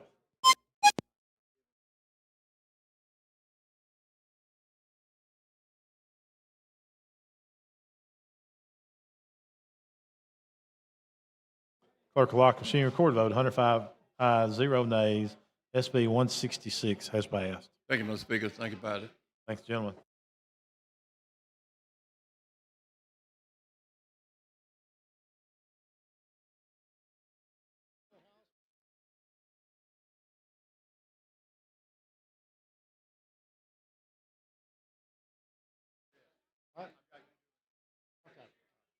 Whatever.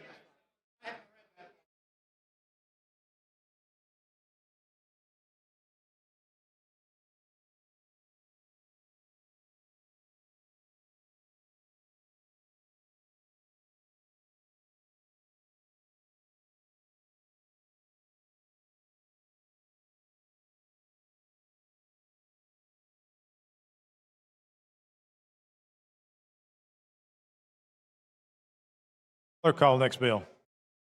On page 18 of the calendar, Senate Bill number 158 by Senator Price relating to education.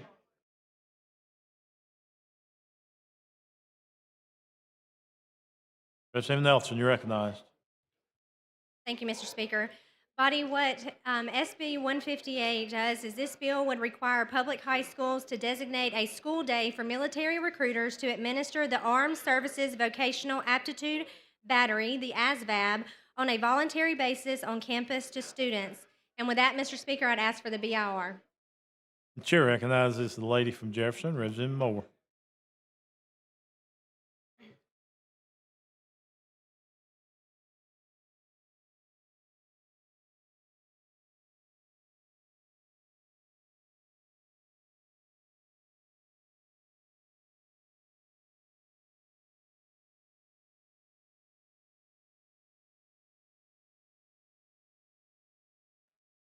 Thank you, Mr. Speaker. After I saw that this bill was on the calendar, it is a good bill, but with the statement that I want to make about how beneficial is that test, we have a young man that attends high school in Birmingham. Last week made the highest possible score on this test. Awesome. And I just wanted to take this time to say that, and that it was well broadcast and people honored him. And he said it's been a lifelong dream of his to go to the military, and he ended up making the highest possible score. Thank That's you for awesome. sharing. That's awesome. Thank you. Thanks for bringing it up, Ms. Moore. Question for the body's adoption of the BIR. Clerk will unlock the machine. The members will vote.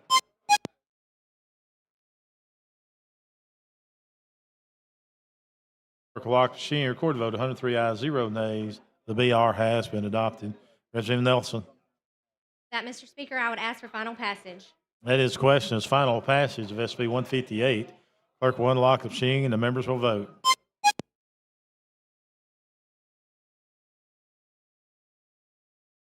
Clerk will lock the machine. Record the vote. 104 ayes, 0 nays. SB 158 has passed. Thank you, Representative Nelson, that's your. everybody.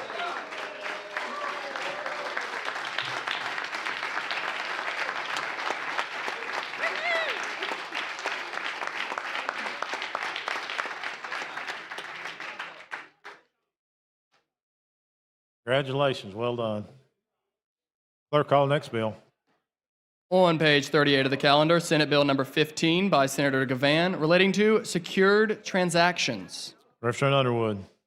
Thank you, Mr. Speaker. SB 15 gives a new and clear path for business alternatives when you come to bankruptcy. It gives a state version of that as opposed to the federal, Chapter 7. Sets up an independent fiduciary who would be the assignee who distributes all proceeds to the creditors. And it's just a more efficient way of doing business when you're finished doing business. And with that, sir, I'd call for the BR. That is questions. Adoption of the BR. Clerk will unlock the machine. The members will vote.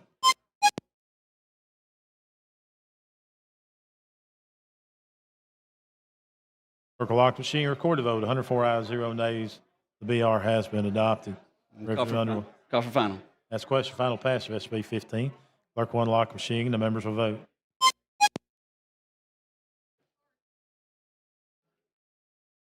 Clerk will lock the machine. Record the vote. 101 ayes, 0 nays. SB 15 has passed. Thank you, Mr. Speaker. Thank the gentleman. Clerk, call next bill. On page 34 of the calendar, Senate Bill number 79 by Senator Roberts relating to income taxes. Chairman Garrett, you're recognized. Thank you, Mr. Speaker. Mr. Speaker, earlier this afternoon, the Senate passed HB 250, which is this version of the bill, so I will request we carry this bill over. All those in favor say aye. Opposed, the bill has been carried over. Clerk, call next bill. On page 70 of the calendar, Senate Bill number 326 by Senator Elliott relating to vessels. Thank you, Mr. Speaker. I would like to move to carry this bill over at the call of the chair. Okay, you heard the lady's request to carry the bill over to the call of the chair. All those in favor say aye. Any opposed? The bill has been carried over. Thank you, body. Thank you, Mr. Speaker. Representative Brown, I think your bill just got carried over. Oh, well, I got the next one. Oh, you got the next Yeah, one. I'm just saving you some time. Oh, you got two then in a row. You know somebody on rules, right? That's what I got. That's what you Just told. Senator Livingston knows somebody. No. else. Clerk, let's call it up. On page 40 of the calendar, Senate Bill number 137 with substitute by Senator Livingston relating to the Alabama Resilience Council. Chairman Brown, you're recognized. Thank you, Mr. Speaker. This is Senate Bill 137. What this does is establishes permanently the Resiliency Council that's currently created by executive order, creates a chief resiliency officer, creates a statewide resiliency plan, and ensures better upfront planning, avoids large recovery costs, and keeps the bill as an advisory board made up of cabinet heads and prevents disaster-related failures of roads, utilities, and hospitals. Mr. Speaker, I call for the BIR. That is questions. The adoption of the BIR. Clerk will unlock the machine. The members will vote.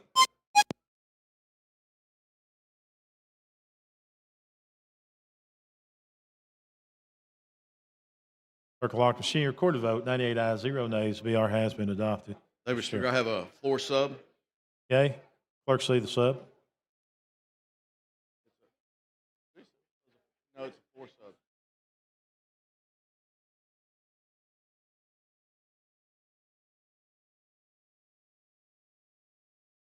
A floor sub.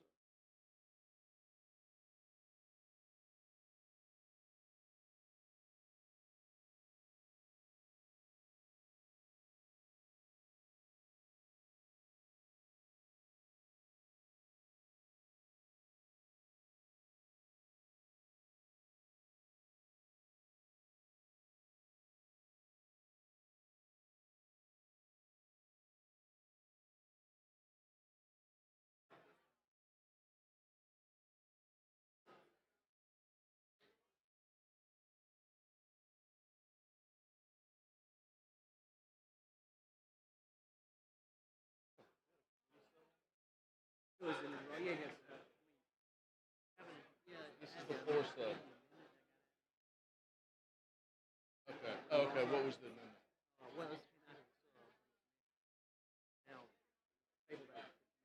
Okay. Okay. Yeah. Mr. Speaker, I make a motion to move to table the committee sub. Okay, you heard the gentleman's wishes to table the committee sub. Clerk will unlock the machine and the members will vote.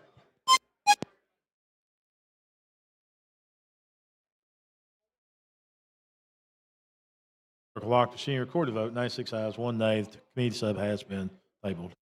Thank you, Mr. Speaker. I have a floor sub. Clerk, receive the sub.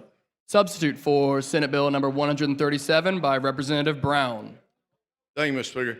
What we did is we made the Resiliency Council come under the Department of Insurance rather than the executive branch.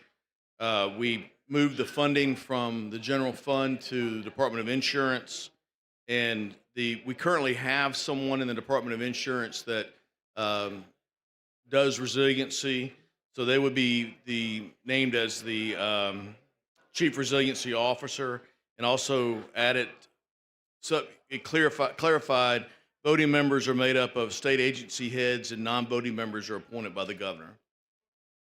That, Mr. Speaker, I call for adoption. Okay, you heard the gentleman's explanation. Question for the body is adoption of the sub. Clerk will unlock the machine and members will vote.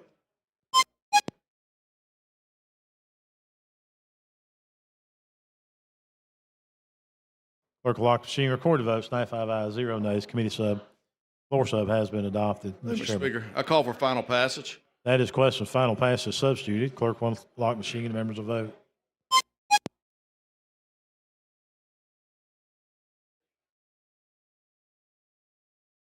Clerk will lock the machine, record the vote. 96 ayes, 1 nay. SB 137 as substituted has passed. Thank you, Mr. Speaker. Thank you, members. Thank the gentleman. Clerk, call next bill. On page 27 of the calendar, Senate Bill number 86 by Senator Carnley relating to surety bonds. Chairman Sells. Thank you, Mr. Speaker. Related to Department of Revenue, we already passed the House version of this out of the House. Related to the Department of Revenue, producers and transporters of liquefied natural gas and compressed natural gas have to have bonds, and this extended the renewal period from 30 days to 60 days. That's Question for the body is the adoption of the BIR. Clerk will unlock the machine and the members will vote.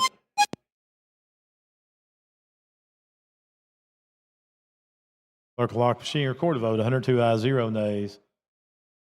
BR has been adopted. Mr. Chairman. Mr. Speaker, move for final passage. That's questions final passage of SB 86. Clerk will unlock the machine. The members will vote.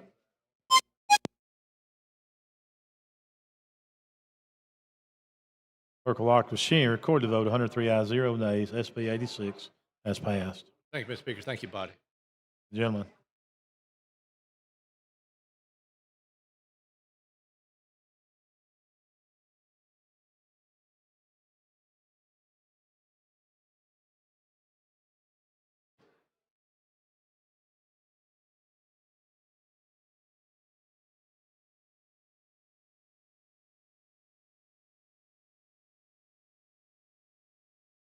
Mr. Clerk, let's call HB 239 out of the basket.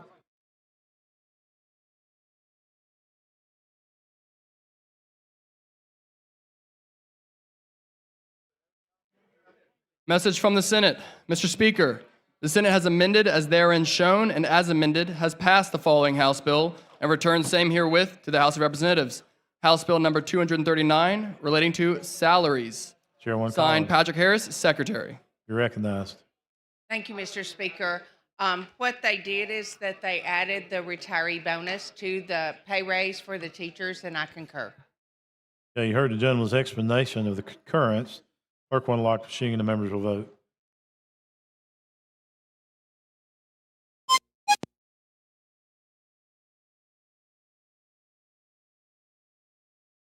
Clerk will lock the machine, record the vote. 102 ayes, 0 nays. HB 239 has been concurred. Thank you, Mr. Speaker, and thank you, body. Thank you, lady.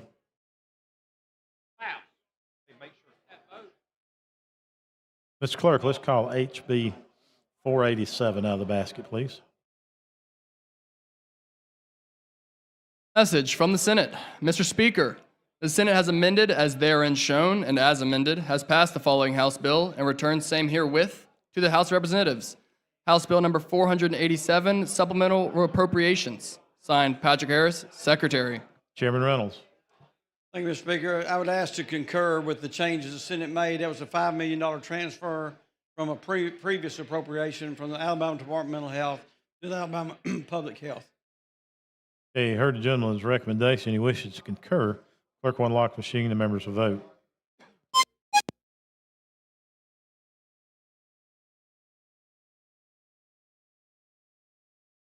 Clerk will lock the machine. Recorded vote. 104 ayes, 0 nays, 487 has been concurred. Thank you, members. Thank the gentleman. Mr. Clerk, let's call up HB 238 out of the basket, please.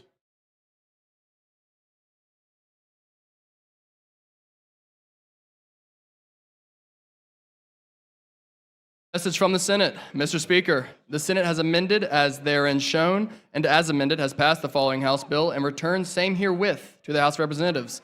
House Bill number 238 relating to appropriations. Signed, Patrick Harris, Secretary. Chairman Garrett, you're recognized. Yes, Mr. Speaker. This is the Senate made a few minor changes to the education budget. You have copies of the spreadsheet up here. I'll just briefly tell you what they did. Number one, we moved some art grants from the supplemental into the education budget, and that's reflected there. Made a few additions to a few line items, the Voices program, the Gifted grant, the Battleship, RC&D.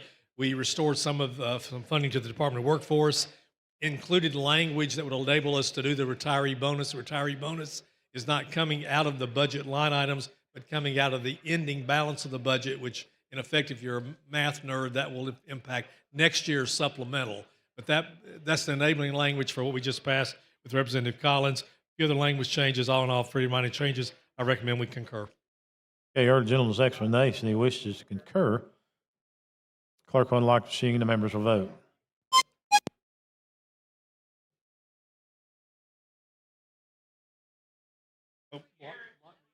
Clerk will lock the machine. Record the votes. 103 ayes, 0 nays. HB 238 has been concurred. Thank you, Mr. Speaker. And remember, there are copies of the budget up here. Thank you. Thank the gentleman. Mr. Clerk, let's call HB 236 out of the basket, please. Message from the Senate. Mr. Speaker, the Senate has amended as therein shown and as amended has passed the following House bill and returned same herewith to the House of Representatives.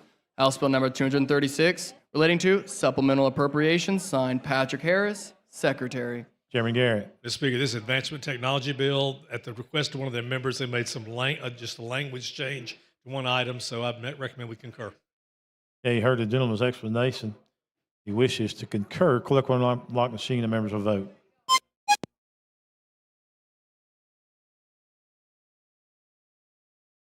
Clerk will lock the machine. Recorded vote. 103 ayes, 0 nays. HB 236 has been concurred.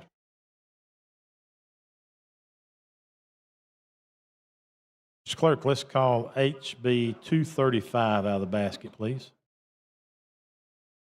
Message from the Senate. Mr. Speaker, the Senate has amended as therein shown and as amended has passed the following House bill and returned same herewith to the House of Representatives.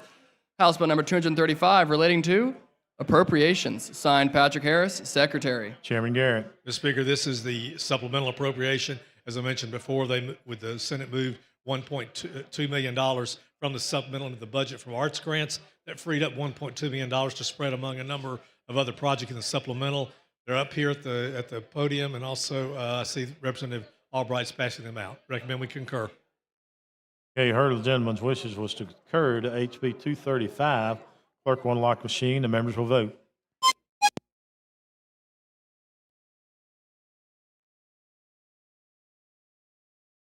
Clerk will lock the machine. Record the votes.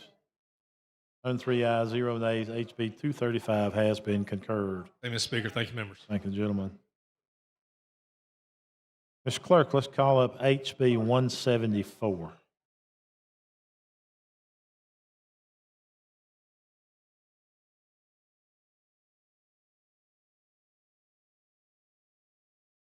Message from the Senate.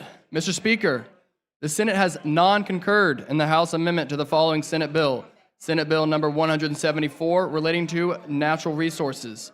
and requests a committee on conference. Signed, Patrick Harris, Secretary. Representative Paramore, you're recognized. Thank you, Mr. Speaker, and we agree to go to conference. Yeah, you heard the gentleman. Non-concur or concur with the Senate. We don't have to do anything, do we? Okay, so you wish to non-concur and go to conference, right? That is correct. Okay, you heard the gentleman's wishes. Clerk will unlock the machine and the members will vote.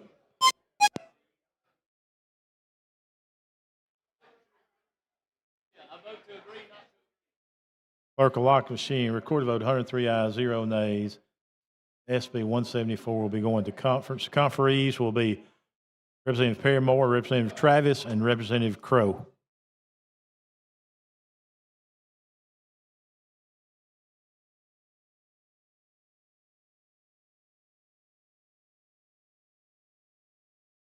Mr. Clerk, let's pull SB 32 out of the basket, please.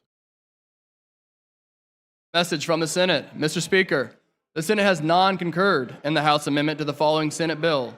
Senate Bill number 32, relating to solid waste collection fees, and requests a committee on conference. And the Senate has appointed as committee on part of the Senate, Senators Kitchens, Jones, and Hatcher. Signed, Patrick Harris, Secretary.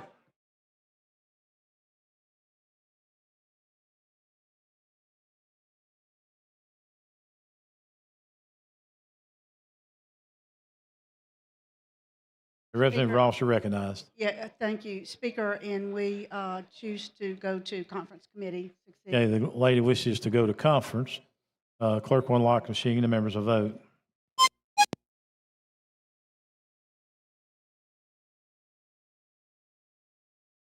Clerk will lock the machine. Recorded vote 104 ayes, 0 nays. We will go to conference. Conferees will be Representative Ross, Representative Ingram, and Representative Jones. Thank you. Thanks, the lady.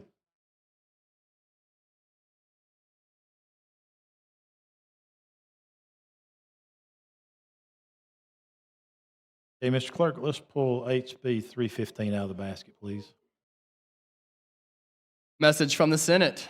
Mr. Speaker, the Senate has amended as therein shown and as amended has passed the following House bill and returned same herewith to the House of Representatives. House Bill number 315, relating to blighted real property. Signed, Patrick Harris, Secretary. Representative Moore, you're recognized. Thank you, Mr. Speaker. We concur with the Senate, and let me read the amendment that they put on. Any adverse, and this is dealing with blighted property being registered in the city of Birmingham, to have a mechanism to not only help the property owners to get the property back on the tax roll or whatever, but the amendment says any adverse decisions from the municipal court may be appealed within 30 days to the applicable circuit court. The cost of appeal shall be paid by the non-prevailing party. I Okay. move that we concur. Heard the lady's explanation of the concurrence. Chair recognizes the lady from Jefferson, Representative Gavan. And you better not get up there and say that. That tells my age, and we gonna be fighting up here in the arena. I wanted to get up here and say I commend you for your efforts. I've been here 16 years. How And long this have is I your been here? first deal in 16 years since I have been here that you have passed, and I just want to commend you. Oh, it's the second one. Now, the first one was when you ran out that bathroom to help me pass Well, that bill. I had to help you. I came to your. That was a contentious moment. No, But you came to my aid. I was helping her because she was about to get somebody else. But so I will say to you, let's say 15 and a half years. So I wanted to personally come and say to you, thank you for your efforts. And I'm so glad that you were able to get a bill out of this house after all of these many years. A punishment. A punishment. But that's all right. But Let that's them good. I punish grew you. stronger. Let them punish. Thank you, Mr. Listen, let them punish you. Don't worry about the punishment. At the end of the day, just stay the course. That's what Stay I the did. course. Thank you, my sister. I appreciate And you it. didn't have to run out the restroom. I think Barry was probably glad that I did run out the bathroom, but thank you. Okay, the lady wishes to concur. Yeah. Clerk unlock the machine and the members will vote.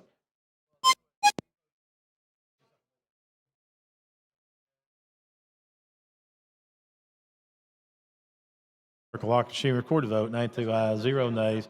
HB 315 has been concurred. Congratulations.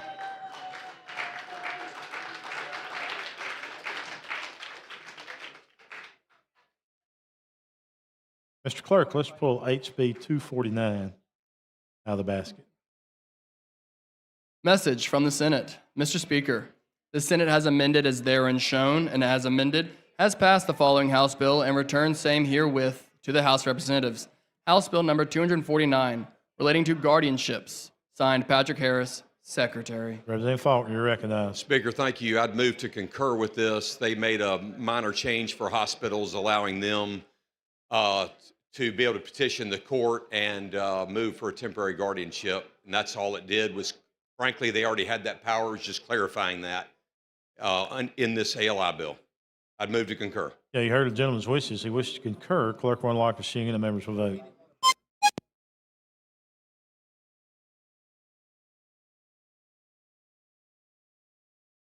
Clerk will lock the machine, record the vote. 104 ayes, 0 nays. HB 249 has been concurred. Thank you, Mr. Speaker. Thank you, members. gentlemen. Clerk, call next bill. Ladies and gentlemen, at the request of the sponsor, I am returning House Bill 95 to you, the body in which it originated, without my signature, and with the below executive amendment. Executive amendment to House Bill 95. Adoption of the above proposed executive amendment will remove my objection to this bill. Respectfully submitted, Kay Ivey, Governor. Oh. Man.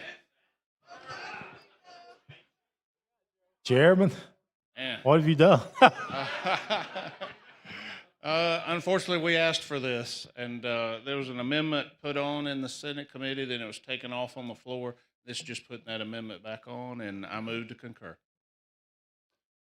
The amendment the Senate put on was to allow the probate judge or the election official to utilize the personnel that they have hired to already work on the elections, and to also narrow down the precincts that they could do the post-election audit for. With that, I move to concur.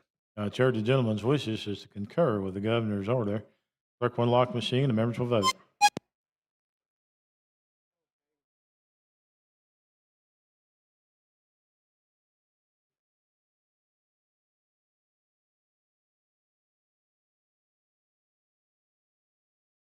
Clerk will lock the machine, record the vote. 96 ayes, 0 nays. The bill has been concurred. Thank you, Mr. Speaker. Members. You got one thing. You got one thing.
Mr. Clerk, let's call HB 341 out of the basket.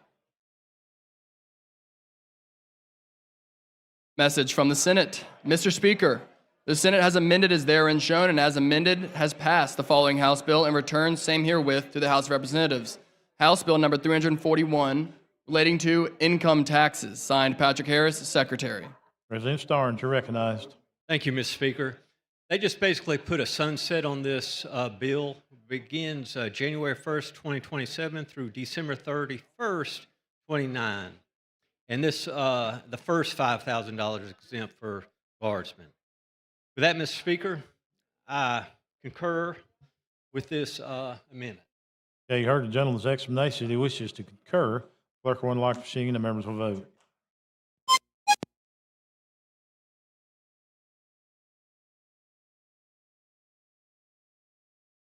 Clerk will lock the machine. Recorded vote, 102 ayes, 0 nays.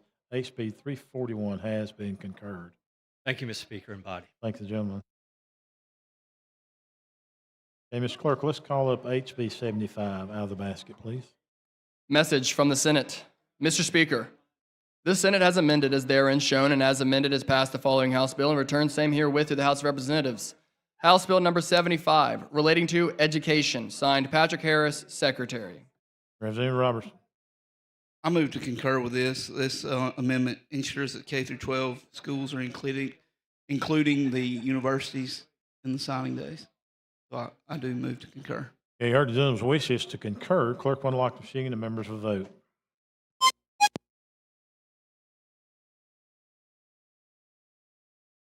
Clerk will lock the machine. Recorded vote, 103 ayes, 0 nays. HB 75 has been concurred. Thank you, sir. Thank you, members. Chair recognizes Representative Collins for a timely resolution. Thank you for the recognition, Mr. Speaker. I have a resolution, HJR. It is creating an accountability council that just simply looks at how we are doing with our workforce needs. And it sets it up exactly like this bill passed it out before, but it's just an HJR. And I asked for it to suspend the rules and move an HJR. Yeah, you heard the lady's recommendation to suspend the rules. All in favor say aye. She also wants to pass a resolution. All in favor say aye. Thank you very much. Thank the lady.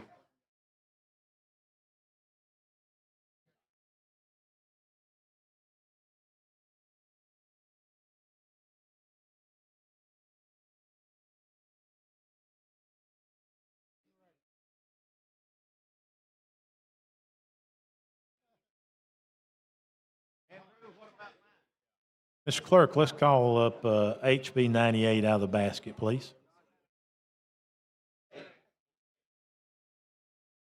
Message from the Senate. Mr. Speaker, the Senate has amended as therein shown and as amended has passed the following House bill and returned same herewith to the House of Representatives. House Bill 98, relating to scholarships, signed Patrick Harris, Secretary. Mr. Speaker and members, there was a few changes in the bill. The $10 million stays in the college fund. You have to be, the original bill was 27, they moved it to 24. You had to live in the state for 2 years. Changes are 5. And the amount of tuition for each academic period went from $3,000 to $2,500. You have to work 15 years as a police officer. And it went from 8 semesters or 12 quarters from 16. With that, I move to concur. You heard the gentleman's explanation of the sub. He wishes to concur. Clerk will unlock the machine. The members will vote.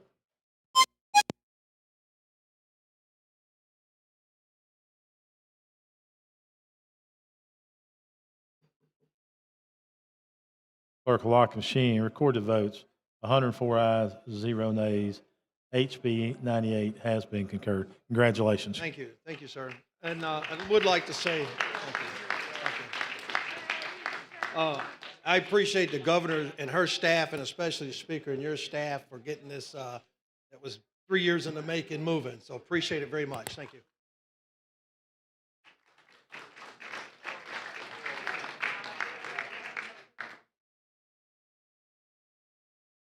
Okay, Mr. Clerk, let's pull Senate Bill 341 out of the basket, please. Message from the Senate. Mr. Speaker, the Senate has non-concurred in the House amendment to the following Senate bill. Senate Bill number 341, relating to public safety, and requests a committee on conference. And the Senate has appointed as committee on part of the Senate, Senators Weaver, Carnley, and Coleman. Signed, Patrick Harris, Secretary. We wish to go to conference. You heard the gentleman's wishes to go to conference. Clerk will unlock the machine and the members will vote.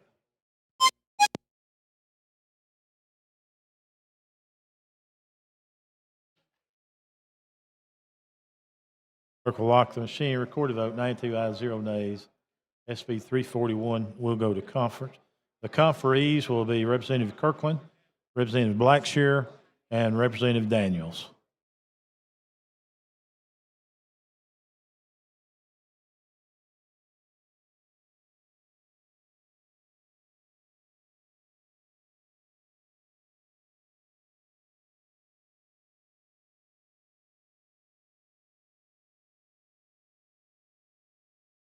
Mr. Clerk, let's pull HB 351 out of the basket, please. Message from the Senate. Mr. Speaker, the Senate has amended as therein shown and as amended has passed the following House bill and returned same herewith to the House of Representatives. House Bill 351 relating to data privacy. Signed, Patrick Harris, Secretary. Representative Shaw. Thank you, Mr. Speaker. Just three small amendments they added on. This is all something I worked with them on. One was more explicitly exempting electricity providers, probably already exempted, but they got nervous, and so we want to be accommodating. Second amendment was more explicitly exempting campaigns and politically oriented activities to make sure we didn't run any First Amendment issues. And the third one was the bigger one. We removed moved language specific to certain browsers that's just too onerous and technology changes, and we didn't want to leave it in there and be confusing down the road as technology changes. So with that, I'd move to concur. Okay, you heard the gentleman's explanation of the changes. He wishes to concur. Clerk will unlock the machine and the members will vote.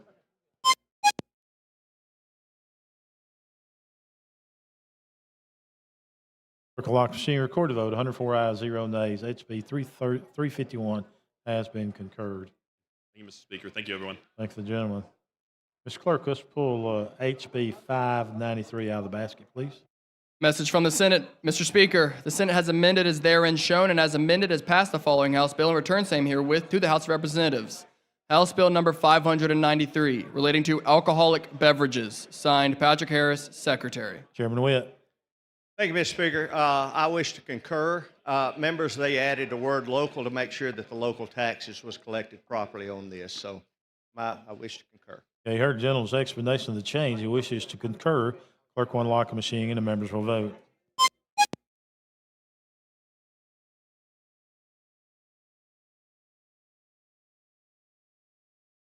Clerk will lock the machine. Recorded vote 80 ayes, 9 nays. HB 593 has been concurred. Thank you, Mr. Speaker. Thank you, members. Thank the gentleman. Chair recognizes Representative Fort for a moment of personal privilege.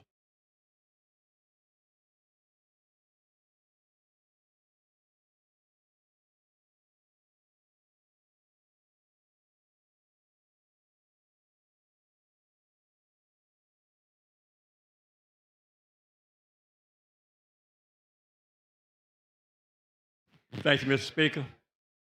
Mr. Speaker, I just want to make a personal announcement.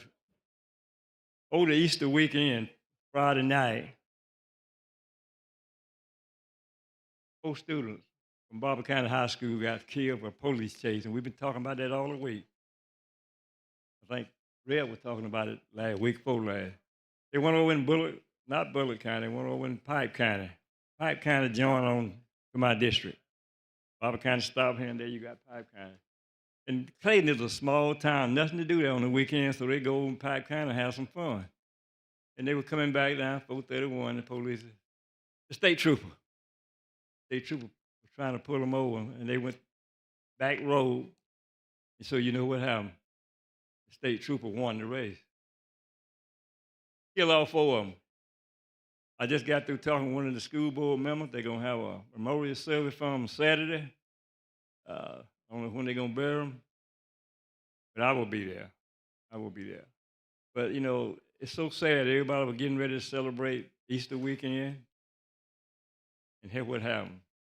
4 young boys. 3 of them had graduated from Barber County High School. They had another guy in there with him, 17 years old. He had another year to go. All of them Spur them on, they gone. Have a minute of silent prayer, please.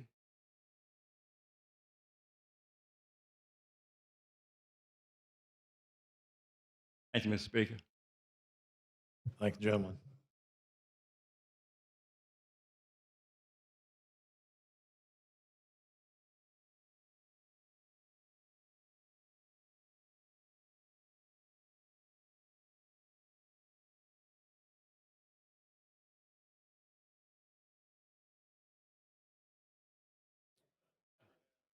A very good day of work by the body, no question about that. Chair recognizes the gentleman from Mobile, Pro Tem Pringle. Thank you, Mr. Speaker. I move that we indefinitely postpone all House bills on the regular calendar. All in favor say aye. Any opposed? They are postponed. Mr. Speaker, I move the House stand in adjournment till 9 a.m. tomorrow morning. All those in favor say aye. 9 a.m. We are adjourned.